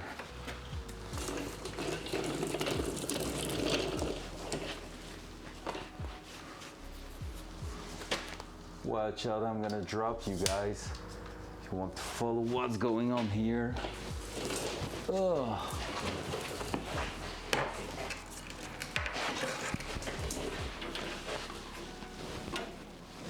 Like right now, I'm not super happy with how it's turning out here, but it's not bad yet.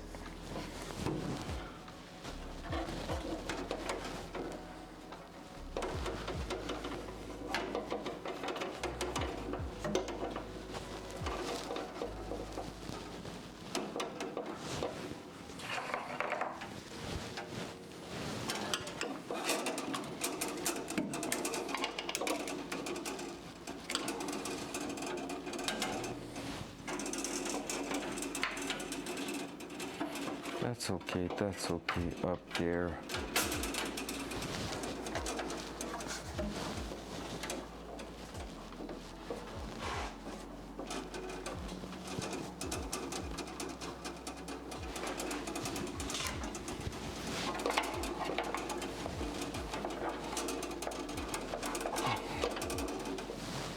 Right there. And then from there, go like that.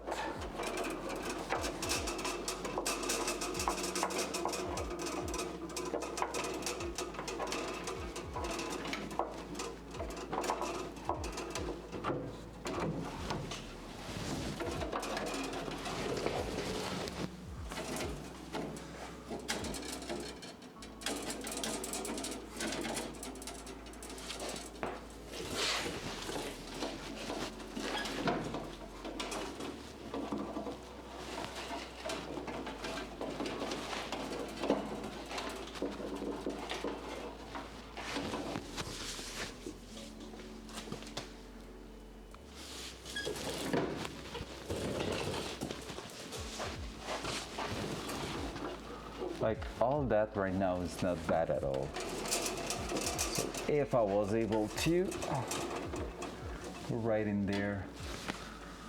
Now I could be trying to cut my line there to give a little rest and have a bit of an easy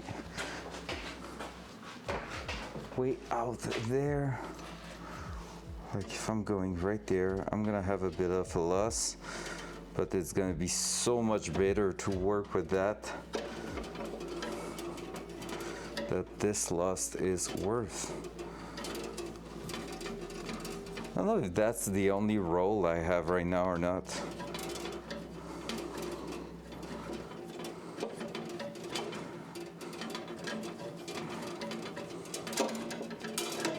There we go. Boy, do not scratch my stuff, bitch. All right, there. And we're gonna need that after. Let's try to figure something out here. So far that side here is really not looking bad. like that here, that there. I can always try to do that. Connect that there. So that way it's not moving at all. With that being said, it's really here that I need to focus on to make it look better. And I know it's not only about look, but it's also, when I'm talking about look here, I'm also talking about reliability.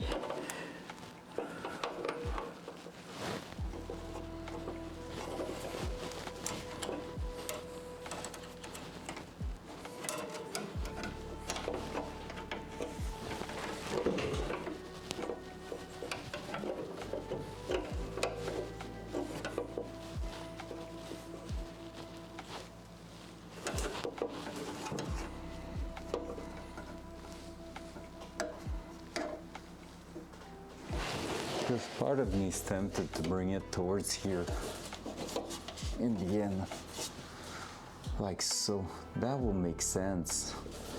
That's looking even better.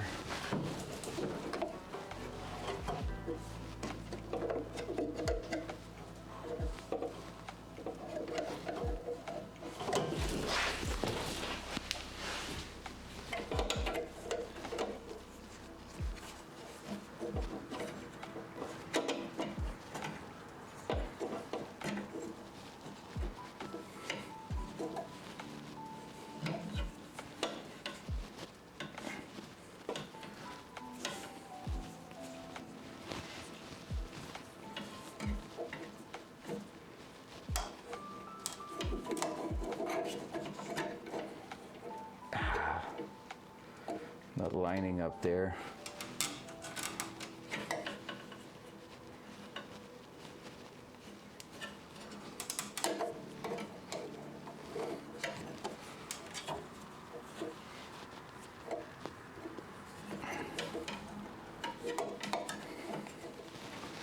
Is that?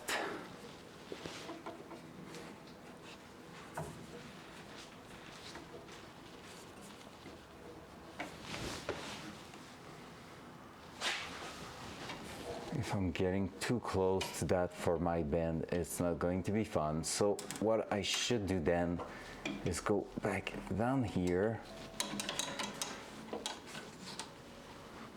like try to unbend that a little bit more like that, like so.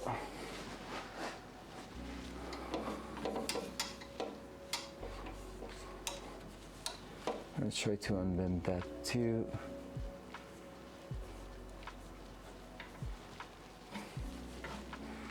Unbend that one.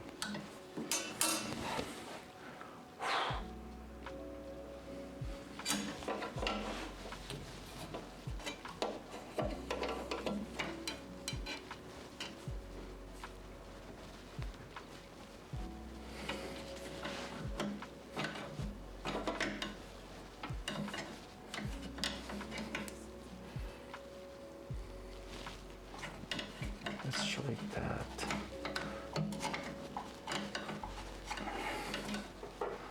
That.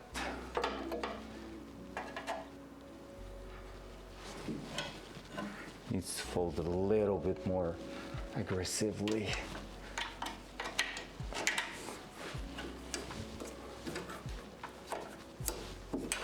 That's for sure. Just so we can get the good radius there.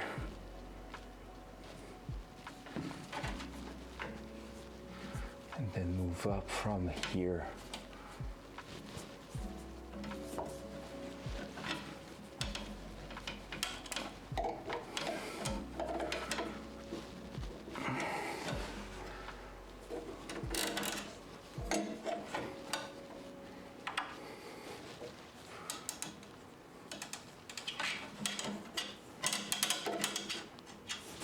There.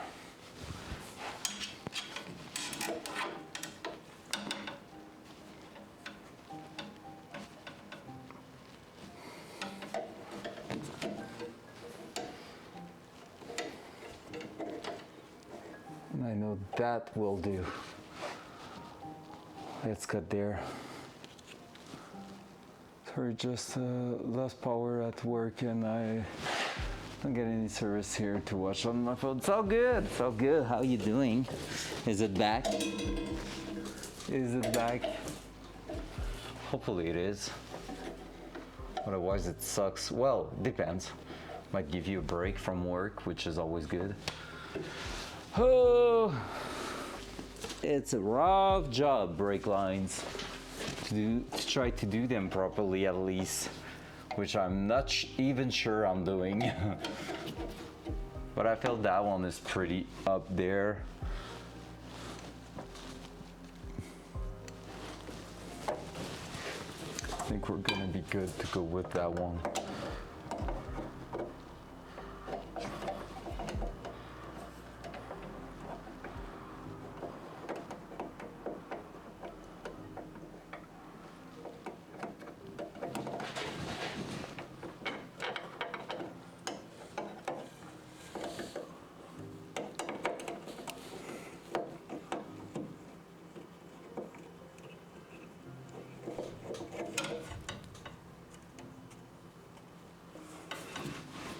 All right, let's try that.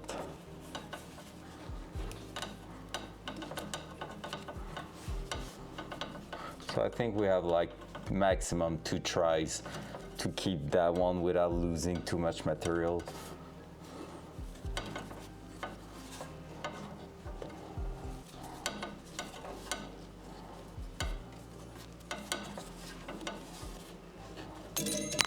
There we go. A lit. So the idea will be to bring that right through here. Let's try that.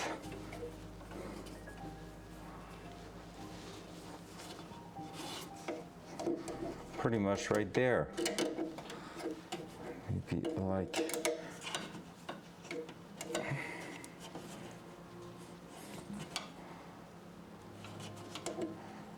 something like that. We're gonna see how we can make that happen and connect there, because technically I want that to be here and that to be there, which will be excellent.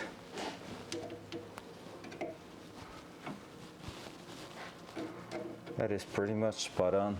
I just don't like that loop at the bottom here. I love that to be a little bit more straight.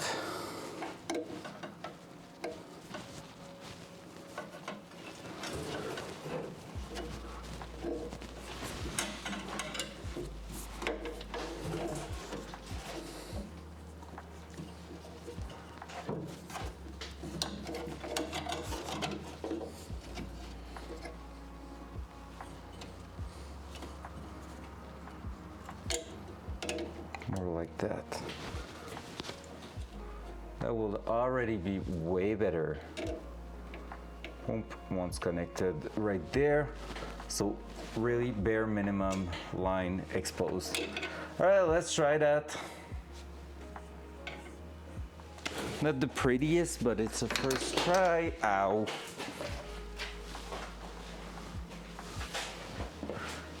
It's looking amazing. Nah, it's looking okay.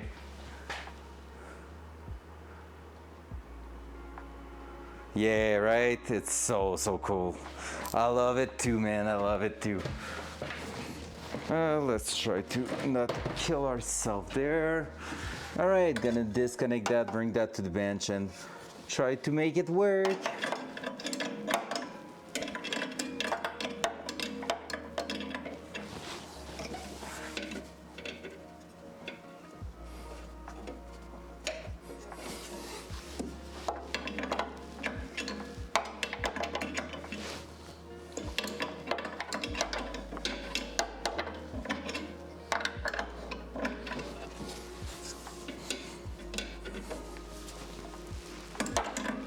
Like I can always try to get some loose back at the top.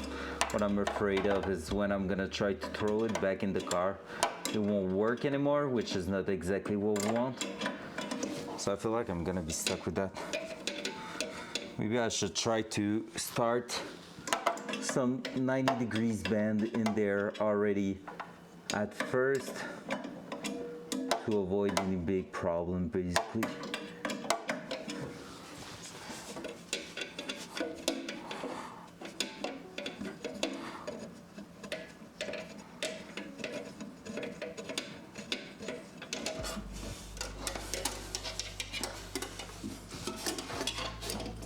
Don't fall to the ground.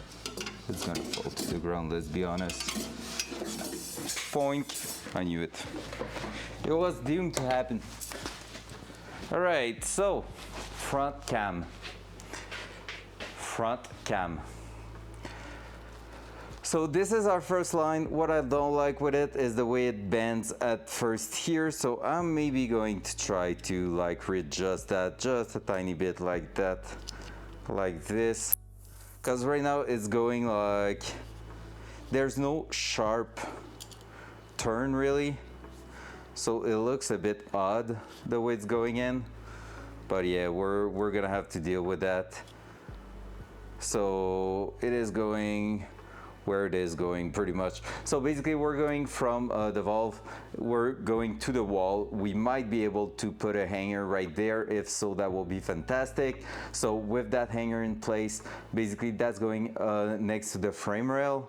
So here it's not too bad. Here at the bottom is where we had the most the hardest time. So far it's looking not bad at all. So we should be able basically when that is connected at the top to also connect like one hanger there and there to tie it to the car.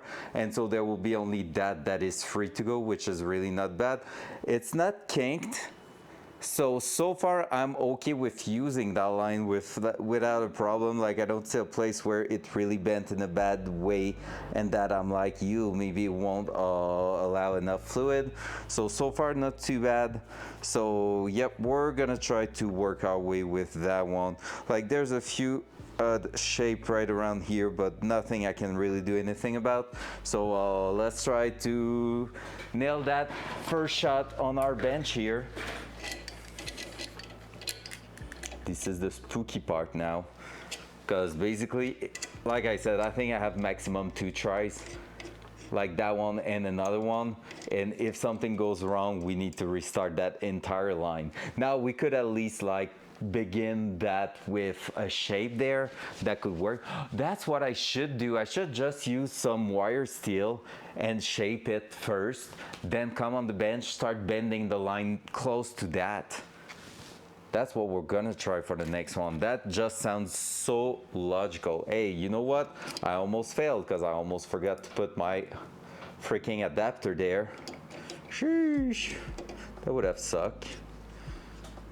Okay, so from here, we are a touch too high. There we go. That seems pretty good.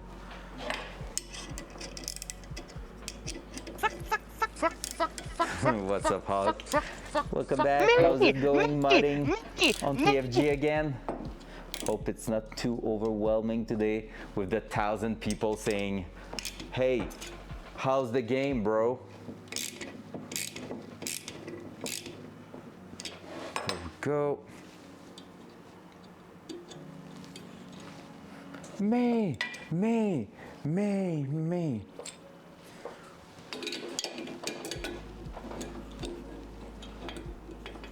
Man, the ratting last night was just so good. You can't even believe that, how good it was.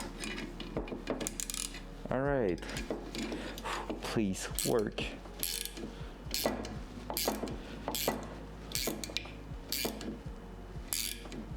Oh, I think it didn't work. Pretty sure it didn't, right? Nope. At least it's not broken. It's just that it slipped. So we need to push that line back up.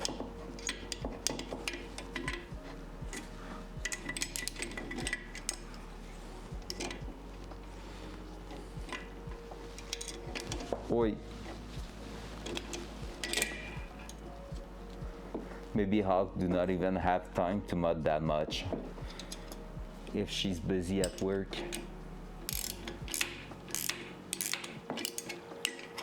But usually she's quite good at doing both. Working and modding, she's the best. There we go. Now you should not slip again, sir, right? You're gonna stay in there and we're gonna do. You are the best, shut the fuck up. No false modesty, you are the best.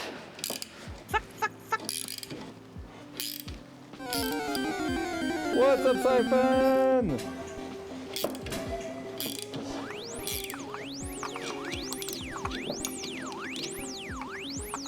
Please work. How you doing, sir?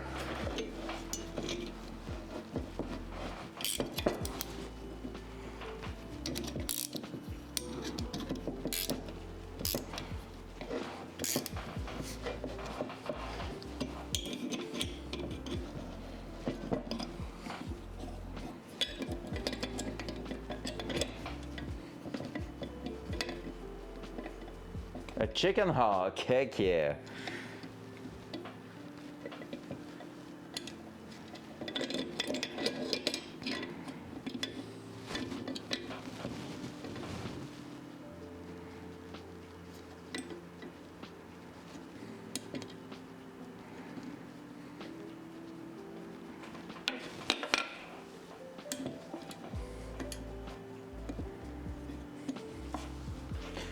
All right, is it going to work?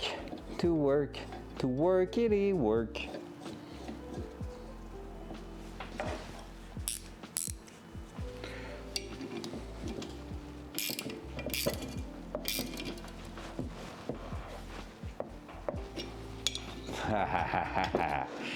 I hope he is. That pew pew gun you're installing behind the headlight. Pew pew! I'm a murder machine. I'm always ready to murder. Not the greatest thing to say on stream, I guess. Or the smartest. YOLO!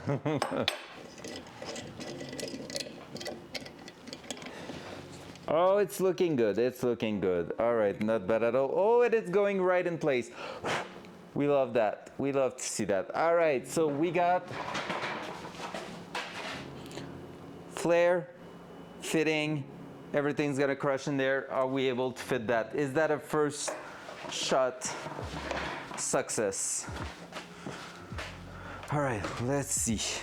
So ideally, I think it will be to go from here, from there, and about there, right? So let's try to connect that one here. So that one's going in place. That's good. 9mm go bang. 1-na-na-na, bang. 9mm go bang. Heck yeah. 10 mils on here. Ay, ay, ay. Now can we reconnect that because I fucked around? So I will find out. I can't. Alright, she's going wild now. Pen is blue. Pen is blue! Everybody's losing it in chat. Let's go. We love that. That's our favorite part of the stream. Okay, it's not looking bad. It's not looking bad. Honestly, I think I'm gonna be okay with how it's turning. Oh, baby, a triple! Oh, yeah! That was a weird one, Hawk. That was a weird one, Hawk.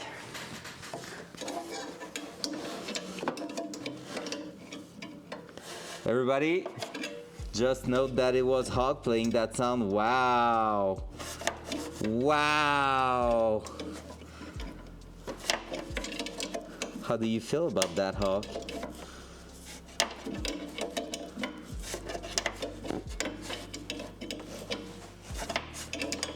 For fuck's sake.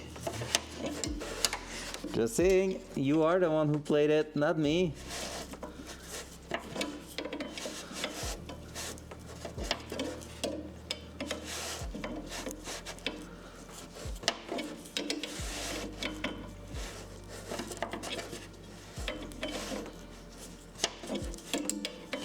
Can we get our first brake line done? Let's see. So so far it's going great, and we are connected also at the bottom. So technically we are about to say yes. However,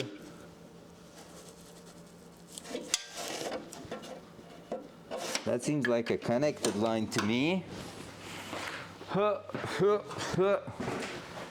Dual side. And here we are trying to get that connected. Is going to be this way.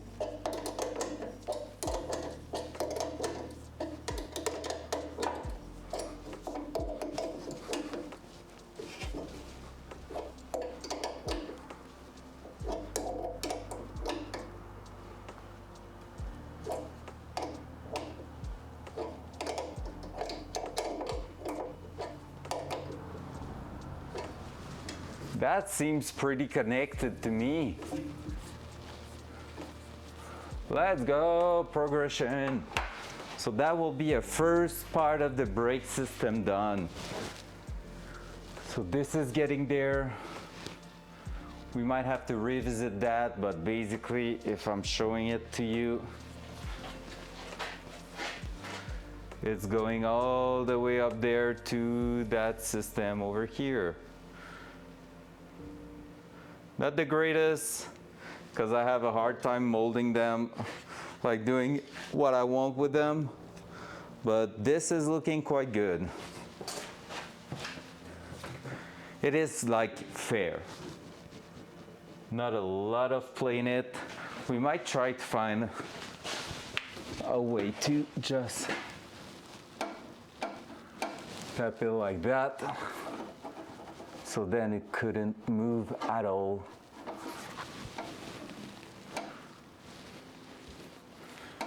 This way will just be like perfectly stuck in there. I don't have a lot of space to drill over here, so that sucks a little bit. If I could really make sure where I need to drill, it will be easier.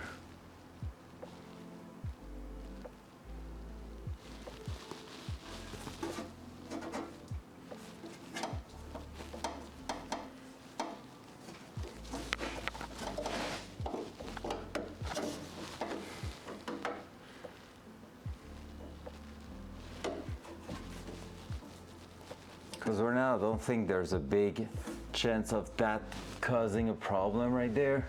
I don't think vibration's gonna...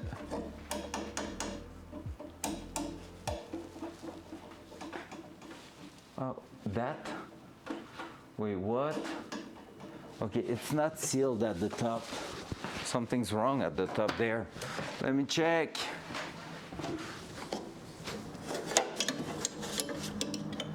Because it has a loose.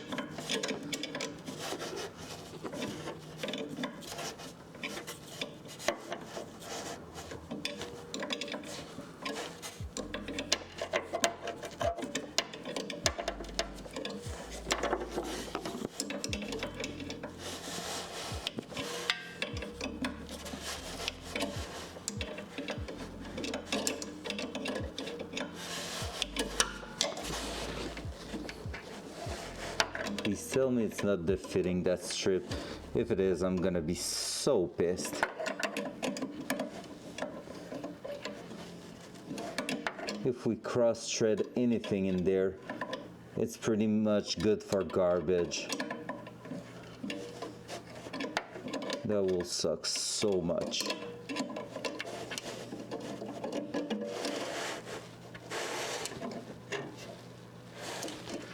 Right, no, it doesn't seem like we did.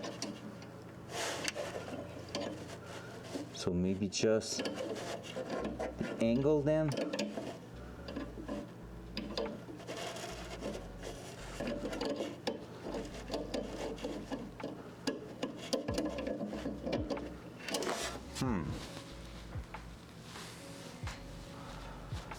Well, if I just make my way home, I'll be around later on if y'all would like to play still. Yeah, like I said, probably 8:30 my time, I'm gonna be jumping in.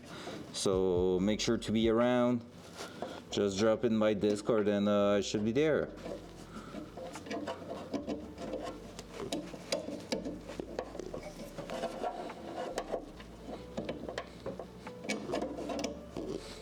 It's a rendezvous.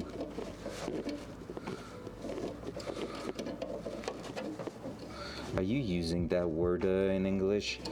Rendezvous? Because I know it's a French word that some English people are using.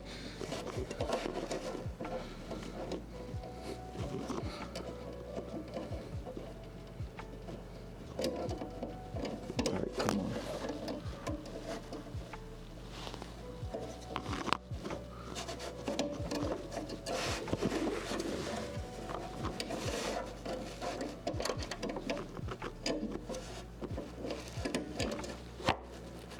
That's what I hate for those stuff. It's so like hard to get everything to work properly. Like right now I feel I'm battling like a 2-degree angle difference. And I'm about to lose my mic. There you go. I lost it. The magnet is down in my shirt. There we go. Back on track.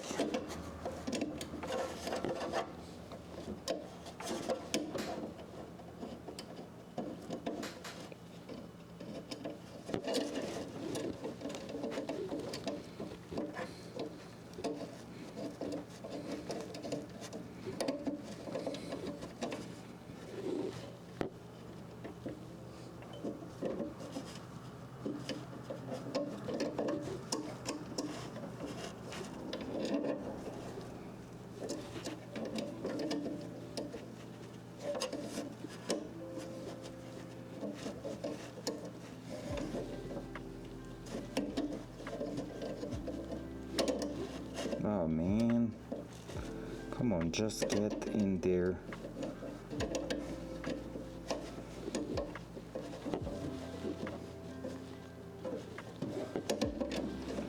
So hard to tell what it's doing right there. Have no clue. Front cam. So basically I'm up here trying to connect that to the brake system and somehow it is not going.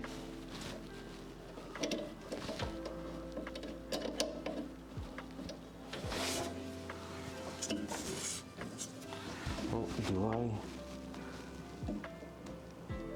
did I just get it there? I think so. No, just disconnected again.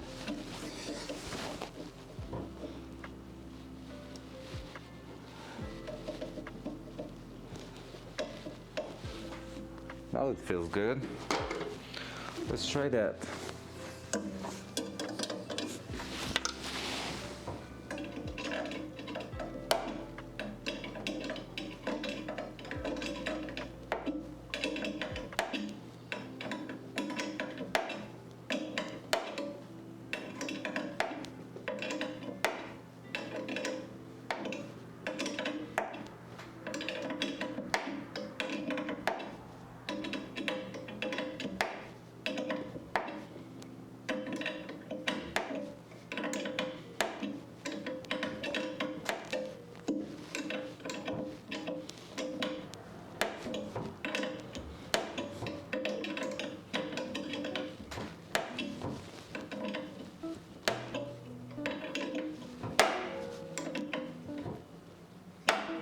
No, do not strip, man.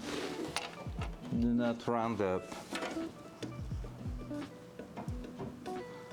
Seems better than it was. I tried to grab my 10 mil. Well, I'm done for those. Whew. That's the worst spot there. Like, that's the part that I don't like about it. Like, bending the line and everything is hard, but like not too bad. But this there, like that right there, whew, this is something else.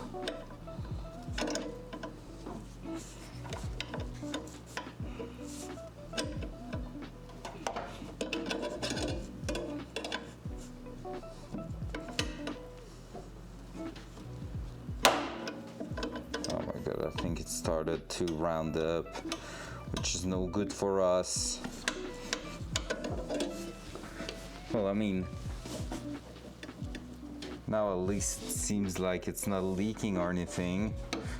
Like it's not leaking, but like it's not having any plays in it. So for now that's good, but not ideal. I don't know if some people are doing all of them in braided line. Seems a bit sketchy to do that all in braided.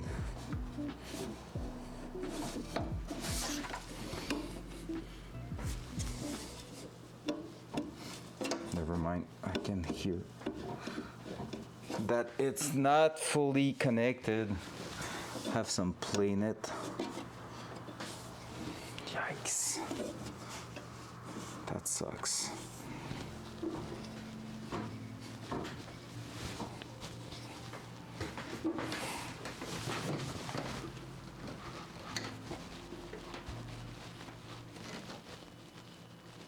Like, see here, you don't have like at the bottom, I don't have a plate. In the top part, I can feel it like do something bad. All right, we're gonna do it properly, all right? Because that's how we roll in here. What I'm gonna do is remove it again, cut the top, do another. We have enough loose at the back, I'm pretty sure, to make that happen. So the way it's bent at the back here, I'm pretty sure I can like manage to make a new fitting and connect that. So that's what we're gonna try. So let's go. That way we should be able to basically go ahead and put a new fitting that won't be round up like this one is right now, which sucks because I don't know if I'm gonna be able to remove it.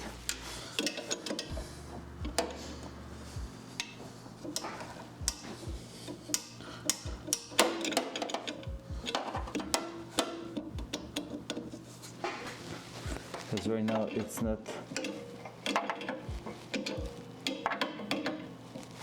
It's getting pretty round up.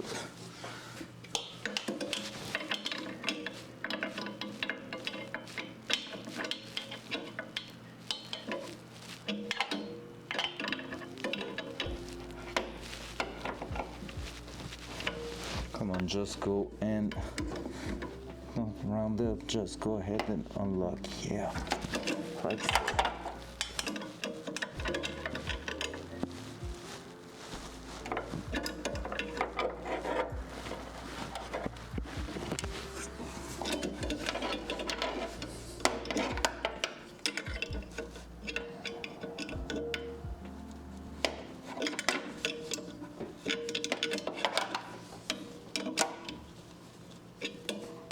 There's like only one surface that's still working okay to release the thing. Like now that I got some loose, it's starting to work, but otherwise it was not like loosening. So that was already ready to get destroyed at some point.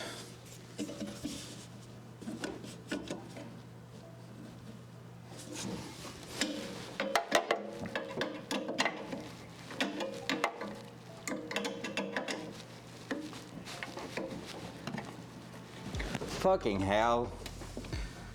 Man, it's starting to piss me off quite a lot now. It's not a great position to work. It's not fun. I'm not having fun. Right there.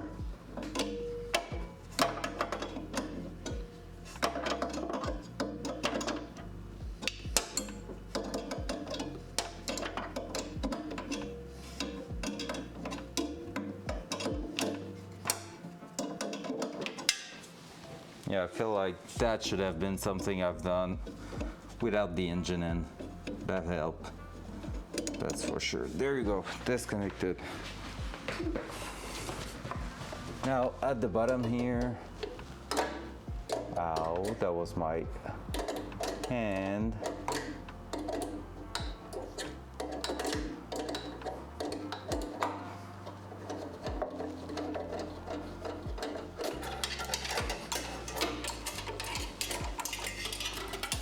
There we go. Ooh, ow. Woo-hoo-hoo. Where did I put my line cutter tool? Probably somewhere around here. Not there.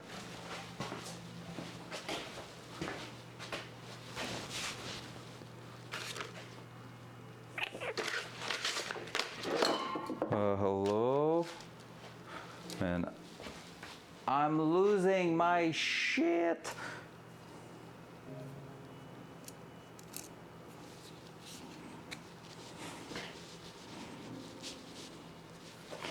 So now what I want to do is put that lower like that.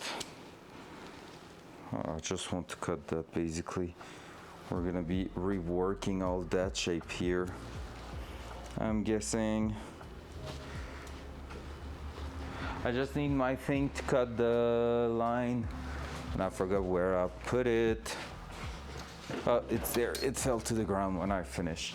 There you go. All right. Oh, sorry for that. Chaos. Chaos in my head, chaos everywhere. I'm gonna try to make that thing better. It's gonna be hard, but we're gonna try. And we're gonna try not to lose what we did so far.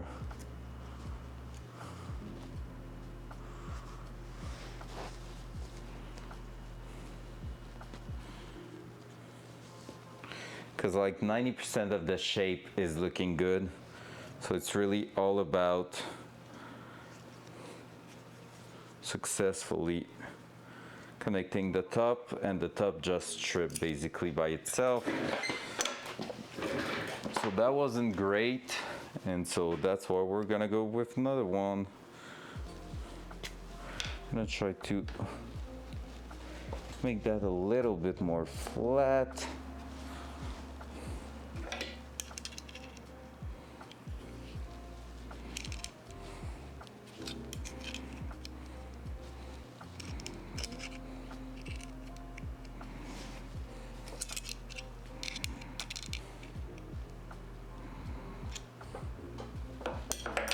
So there we go. All right, we are some professional of that now, so let's get that done.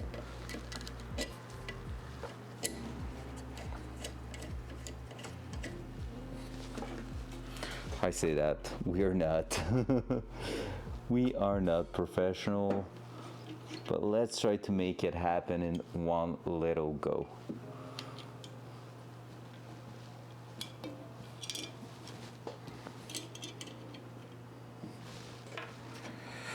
14, let's lock it.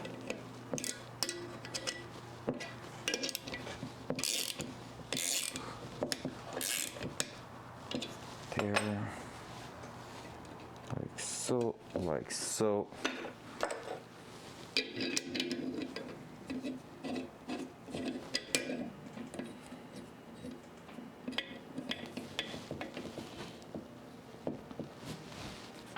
Any idea, someone in chat, of what to eat tonight? I need to go to the grocery after the stream, and I'm unsure of what I want to cook.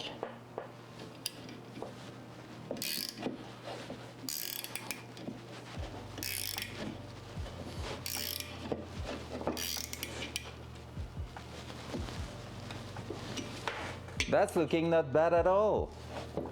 Holy shit, let's go. That one's looking quite great. It seems to have done the proper thing.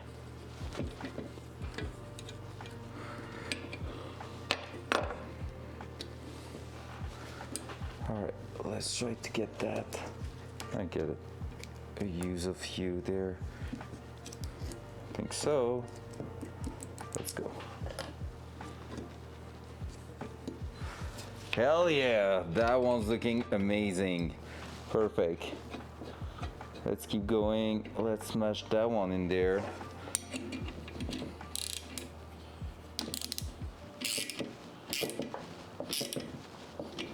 Don't want to go too intense on that second. press, because that one is just to bend the edges towards the center. It did work. Tap, tap, tap.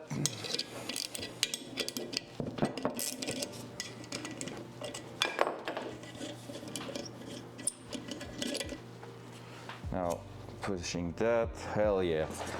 That's one of our best ones so far. Nice flare going straight to the top there, sitting flush all around. So that should work pretty well. So let's try to go through here. Dual side. Dual side. So what we're gonna try to do is maybe connect that part first.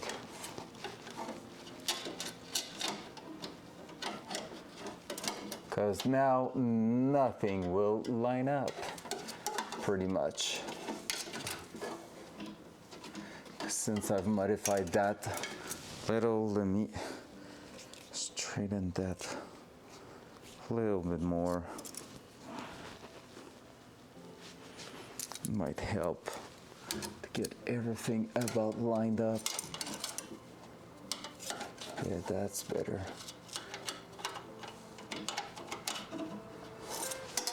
All right, let's try to maybe connect that just so it holds there. So we're gonna go from the top, trying to connect it here.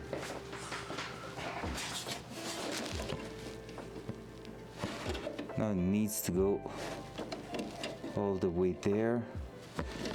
That's what we're gonna try to make it do.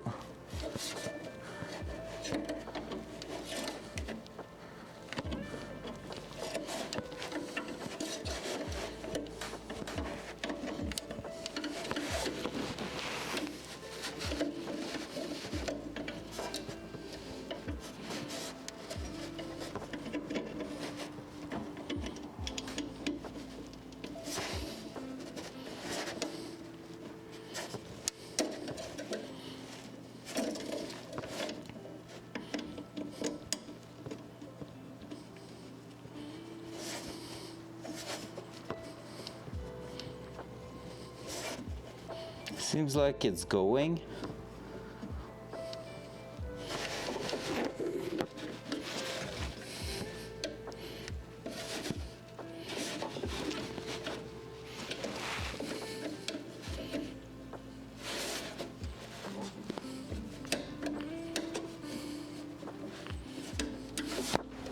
All right, seems like it is going.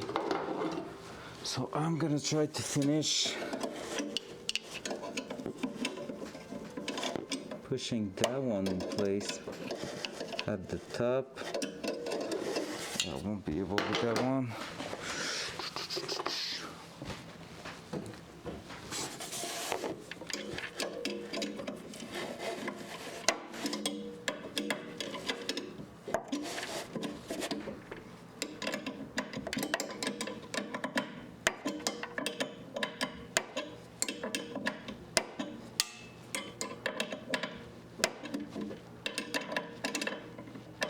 Wonder if it's the right fitting I'm using then.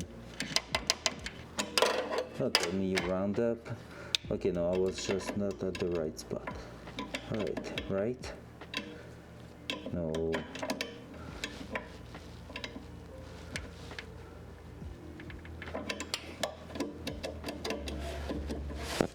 Maybe it's just not the right fittings. Let me check in the Willwood stuff I have over here.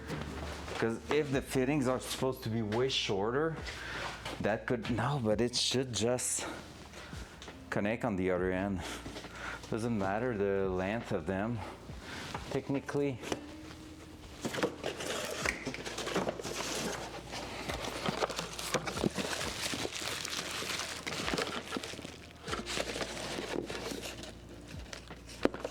That we don't care.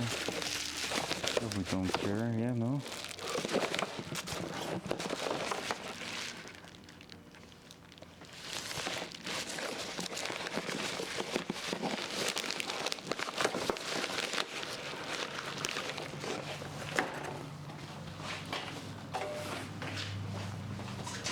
because right now it seems like it wants to strip again, which means we're about to scrap another one, and I still have a play in there. 10 mil. I have another 10 mil here. Let's try that.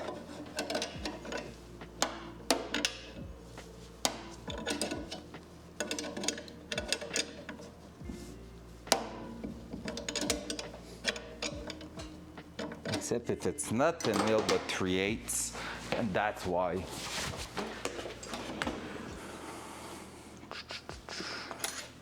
That could be the thing.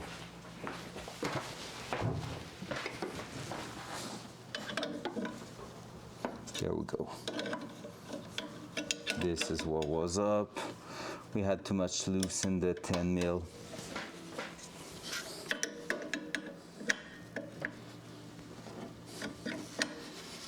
So we couldn't apply the proper amount of pressure there. Now I can thread it properly.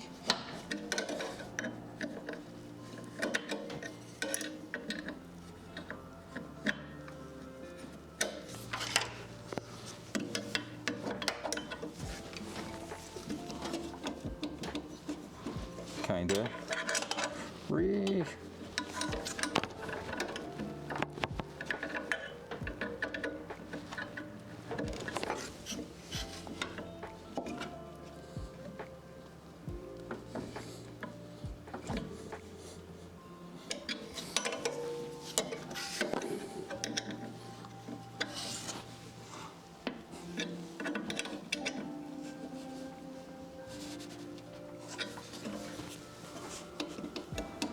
Where is that loose coming from? Ah, man.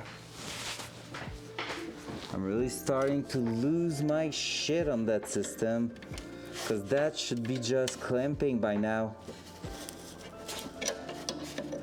It's really starting to get hard to tight in place, and I still have a good amount of loose.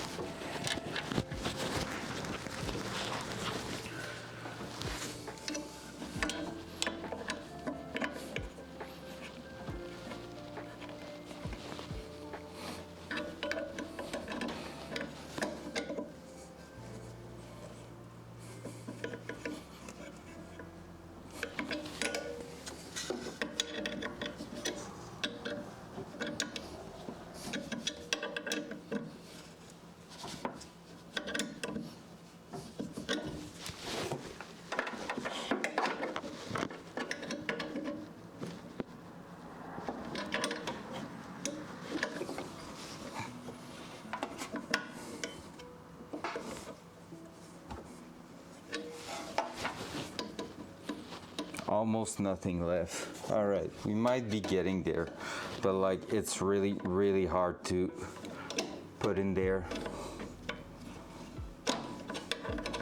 I've already have 1 or 2 faces stripped, so hopefully we won't have to remove that until a long ass time. Like pretty much until engine is out again.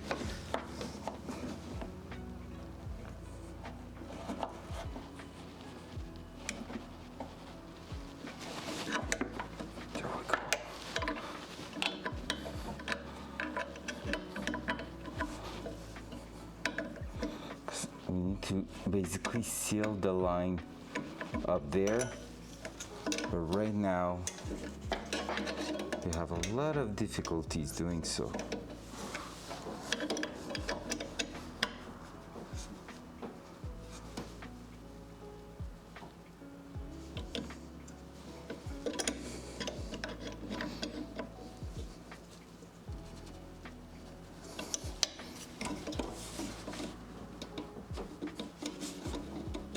There's still a solid millimeter. It's not like sitting against the bottom. It feels like that kind of sucks, because I'm really struggling right there getting that to close whatsoever.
All right, now it has to be good.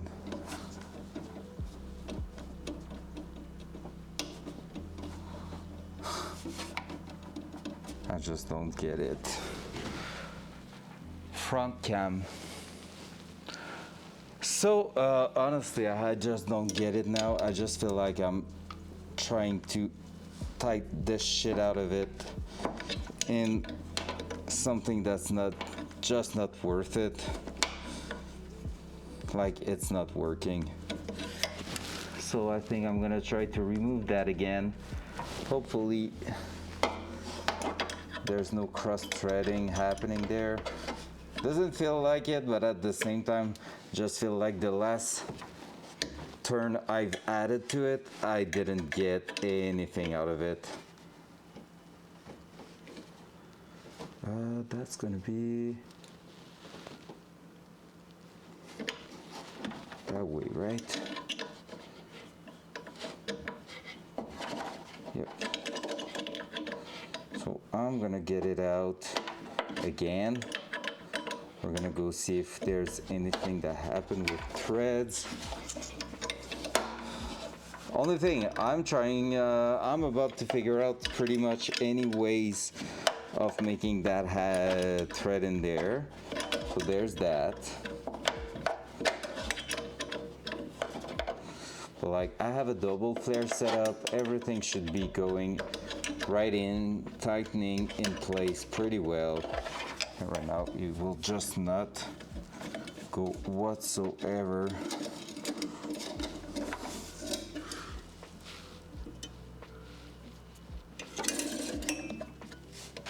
I'm gonna go check from underneath. Up. With a flashlight, see if we did damage in there.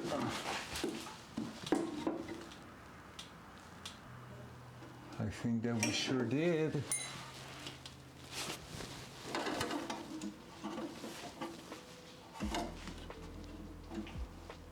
Is it? Maybe not. I still see threads there.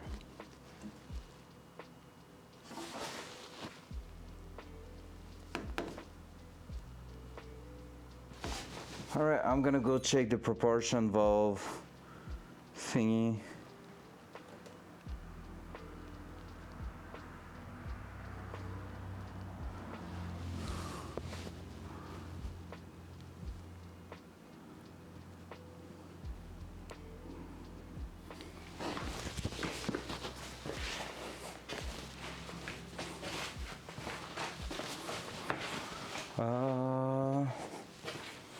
Let me check the instruction manual. Ooh, I'm getting tired now, I'm not gonna lie. The stream has been quiet quite a lot. So right now my head is just dying inside. So that's good.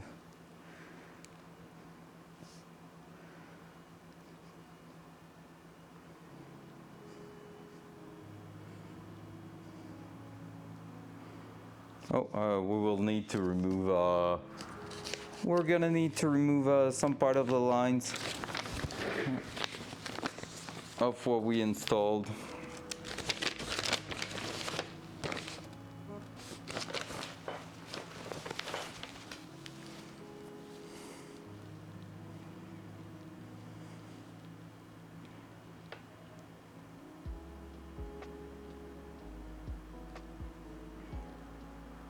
Perfect.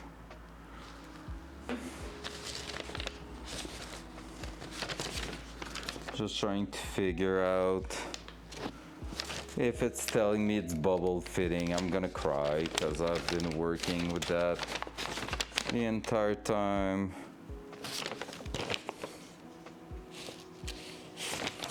Isn't there? I'm trying to figure that out.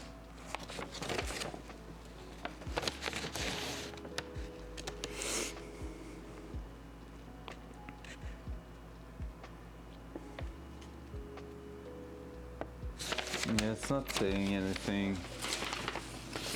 All right, that sucks a little bit.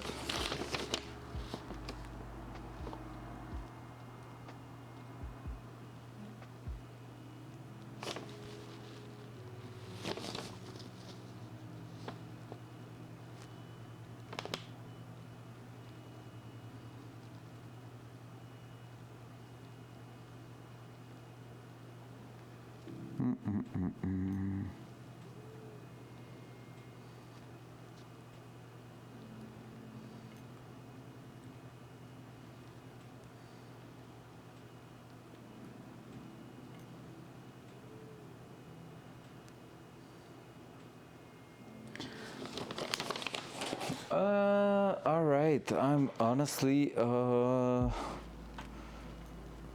asking myself a ton of questions there. I'm gonna remove that one at the bottom here too, making sure that we are all good in there. But like, oh, that one was just like hand tightened for now. Let's go and see what's up with that fitting here. The material of that fitting seems to suck quite a lot, not gonna lie. The golden one seems better, even if it's probably quite the same thing.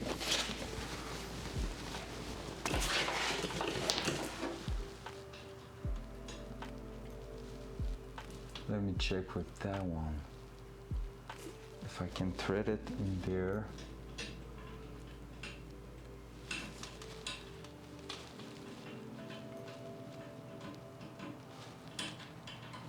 And I should have wake up because I think the golden one are 10 mil and the other one are 3/8 and they are just a tiny bit different.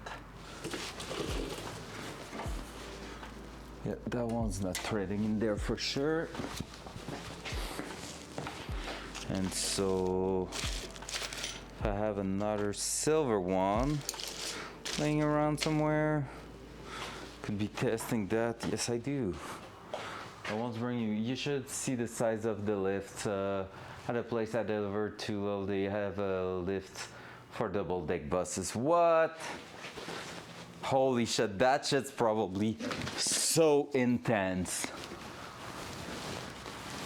Way overkill for what we need, but the Datsun will look so tiny on there.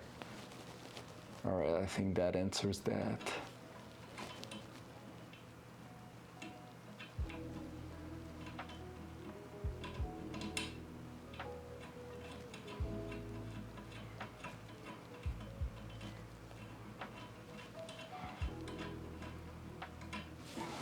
All right, we're gonna have to remove the proportion valve because I think we cross-threaded a little bit.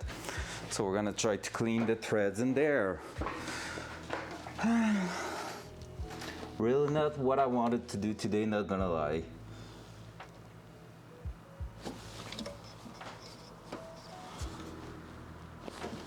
All right, let's see which Allen key that is. Is that the one that's in here?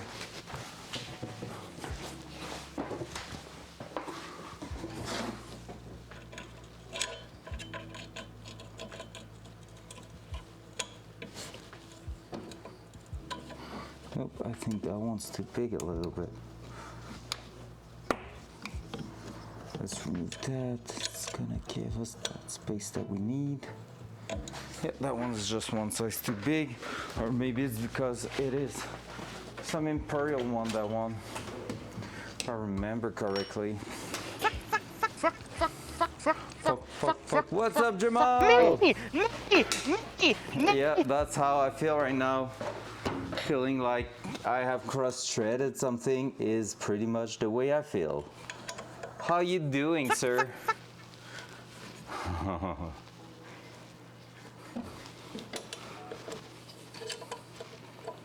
Perfect. Now let me grab the 3/8 wrench again.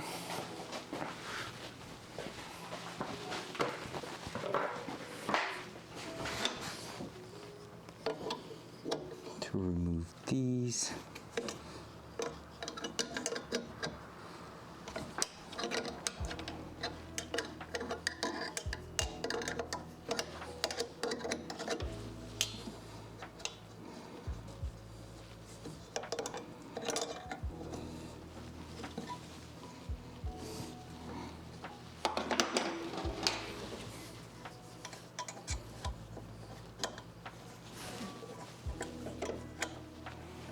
Alright, I'm gonna try to remove the proportion valve, bring it out, see what's up with it, and from there we're gonna decide what we're doing.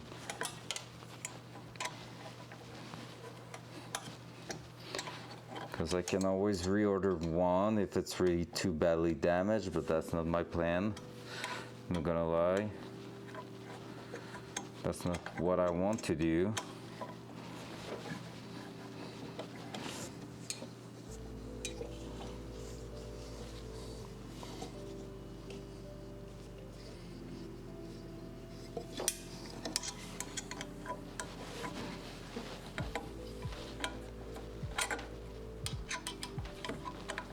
One bullet on project car. Are you really building a project car? Fair. Fair, fair, fair.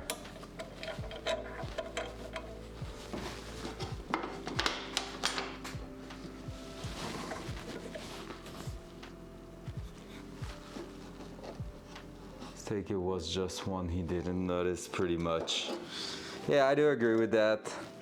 Just like, it sucks when it's brand new stuff. I mean, if it's like old parts and you're dealing with that shit, well, okay. But like right now it's just like brand new parts, so cross-threading in that it just sucks. But like brake fittings are so lame. All right, let's get that out. Is it that bad?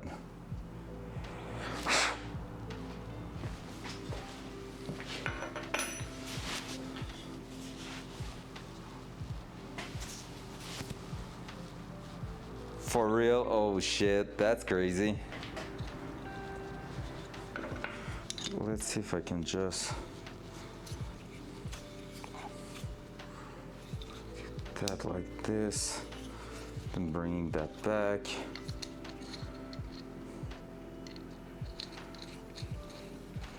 All right, it's really not that bad because like it started to cross thread, but I stopped right on time. So now it's just a bit hard to thread, but like it's not too bad because I can just drive my fitting through it. Now let's test again out of the car if I can get that to go in place, because basically my thing right now is that I feel like I cannot just go all the way through. Oh, I won't be able to do that. It just feels like I cannot go all the way to bottom out the actual fitting, so it makes it like, oh, I'm gonna try actually, you know what, I'm gonna try on the other side there. Oh yeah, no, I need to make sure I'm not doing that.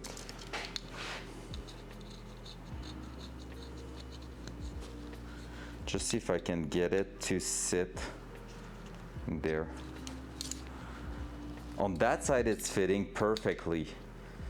So what's going on in the car? All 4 bolts that are holding my fuel pump are cross-thread with red Loctite. Fair. I can't use really red Loctite in the brake system, so that's not ideal. So that's here where it's starting to act funny.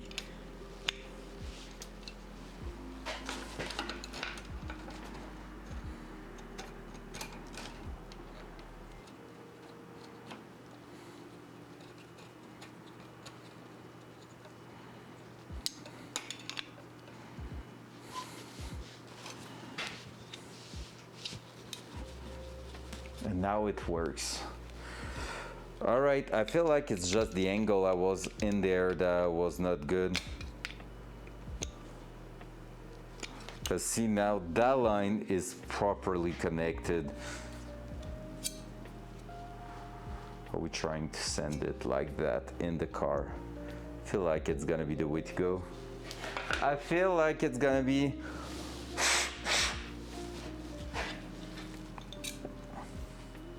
Because if I'm putting that in, holding that, threading that, and I can bring that back to its spot, that will be our first line done properly. That top knot is starting to get stripped a little bit, but like right now I don't have play anymore because basically I was still feeling some play, like a good millimeter or two of play here, which means it was not properly like seated in place, but now it's all good. So right now I could throw that in and I will be confident with it.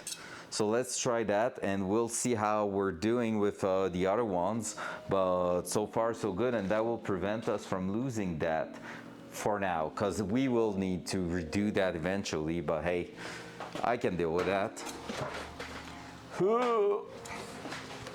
All right, let's try to send that down here, down there, like so.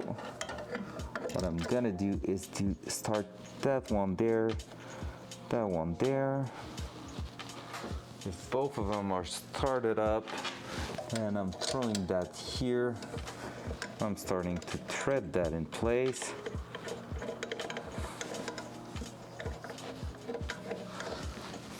So it's not hanging at the right place right now, but we might be able to turn it to the right spot.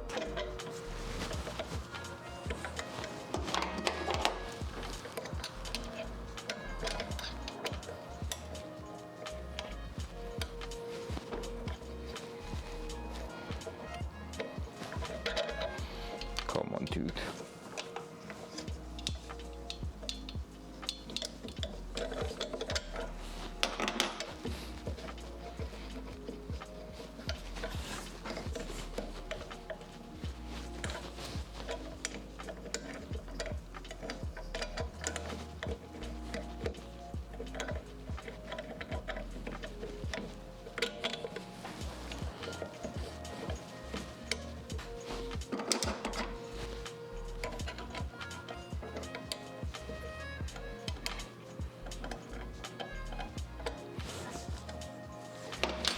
Right now I need again the little 3/8 wrench. So never moving again, I guess. No, it's gonna move again, but like hopefully we're gonna be good to deal with that for now.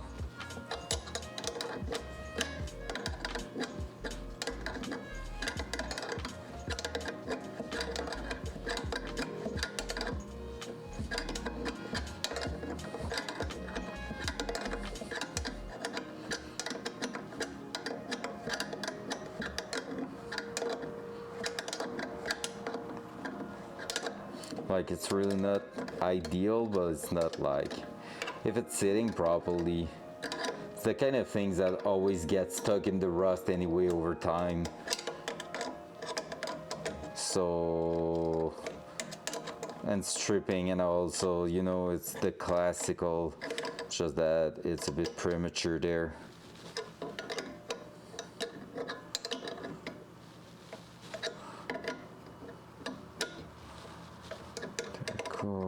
There you go, and now I just need to finish that.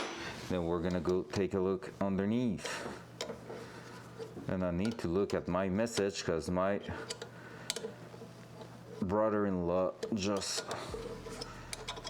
wrote to me. I wonder if he was not planning to come here today, but like he wrote to me like an hour and a half ago, and I don't know. I think we said that maybe today, but I had in mind tomorrow for an oil change and stuff like that, so I need to take a look with him. He should know, he should jump in here if he wants to talk to me again. Like if he wants to talk to me at all, he should know I'm streaming by now. And he's really aware of what Twitch is, so it's not even like it's something odd for him. He's younger than me and he knows what all this is all about. Oh, my head right now.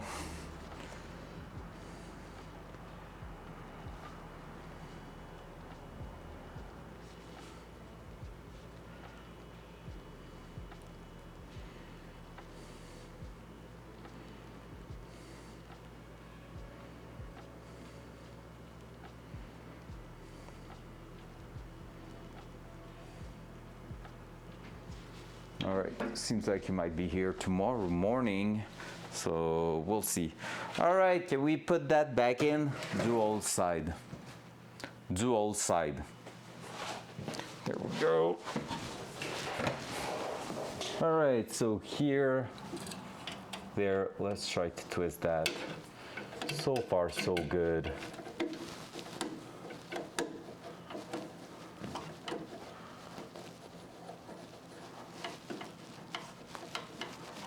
Look at this. Like nothing happened. Easy, easy. We got it. Heck yeah, baby. Fuck my life.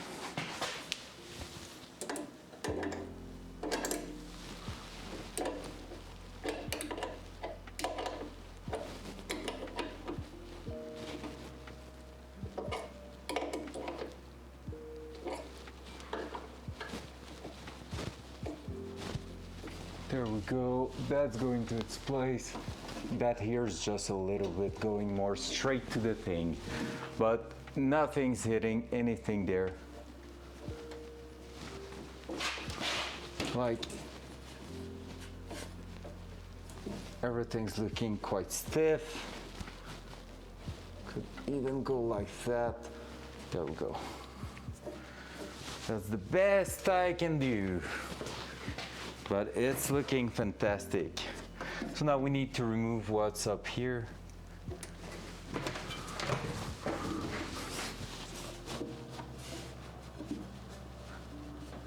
Good. That's actually looking decent. Heck yeah. So now, what I'm missing is on the threads at the back, I need to put some PTFE sealant. I had some that was liquid one, so we might take a look at this and using that instead of there. Thread sealant, high temp,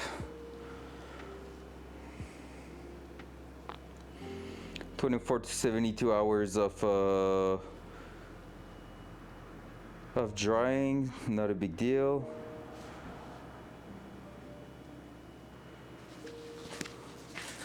Yeah, I think we're gonna use that one. All right, let's go. Let's remove that. So we're gonna go back at the rear right here and undo that. I was to switch the cam, but no. Let me just do a weird thing like that. So this is where we need to go. We need the wrench 11 mil to unthread that right here. Oop. And then we're gonna unthread that from the caliper and add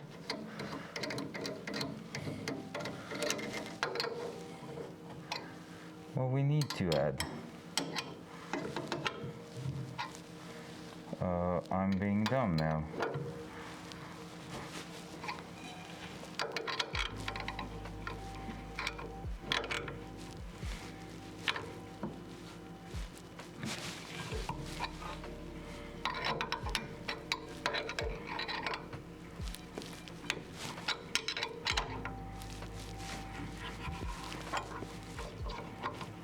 There we go. We're gonna also take time to count the number of turns we're having, because I feel like there's not a lot. And one of my friends that did the same modification to a Corvette told me that he was feeling like it was not enough. So he basically went on and rethreaded them, which I feel like might be a bit overkill, but at the same time I do get that you don't want to be fucking around with some stuff that has to do with brake system, right?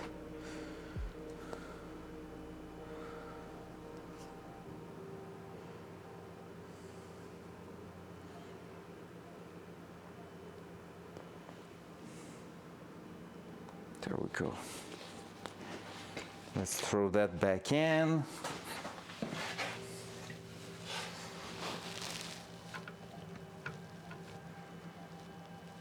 All right. right, so now it's gonna be one turn. I think it's just like 2 turns. Maybe I can go up to 3.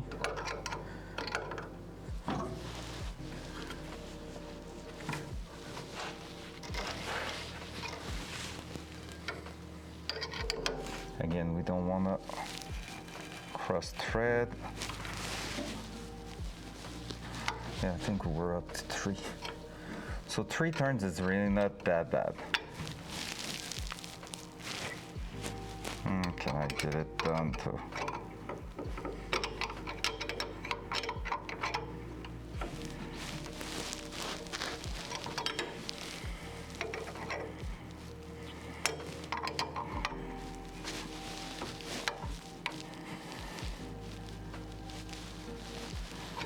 There we go.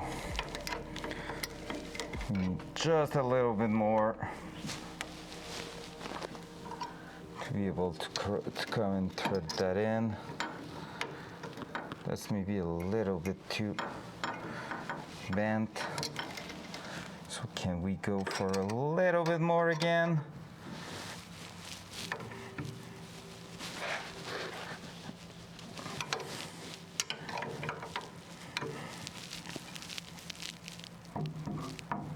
There we go. That's cool. Yep, that will be better than what we had. So 3 turns, not too bad. With thread sealant, I would consider that a win.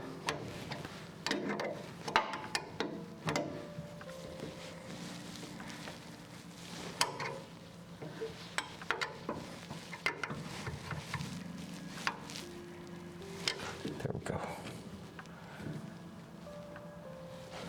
There we go. Easy, easy, easy, easy. Well, not that easy, but brake system, first of the name, in place. And that's still spinning. Let's go. Everything's great. All right. Front cam. There we go. Now let's start the other side. I don't know how long I still have in me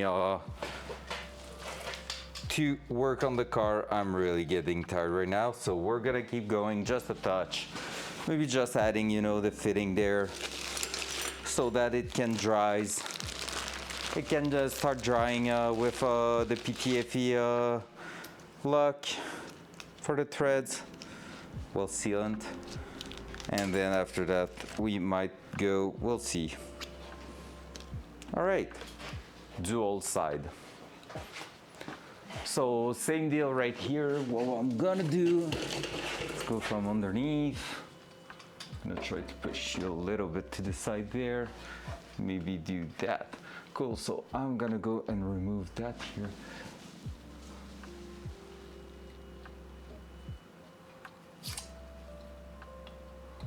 That little paper.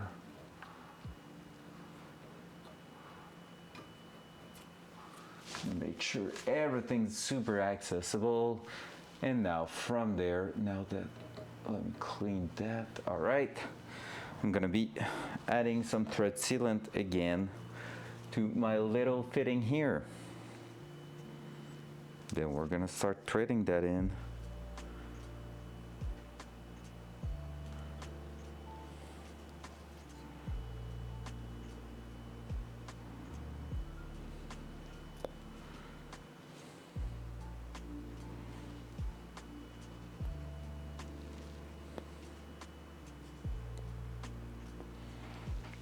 All right, let's close it. Let's start it. Perfect. From there, 1,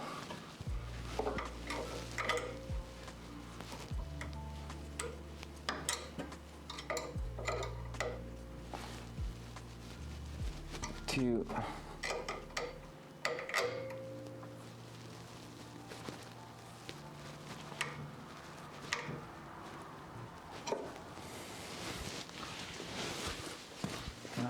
try to grab that and go for the 3 with that one too.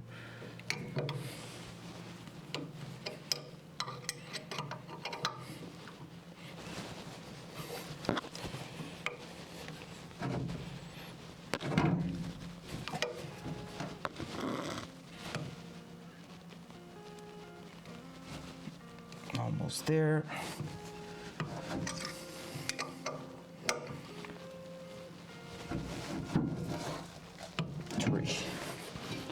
Let's go. We're gonna charge also the pads in there. So let's do that first actually, because like we saw how it was not going straight in for the pads. So we're gonna make sure we do not have the same issue on that one.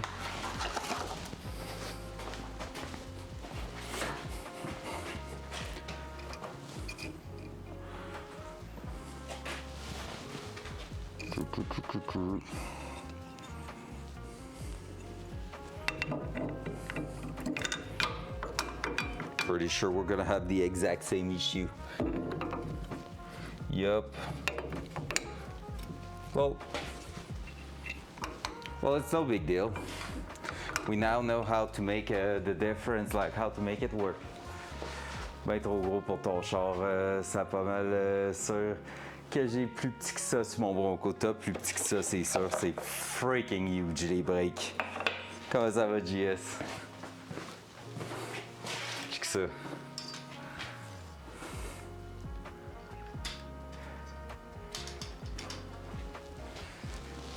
C'est genre, c'est 1 pouce d'épais à peu près, là. Mon pouce rentre au centre.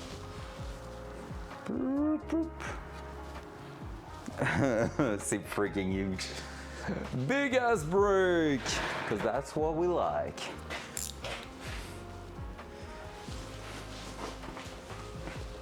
Not calling that big brake kit for no reason, you know? All right, let's do the same mod we did on the other side there.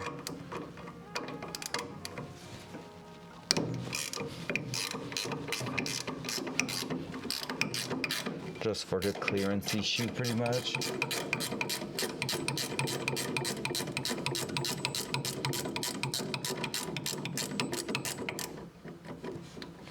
Yeah, now I need to take care of that. Don't tell me I fucked up. Might have. Well.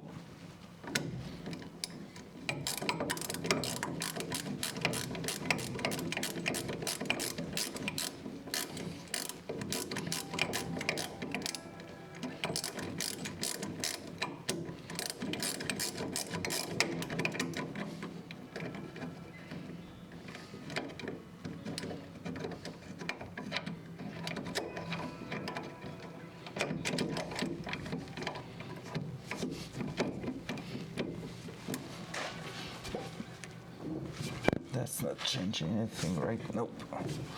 All right. That's gonna be a funny one to do. Hashtag nut.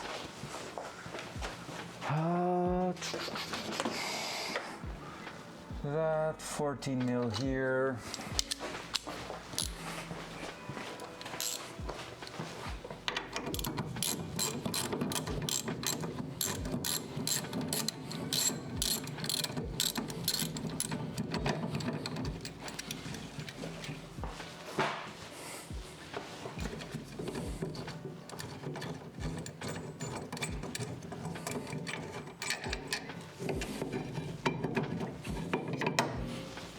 All right, can we get that out of there? Oh yeah, we could. We can do it. Perfect. So what we need to do now is exactly what we did on the other side, is adding a washer just to space it out a little bit. Otherwise, the brake pad won't fit in there. So let me try to find out if I still have a few washers around here. That will work in there pretty well. That one would. Just want to make sure if I could find the exact same thing as the other side, that will be fantastic.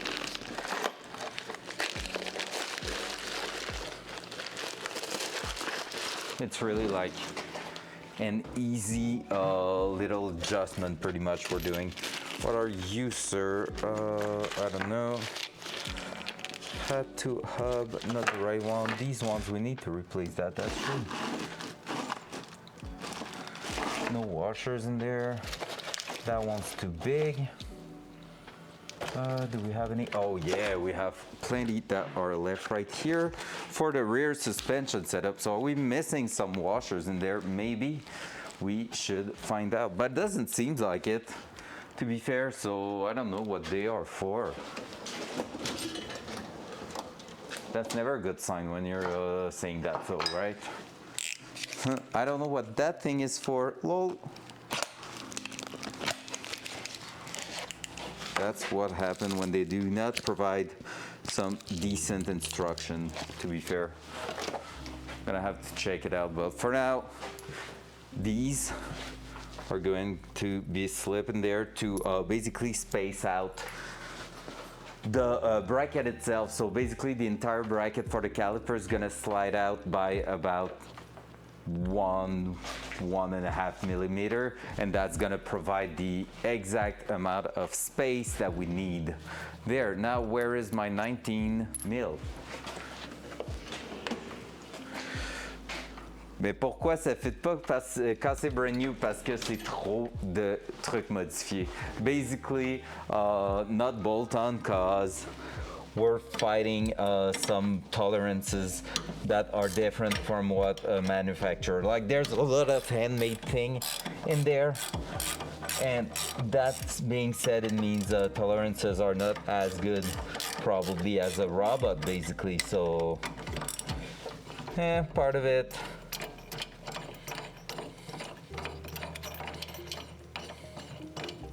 Like, I do agree. I hope it would have been like straight plug and play.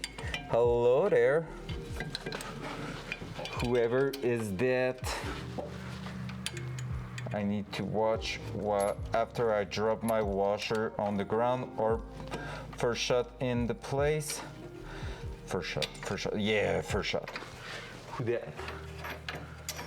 I can't see right now. There's a mad stuff on top. Who that? Hey, another GS. What's up? The call of the GS.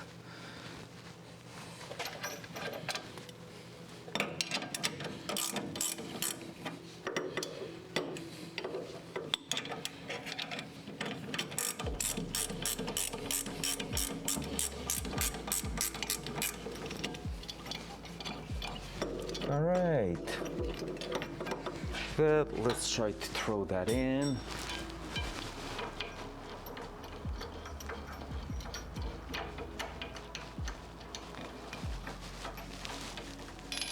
No.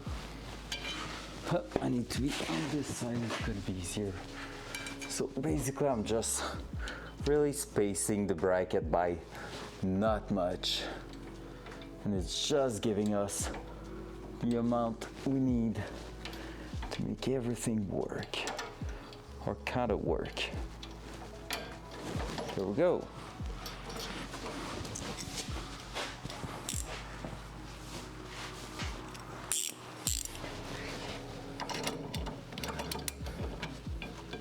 Don't be like that other GS. Think about using your prime, guys. Hey.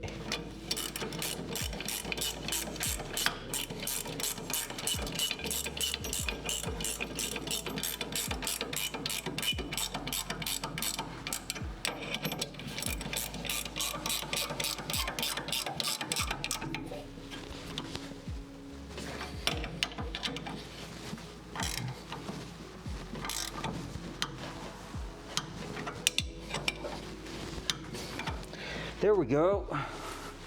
That being said, I'm back, bitches. Welcome back. Bonjour, bonjour, comment vas-tu?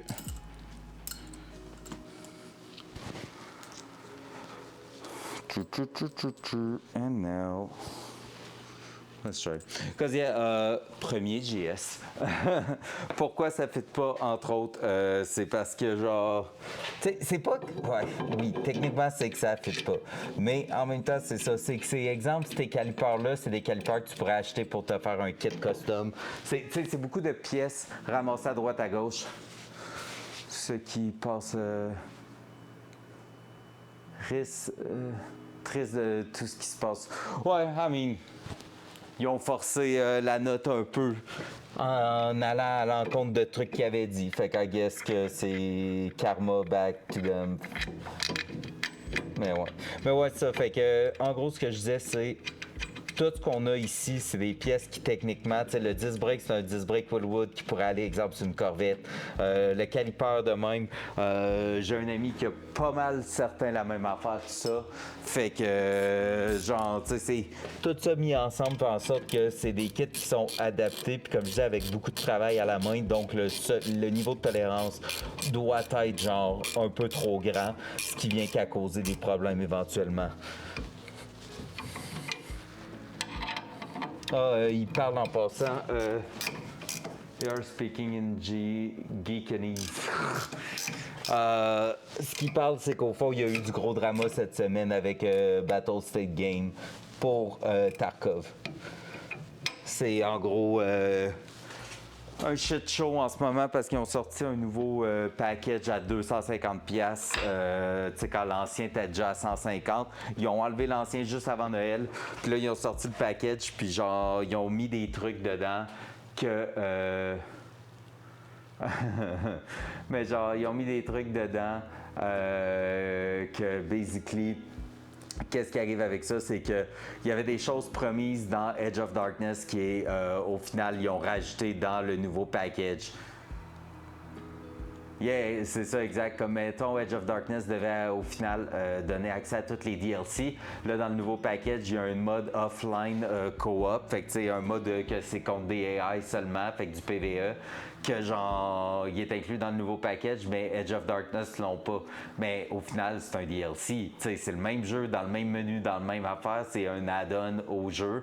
Fait que, puis c'est littéralement, tu télécharges le contenu, ce qui est littéralement du DLC. Puis genre, là, le monde sont vraiment mad avec ça parce qu'ils sont comme, dude, vous nous aviez, genre, tu sais, vous avez dit des affaires, puis là, ils ont modifié leur site, tout ça, pour ultimement aller à l'encontre de ce qu'ils avaient dit. That went in smooth. Weird to hear me go full French. That's funny. Si tu as payé le pack à 150 et il ne sert plus à rien, tu vas repayer. Non, en fait, c'est plus qu'il ne sert plus à rien. Tu sais, tu gardes les avantages que tu avais, mais là-dedans, c'était exemple indiqué accès à tous les DLC qui vont sortir dans le futur. Tu sais, des affaires de même. Puis au final, là, ils ont changé la page de l'ancien truc à 150$. Ils l'ont modifié pour enlever ces trucs-là de genre, vous allez avoir accès au DLC, tout ça. Puis, ils ont été genre, tu sais, ça. Puis là, ils rajoutent comme un DLC dans leur nouveau package. Fait que c'est ça. Ils ont modifié carrément leur page qui disait que tu allais avoir ça pour comme plus laisser de traces. Puis tout. En tout cas, c'est un peu de croche.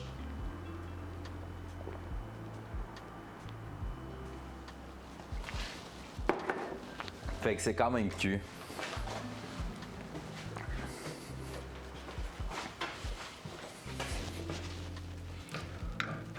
You love my French accent. Draw me like one of your French girl, Siphon. You love that?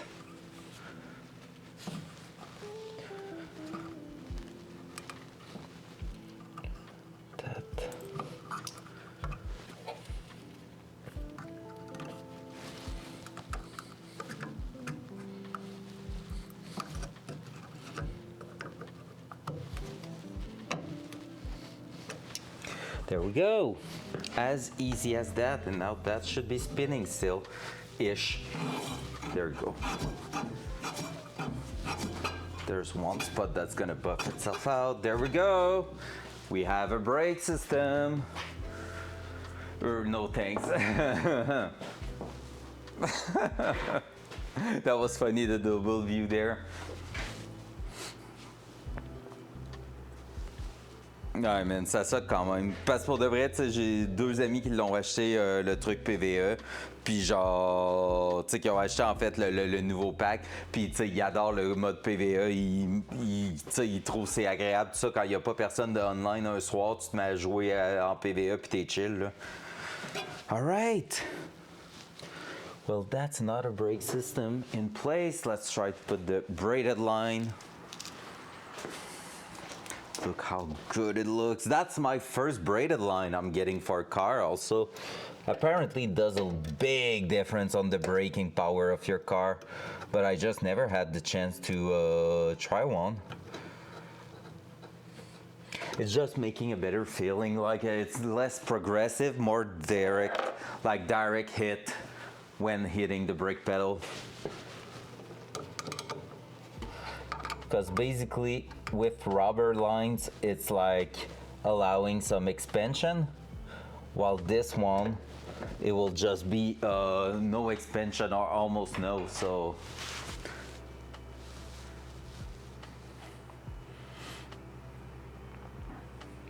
ouais, exact. Ben, je suis un peu pareil là-dessus. Puis en fait, qu'est-ce qui me gosse le plus, pour être franc?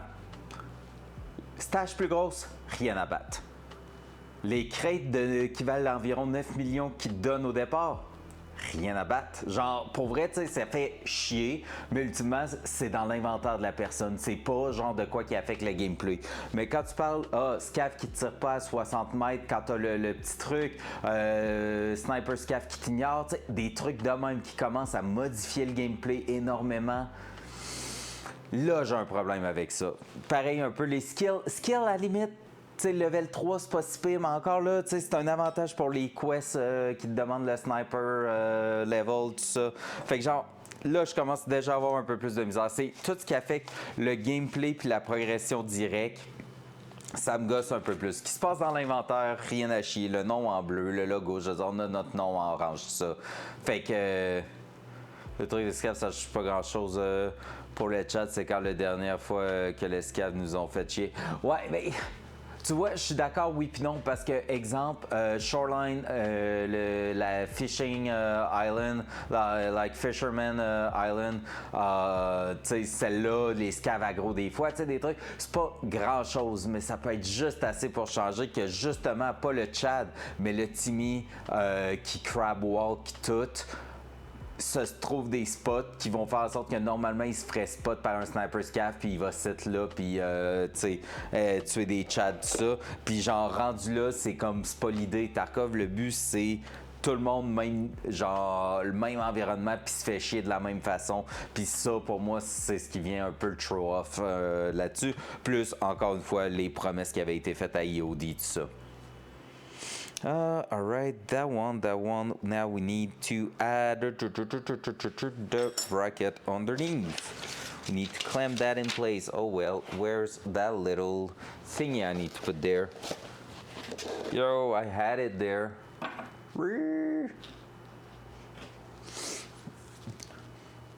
Aussi, on a-tu une confirmation à savoir, parce que ça, j'ai pas tout... Ah, there it is. J'ai pas tout suivi à 100%. Le fait de caller tes friends dans ton raid quand t'es en difficulté, tout ça, c'est juste en offline, right? Ça peut pas être en online.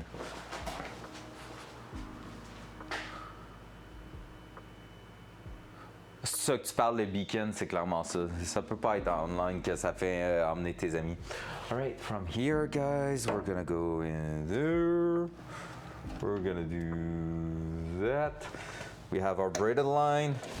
Let's try to hold it in place now.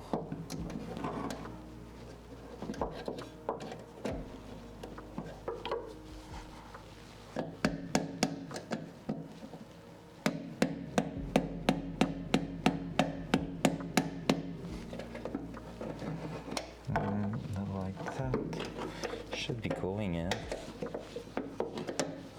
There we go.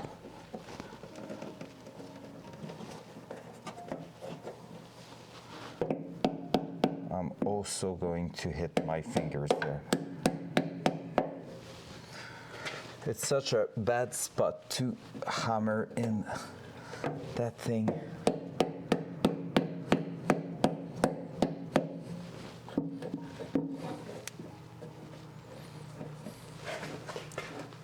You know what? I feel like, I just don't know how to hammer that, pretty much.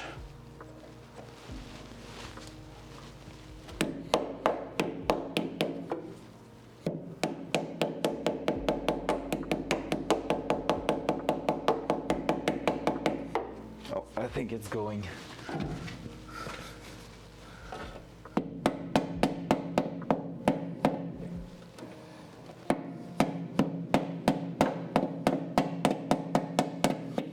It is.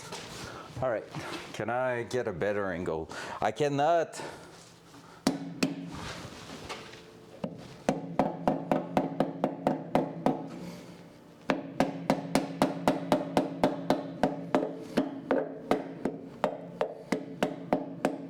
There we go.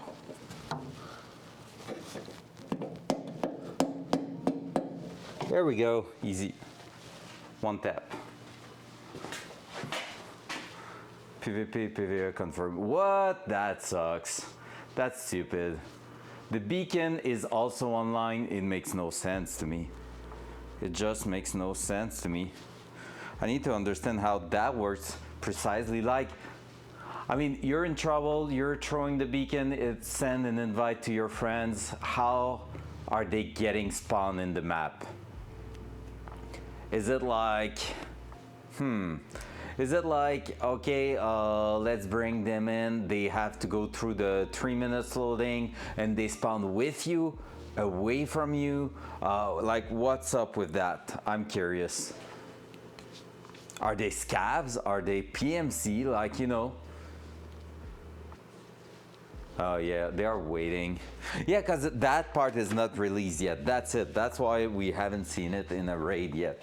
That makes sense. Break. Wait, let's see.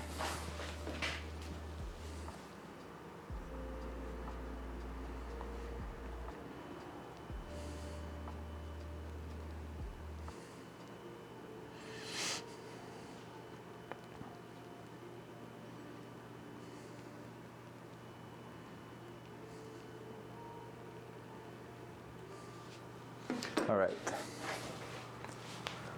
Ils sont PMC. Oh my god, that's weird. That's a weird thing. Right, so that's good. Now we need to go and start making a brake line through the other side. Here. Holy crap, we're not out of that yet. That's the worst one, I think. The one going at the back is not too bad, but that one here, that's gonna be something.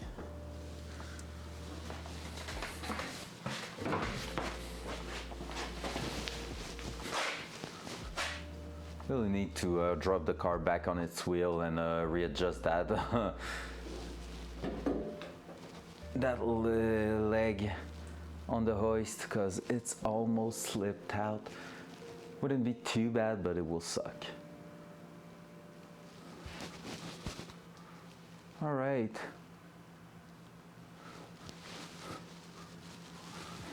So, how are we going to do and proceed for that one?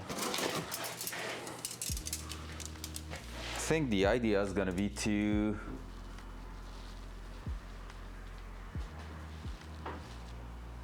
oh wait, I think someone's here. Be right back.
All right, I'm gonna be there soon, guys.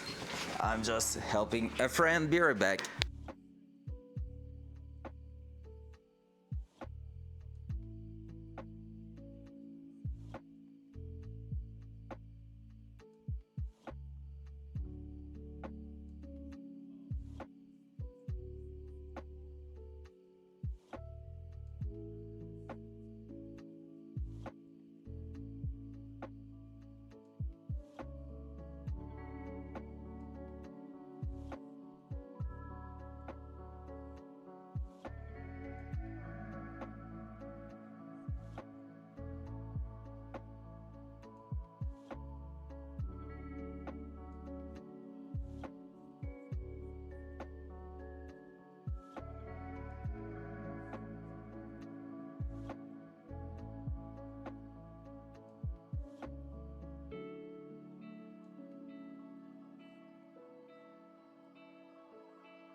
And I'm back. One of my friend who I'm doing a job for was here to bring me some more brakes part because I did the front one and discovered that the rear one were bad too. So I was like, I need some stuff. All right, there. So here we were done with that. Oh yeah, we were starting to look at how we're gonna do that. Front cam. So basically we need to use that to go from the other side there through the firewall back down here. So I have honestly no clue on how I'm gonna do that. And it's a bit spooky. Part of me wants to maybe use one of these thing there.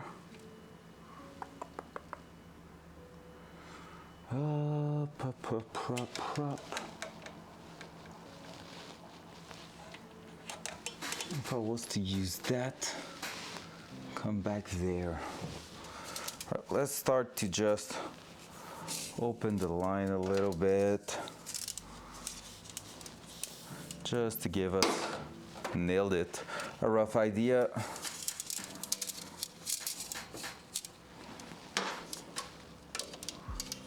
That could go down here, out there, pretty much right here.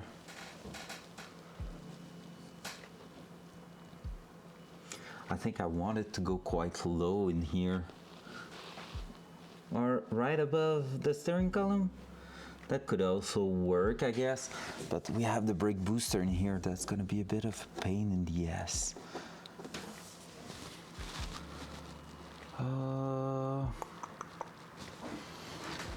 What do you reckon is going to be the best way to work that out? Feel like right here at least I can leave the roll on top, so if I was to go ahead and start molding that side, like start shaping it, it wouldn't be that bad. And we could go all the way through here, brake lines there, over here. Yep, I think that's gonna be that. I'm gonna be starting here, sending it all around, and then working my way to the top there.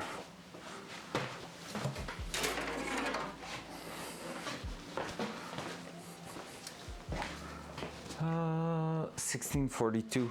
Let's give another 15-20 minutes on the car, so we're gonna have like a solid day of work done. So tomorrow, because tomorrow morning I might be there a bit later. If my girlfriend's brother, my brother-in-law, is coming here, I'm gonna be for sure a bit late. So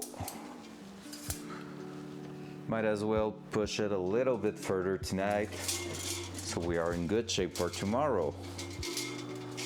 There we go. Let's do that. Let's do this.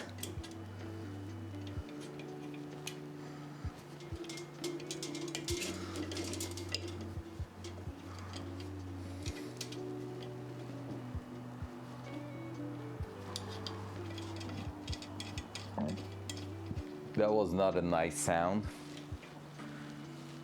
I'm sorry. Who's writing to me?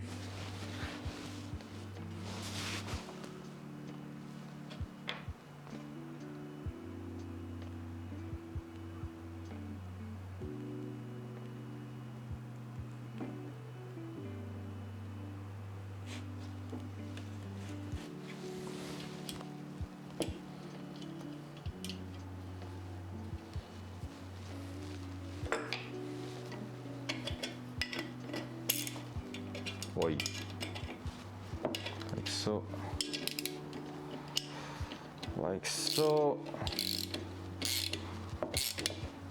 There we go. That should be good. Throwing that in. Boop. And getting ready to crush that. All right. Last few ones we did went super well. Let's see if we can make that happen again.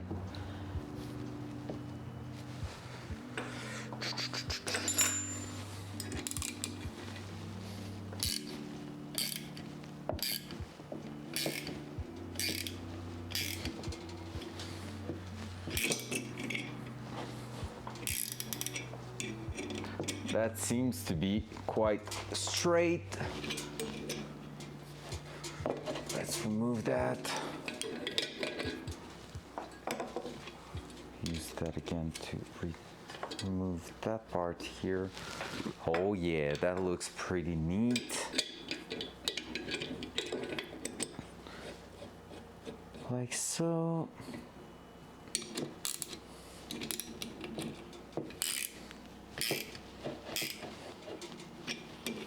Crushing too hard that one. There we go.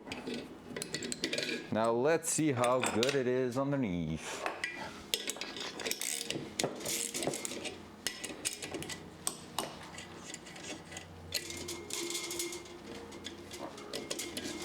solid one.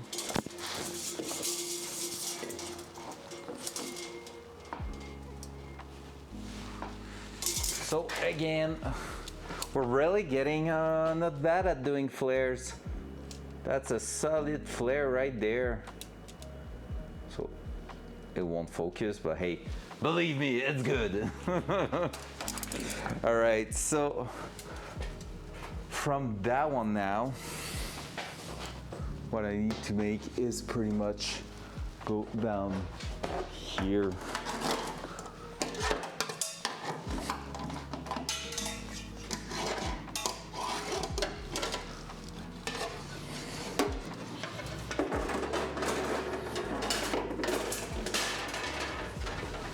Can I grab it from here? Oh, heck yeah. Way further than I was expecting it to be. All right, so from there,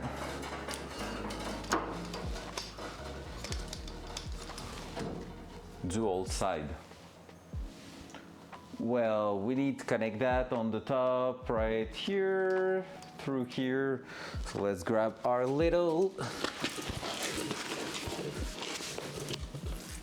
ew, I just put some stuff in my hand. No. Wash my hand a little bit. There we go. Pom, pom, pom, pom, pom. Ow.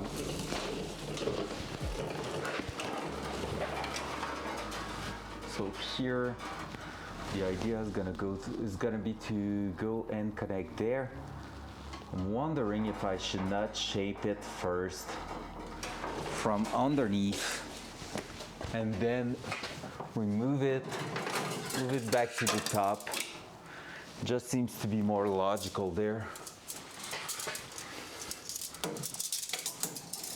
Because basically, if right now I'm about to do that, I could just go with a 45-degree right here.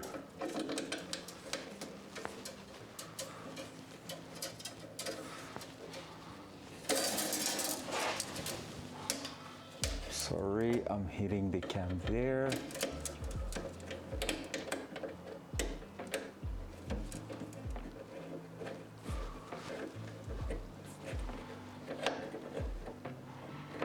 So see, that will work quite good.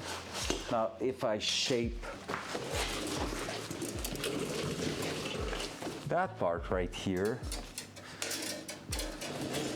that will mean I will have way more precision there. Like so.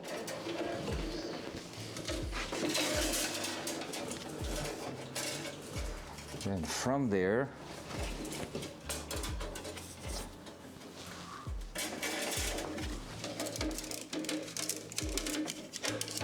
let me roll it again. In the end, it's not helping me here at all.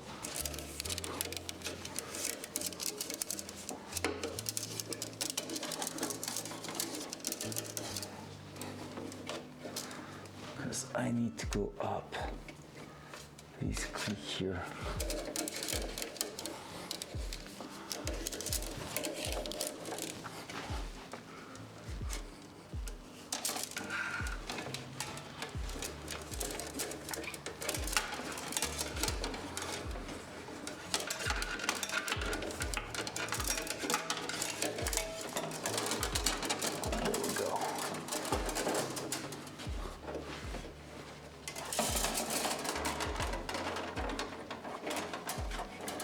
What I want is that, and that I will be happy with it, because I could be drilling a hole here and making sure it is connected to the frame rail there and out of the way for anything.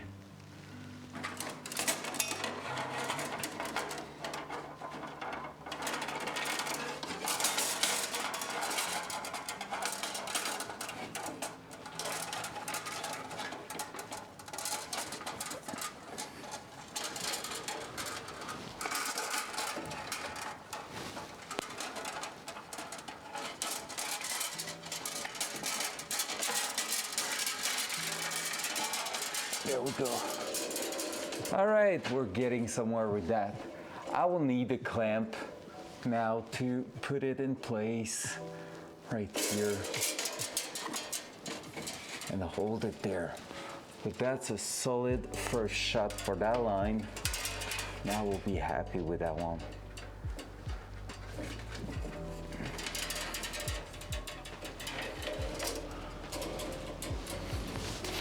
So how am I making that happen? That's a good question. Let's figure out what size of drill bit I need for those.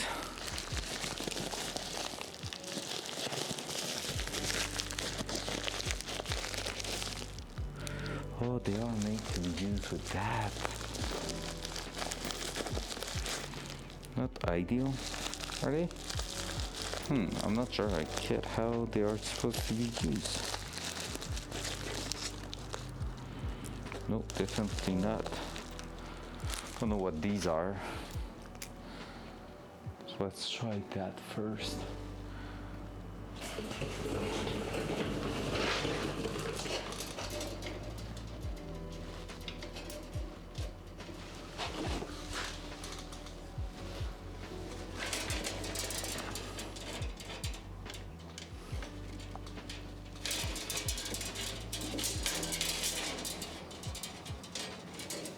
That or that could be perfect. That will be awesome.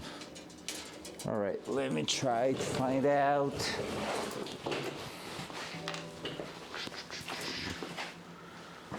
Are you big enough? In the end, we haven't used you at all. Nope, you're not.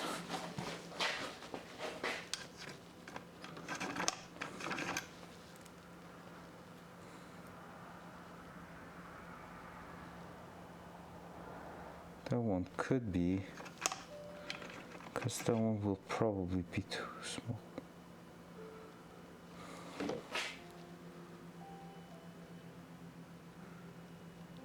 Yep, just a touch. But again, I could try to see if I have some self-tapping or something like that too. Worst case, a self-tapping could do. Let's try with that one first. See if we can make it happen.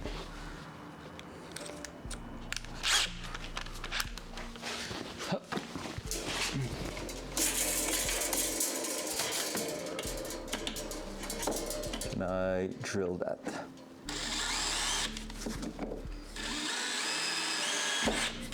Maybe not.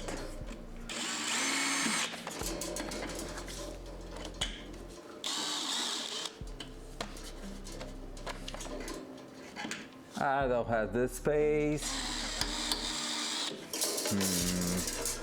I don't think I'm gonna be able to do that because I don't have the space for it.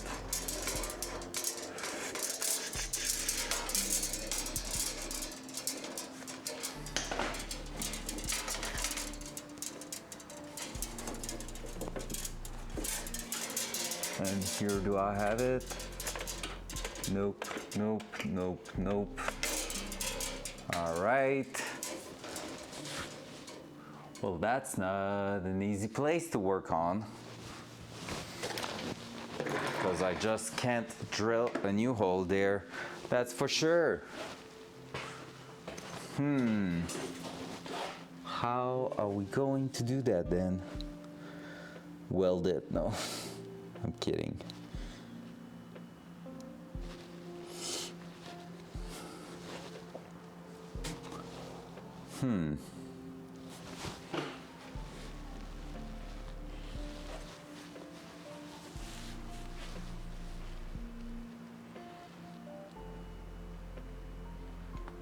That was about to be awesome.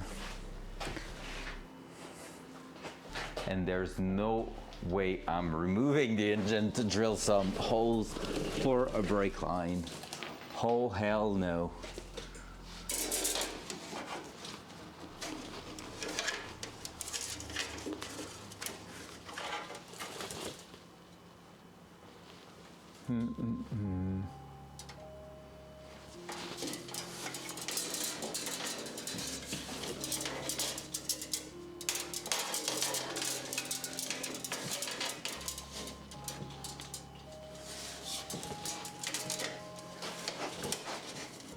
think I have some holes left on top here.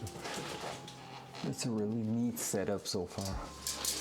There was money rolling in that song.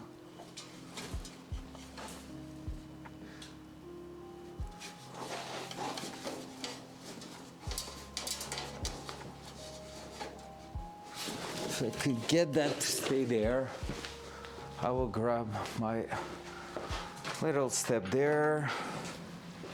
Just take a look quickly what's up over here. Front cam. Because anyway, let's be honest, there's nothing really to see on the other side there. Oh, we have a hole there.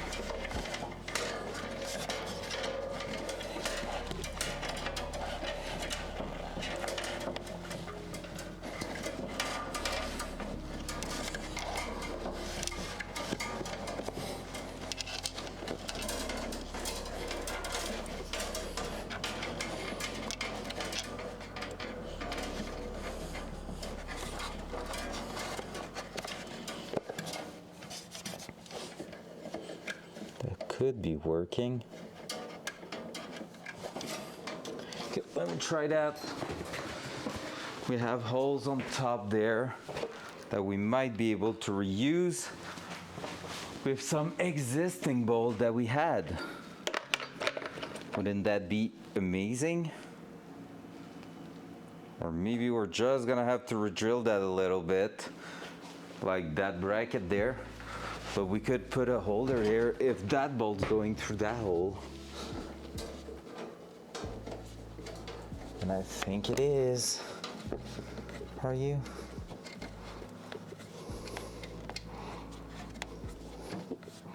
Please? Maybe not. Maybe not that one then. I think that one needs some proper threads. Let's go see what we have down here. You, sir, you're going to work too, and that I'm sure of that. Where's my 10 mil?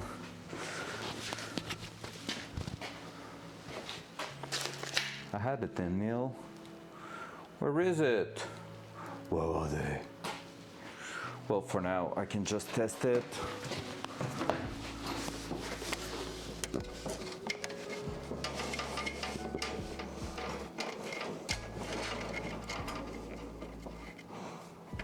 Yep, that one's gonna grab in that hole on the frame rail. So that's perfect. And is it going through? It is not going through that. So we're gonna increase the hole in that bracket just a touch.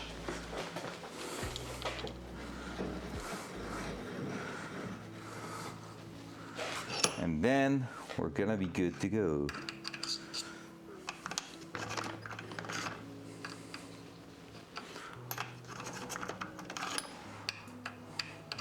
That seems pretty good.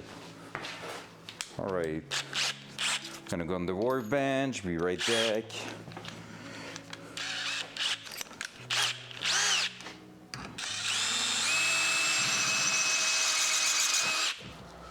And it didn't stay in there.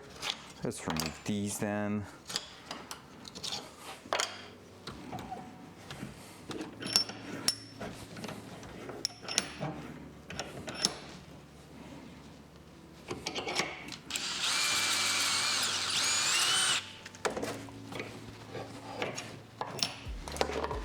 Oi, stay here, you can't.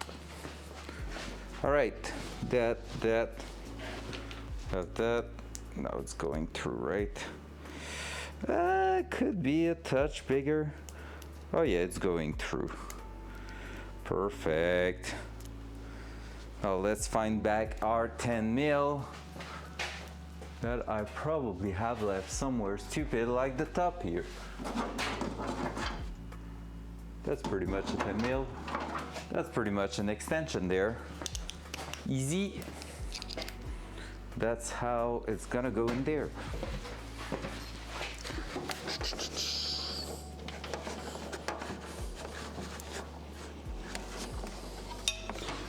Yep, that's how I want it to be. Boom. And I just need my small ratchet. It's not going to be in here. Oh yes, it is. Holy, I never thought it will be.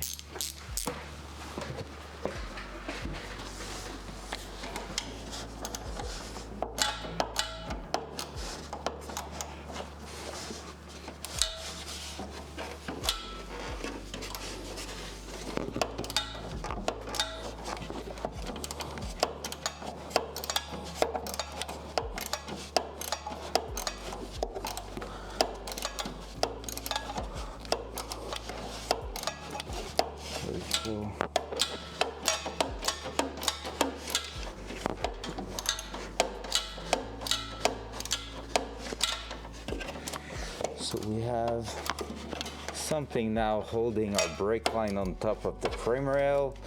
So that means that part up to, like, going down to the actual wheel is secured, dual side.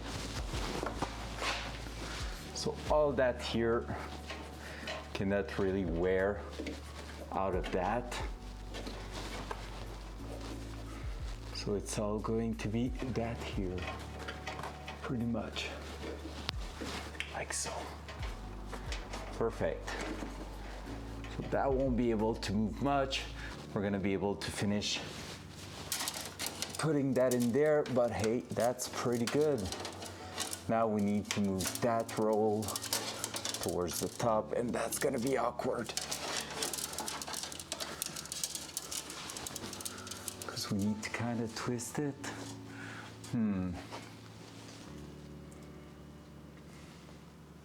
Because that's where it's getting weird.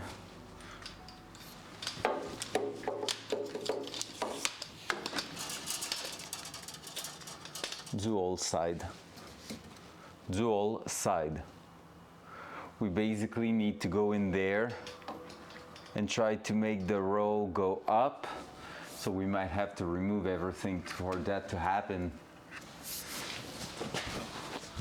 And drop it from the top now. Because here I don't think I'm gonna be able to bend that properly without destroying some other things. Ooh, that didn't feel great.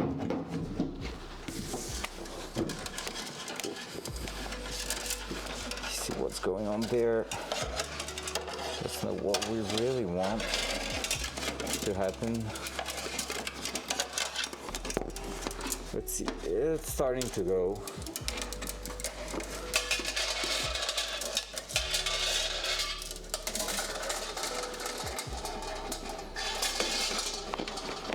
Hey, maybe we're gonna be able to make it happen there.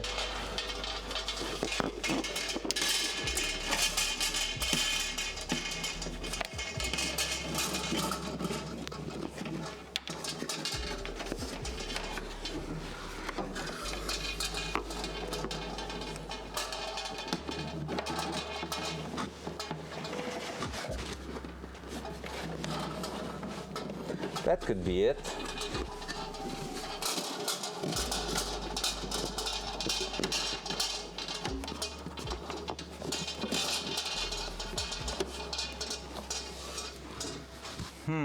That could be it.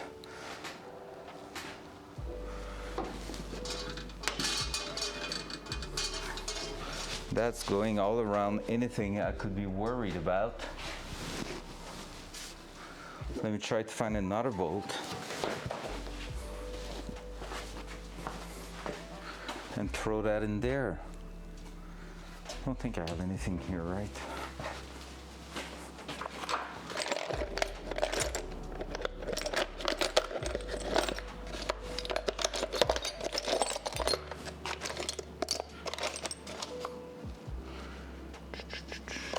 Is that one threading this time?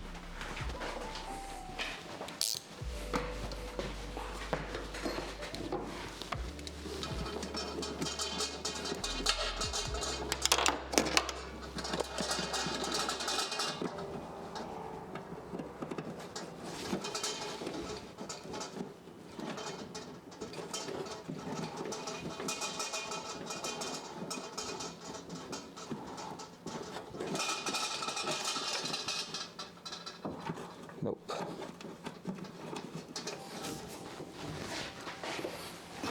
We are getting somewhere there. Shapes and everything starting to just sit in place. Let me try to find a proper bolt to hold on top here.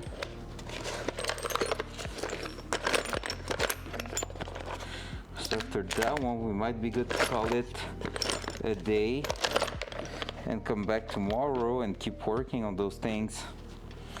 Let's try that one. That one I'm pretty sure it's gonna work. It's just that it is a Phillips and not like what I was expecting it to be. Dual front. Dual front. There we go. So just see my booty on top there pretty much, because I need to drill it bigger too, because everything in there is too small.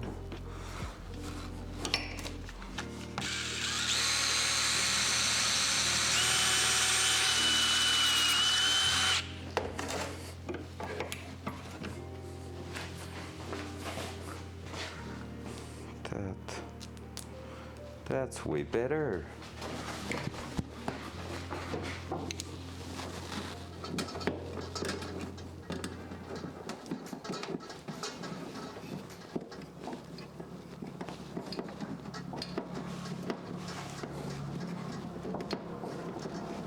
Is it too small?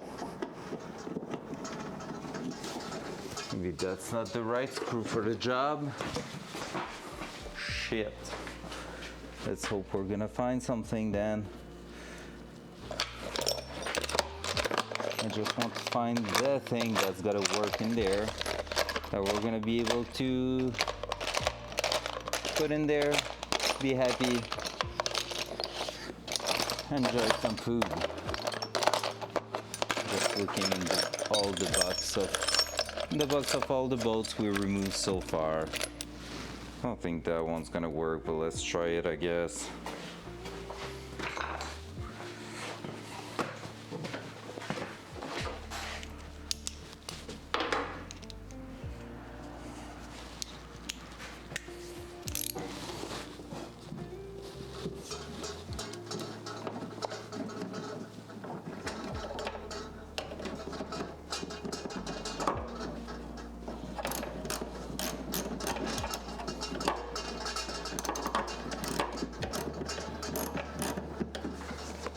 Ow.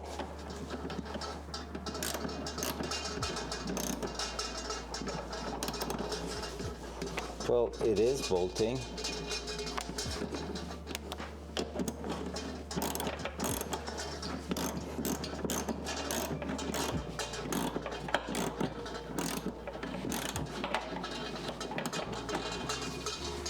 Just not doing exactly what I wanted to do.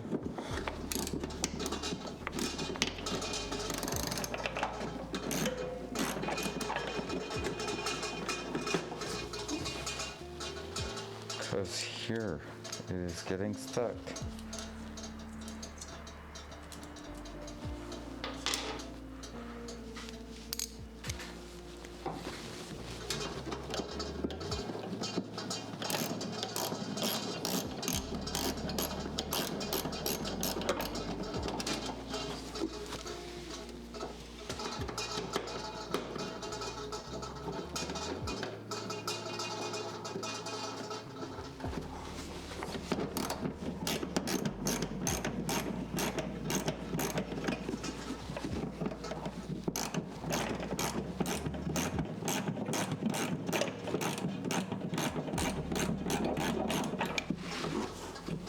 Alright, it's gonna work, that one.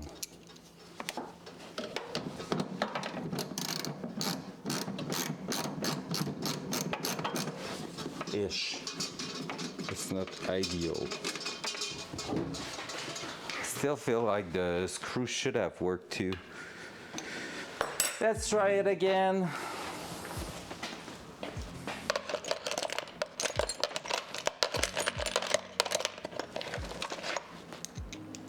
Oh, maybe that one.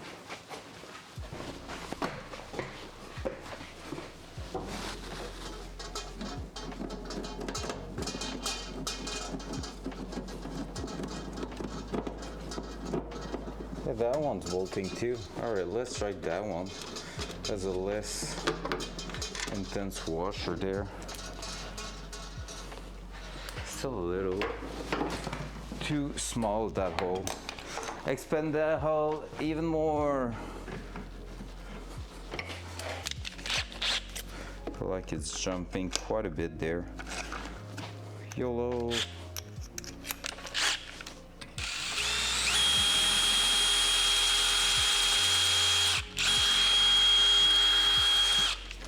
we go.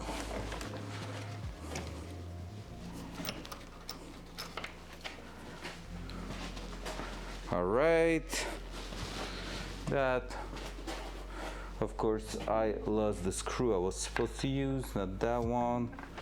Maybe I left it there. Gonna bring that. I don't have a really good way to let you see what's going on here. I'm really sorry for that, because like it's too high for me to bring the camera. And yeah, it's just weird. Okay, I lost the bolt I was supposed to use there, which kind of sucks. It's there. All right, doesn't suck anymore because I found it. Easy, not even hard. So we're gonna reuse something that was used for brake lines in the first place. That should be sick.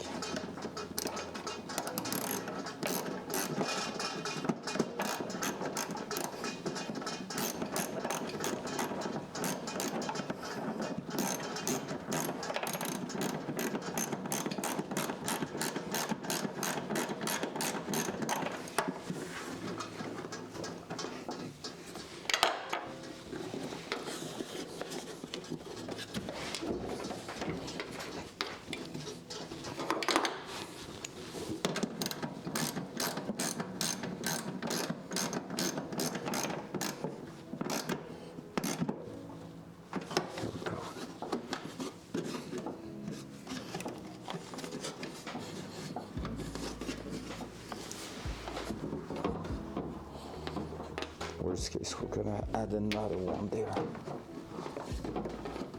That seems pretty good. Now, that thing here, best place will be there pretty much, right? Yep.